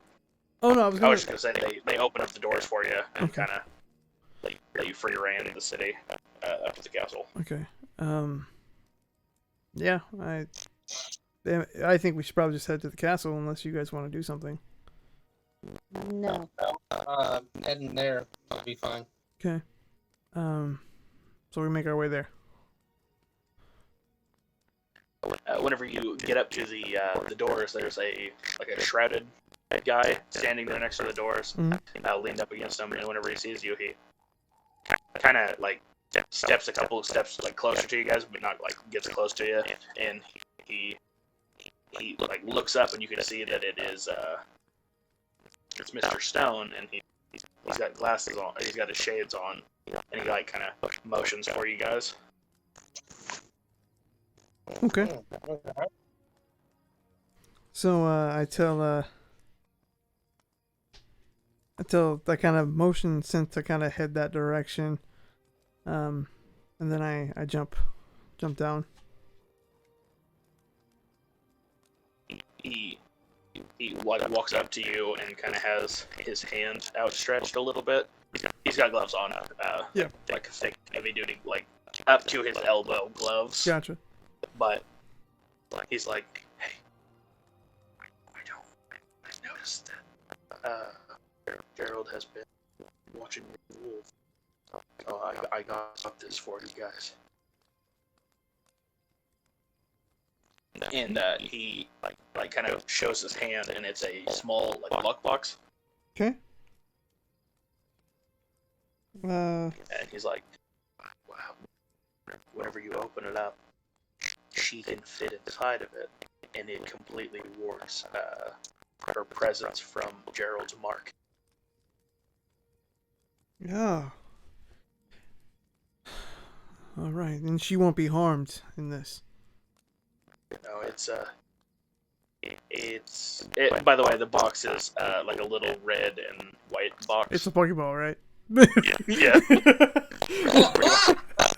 No, actually, I've been stuck in one of these things before. It's pretty nice. It accommodates whatever you put in it. But I wouldn't do this out in the open, or else Gerald might get the good idea to steal this box while she's inside of it. All right, I will take her to the stable and put her in there. I thank you for this. Is there anything I can give you for it? No, the losers around here all like money. They ain't got nothing I want. I got something that I think they would want, in fact. And he kind of pulls he pulls his like hood back, not his hood, but like his cloak, and you see like what appears to be the handle of a crossbow, but it looks to be made out of metal, and it's black, but it's like sticking out of his belt area. Gotcha. It's a Glock. I figured. He's like, all right. I'm sorry for bothering you, heroes. I just needed some change. And he kind of covers himself back up and walks down the stairs. All right. I get back on synth and I say I'll tell all of you about this, unless they got down with me. I will tell you all about this in more of a private area. And so I assume we head on to the castle. Yeah, on the way to the castle is the like up the stairs is the stables. If you need to stop by there. Yeah, so we'll stop by the stables, get down, and I show Synth the box, and I say there's someone who's after you, and the only way to keep you safe is to put you in there. And I can put it in a box. And I got my puppy bag. I trust the man who gave it to us, so he says you'll be comfortable in there. She kind of tilts her head and like sniffs the box a little bit, but she's receptive to it. And although he never really quite told me how to use it, so I just look around? It's kind of got like a white button on the front that you kind of press in to open it. Okay. And I press the white button to open it, and kind of some red light comes out of it, but not like a Pokeball. It's not a Pokeball, but like red light comes out of it, and it is like two arms, but it's like very like faint white reddish arms, and it gently picks her up, and as it pulls the arms back in, she kind of shrinks. Right. And then whenever you get her into the box, a little window opens up in the top of the box, like it's kind of got like a chest curved box top. Okay. And you can see her, and it looks like she's super small, but she's kind of like in a wooded area, and there's like some toys and stuff for her, and she's running around. All right. So it's like you got like a tiny little Tamagotchi or something now. That's fair. And so I put the box in my satchel, and or in my coat pocket, and because Kanan is wearing like his armor, and underneath his above his armor is like a trench coat, but I head on into the castle at that point. All right. Well, so you all kind of head in. The doors open, and King Quincy is standing, and he actually has a very concerned look on his face. But all four members of Rage are talking to him. Mainly Roger, but all right. They're all kind of talking, and Quincy looks over and goes, "Hey, guys, you might want to come over here." Talking to us? Yes. Okay. I head over. Do the rest of you? Well, King goes, I go. All right. Yeah, we make our way over.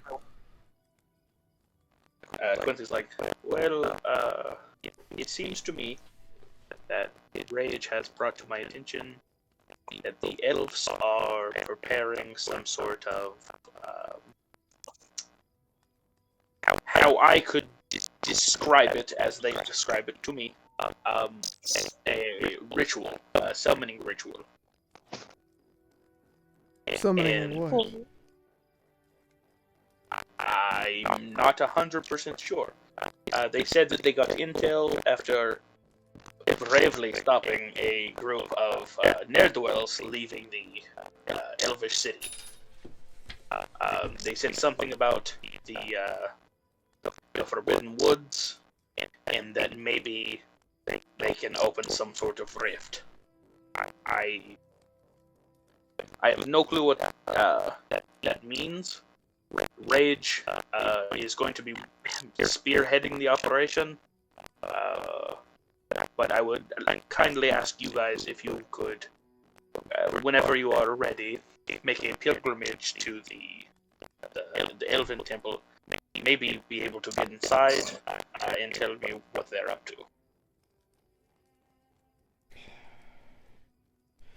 We can try. However, when we got here, the elves wanted to experiment on us, so I don't think we'll be welcomed with open arms. Oh, I completely understand, and if you feel as if you are not up for the challenge, I completely agree. And your help with the townsfolk has actually come in quite handy, and your use of Sven is quite admirable, I'd say. I like his new outfit. Very festive. Well, I'm not saying we're not up to the challenge. We are up to the challenge, and speaking of Sven, I would like to keep him on in our party if we can. But King Quincy, can I have a word with you in private? Sure.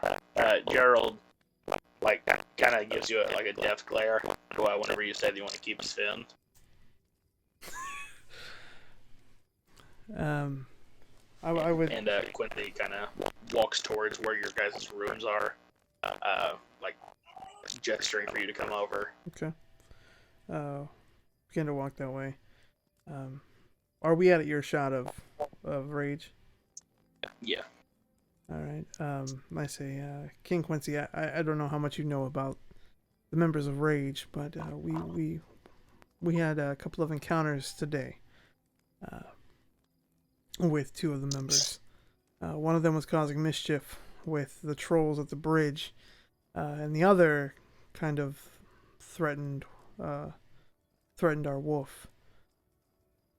I don't take kindly to threats or to people who are supposed to be heroes causing mischief when their job is to protect. So I don't want to cause any problems, because we will help you whatever way you need us, but I don't feel safe with them.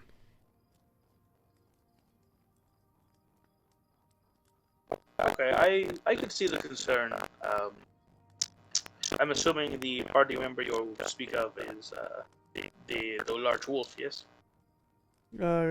Correct, yes. I was a little worried about that. Some of the magical creatures that come through here, if they are creatures of abnormal sizes for what they usually are, Gerald likes to hunt them. But I'll assure you, I have told him not to touch the dog. Roger has told him not to touch the dog.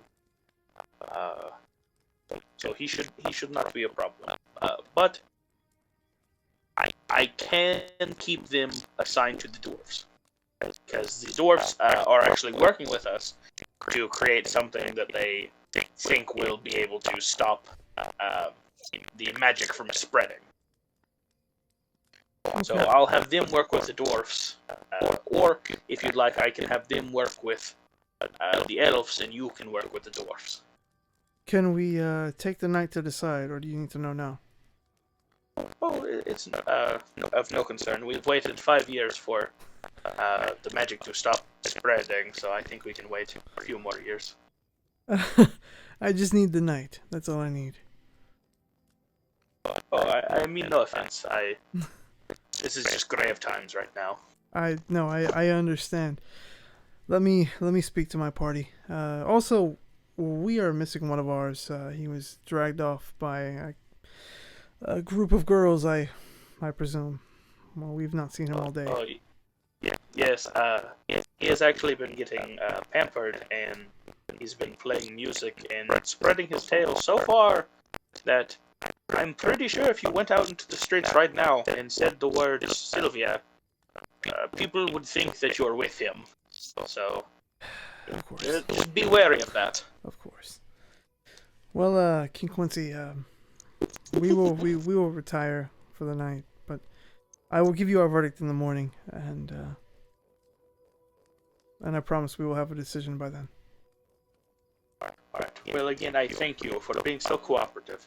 Unlike that last team, the second squad, they just thought to themselves, "Oh, this is nothing but illusion. This whole world is fake." I don't think they understood the severity of it. By the way, do you know the names of those heroes? Well, there was 4. Only 3 of them are still alive, to my knowledge. Okay. One of them was went by the name of Meryl. Okay. Another one was Crystal. And then I believe there was an Agnes. And those are the 3 that are alive. No, the one that is dead, to our knowledge at least, is Meryl. All right. And then I can't for the life of me remember the 4th one's name. That's all right. I appreciate that. I won't bother you any longer. Then I bow to the king, and I go to mine and Cindery's room. I go to our room too. And I kind of like gesture to Milo to come here as well. And Spin. Hashtag 3 sometime. If Spin is allowed to be with us, or if he has to go back to his gesture duties for the night, he could join too. But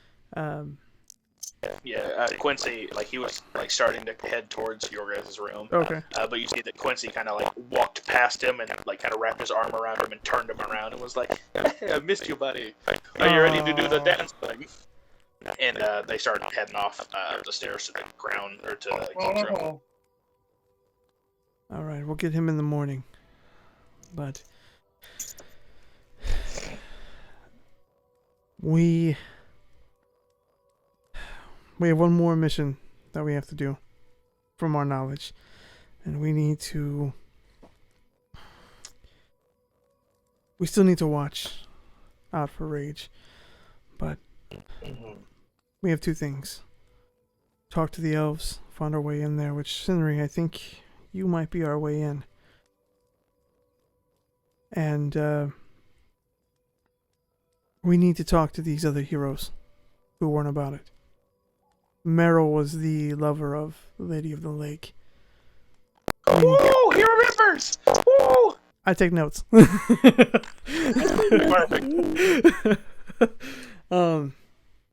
So there's also in the Forbidden Forest too. Forgotten Forest. Right. So I think we need to make an agenda, decide what we're going to do. Mm-hmm. I don't want Rage going to the elves. I feel like they'll make it worse. But I don't really want them with the dwarves either. But we have to choose which option we want to go with. So if we go with elves, Cindery, I say you take a point on it. If we go with dwarves, I'm sorry, Milo, but you might have to step your game up. What do you mean by that? We'll have to work on the way you talk. He's just trying to be nice. I know that me and your father haven't talked to you recently, but after that kiss, we were worried you were going through puberty. God. Jesus. And I kind of ignore them, and I'm like, I mean, I don't know. I talked my way out of getting murdered by 2 giant trolls. They actually were very friendly to me. Okay, but we're talking about people trying to hold back magic, so it's gonna be a little bit different than talking to two numbskulls of trolls. So, I say we go with the elves. what'd you say? I say we go with the elves. They seem to be causing the most problems around here. I agree. Yeah, I agree too. So, I will tell King Quincy in the morning that we'll go to the elves. But for now, I say we rest. We had a long day. Yes. And we have even a longer day tomorrow. And Cindery, I feel like, gets in bed. And Kanan goes back to at the foot of the bed. With his sword at the ready in front of him. And this is actually kind of crucial. Would you like to clean the sword? Yes. Like all of the... Because for some reason, everything about the creatures that you fought disintegrated other than their blood. It's still on your armor and sword. Yeah, I would like to clean all that. Yeah, I also do that with my rapier. I'm sure. Yeah, you got here rapiering women. God. And I put Synth's box underneath Cindery's pillow. So. Okay. The tub actually, whenever you like get up to it to wash the armor. Yeah. It actually looks like you set it, like as you go to set it down, it starts floating almost. Oh wow. And like each piece of armor you take off and put into the tub makes like a full human set. So it looks like you're pretty much floating in the tub, but it's your armor. Gotcha. Okay. It asks for a silver coin. The tub? Yeah. Okay. I'll give it a silver coin. Here you go, Mr. Tub. It cleans the armor, fixes the dents in it, and then it also offers up another option. Enchant. Okay. It kind of, each item that you look at individually like floats up a little bit, and it says the word enchant next to it. Okay. But the like underneath it, like the list, there's nothing in the list yet. Okay. So I just ignore it and let it finish cleaning, do what it's supposed to do, and then I put it back on. That's on armor leveling up. But you said you wanted to do the same, right, Mila? Yeah. Whenever you take your rapier and put it in the tub, it also asks for a silver coin. I'm like, okay, whatever, and I toss a coin. To you with care.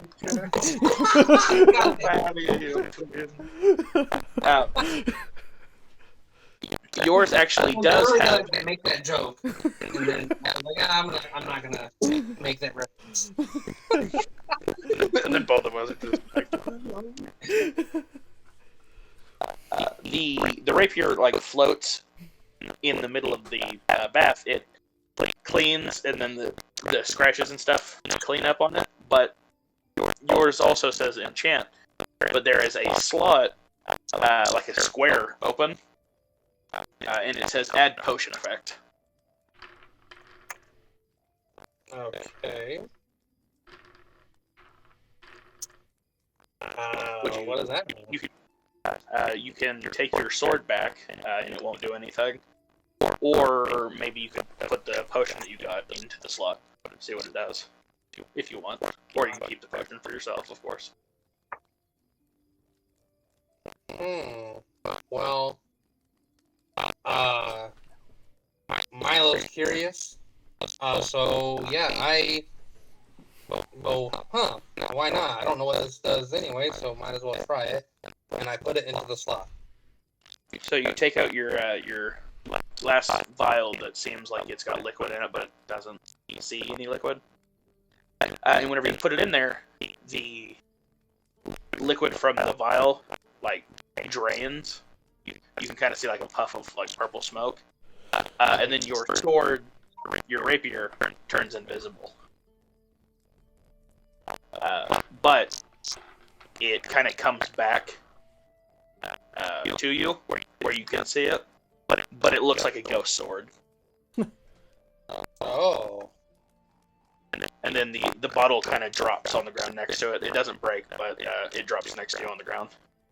And does that give the sword any buffs, or is it just because I can just sneak attack people easier because I have an invisible sword? Yes, exactly. You can see the sword. Nobody else can. Oh, nice. Unless they have like the invisibility or detect magic or something like that. But most people think you're just stabbing them with nothing. Yeah. Hey. And whenever you go to take the sword back, it lets you activate and deactivate the invisibility of it. But even when it's invisible, you can still see it. It just looks like a ghost sword. Nice. But, and I'm assuming everyone does their sleepy sleeps. Yes. Yep. Very much. Since you need all your magic back. And we're about to wrap it up, but before that, you sit down, Tyler, and in your normal position. Yep. Close your eyes. Yep. Immediately open your eyes to what appears to be a darkened living room with a old man standing there, and a fireplace with. In the mirror, you see a large robotic man, and in the ground, it looks really weird, but in the ground, there is another little tiny man climbing, just kind of towards the ground.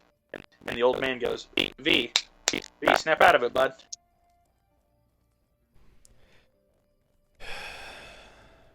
So this is what it is.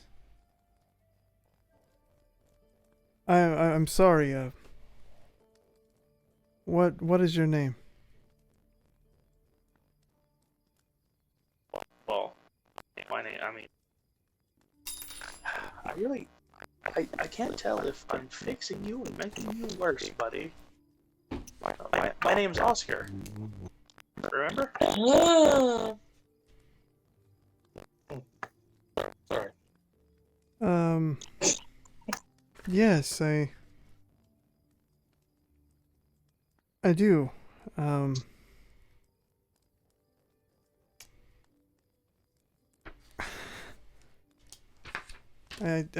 do remember you in some form, but not like this.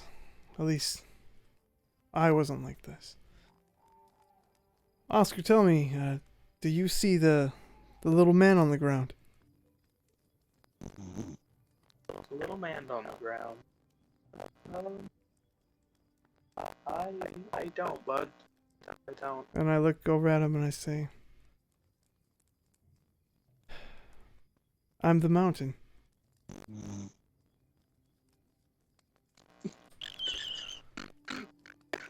Okay. What? The Oscar looks up at you with almost like glassy eyes. Like he's like, Serena. Serena.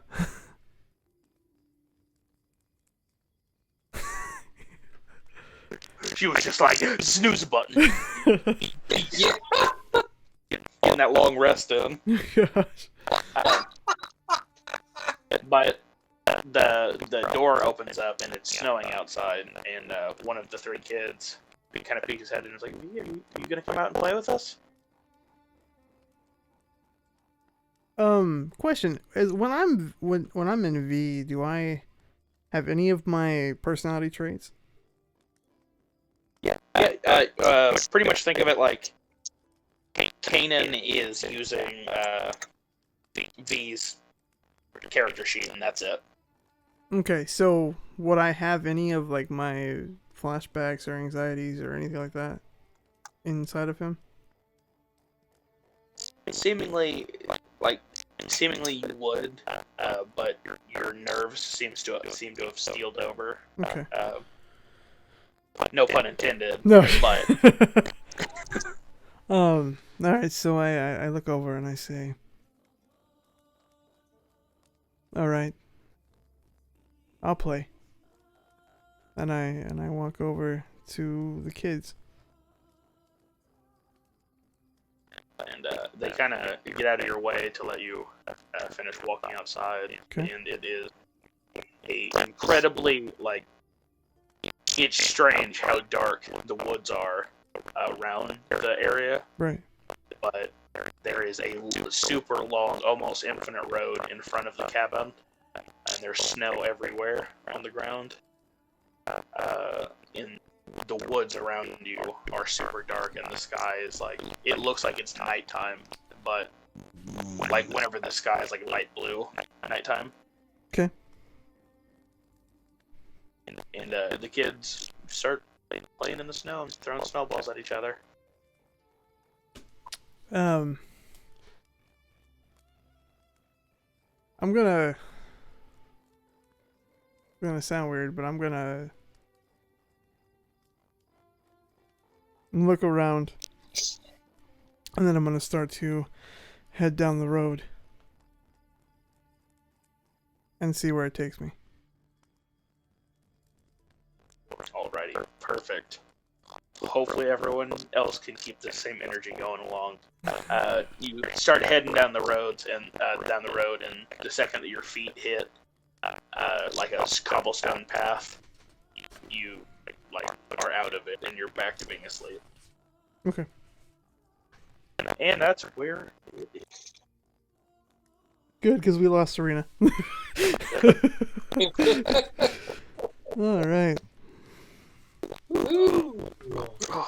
So I'm very curious if if my theory is correct, but I don't want to know yet, so don't tell me. But I feel like we're the prophecy as V, but I don't know who the small man is yet. So you cut out. I didn't hear what you said. Oh, I said I feel like my theory is that V is the prophecy. He's the mountain, and somehow he's connected to this world. Like they're in the same world, but we're just having like a psychic connection to him. But I don't know who the small man is yet.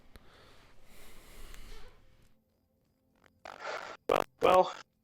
Don't say anything. Don't say anything. I don't want you to find out next time on Dragon Ball Z.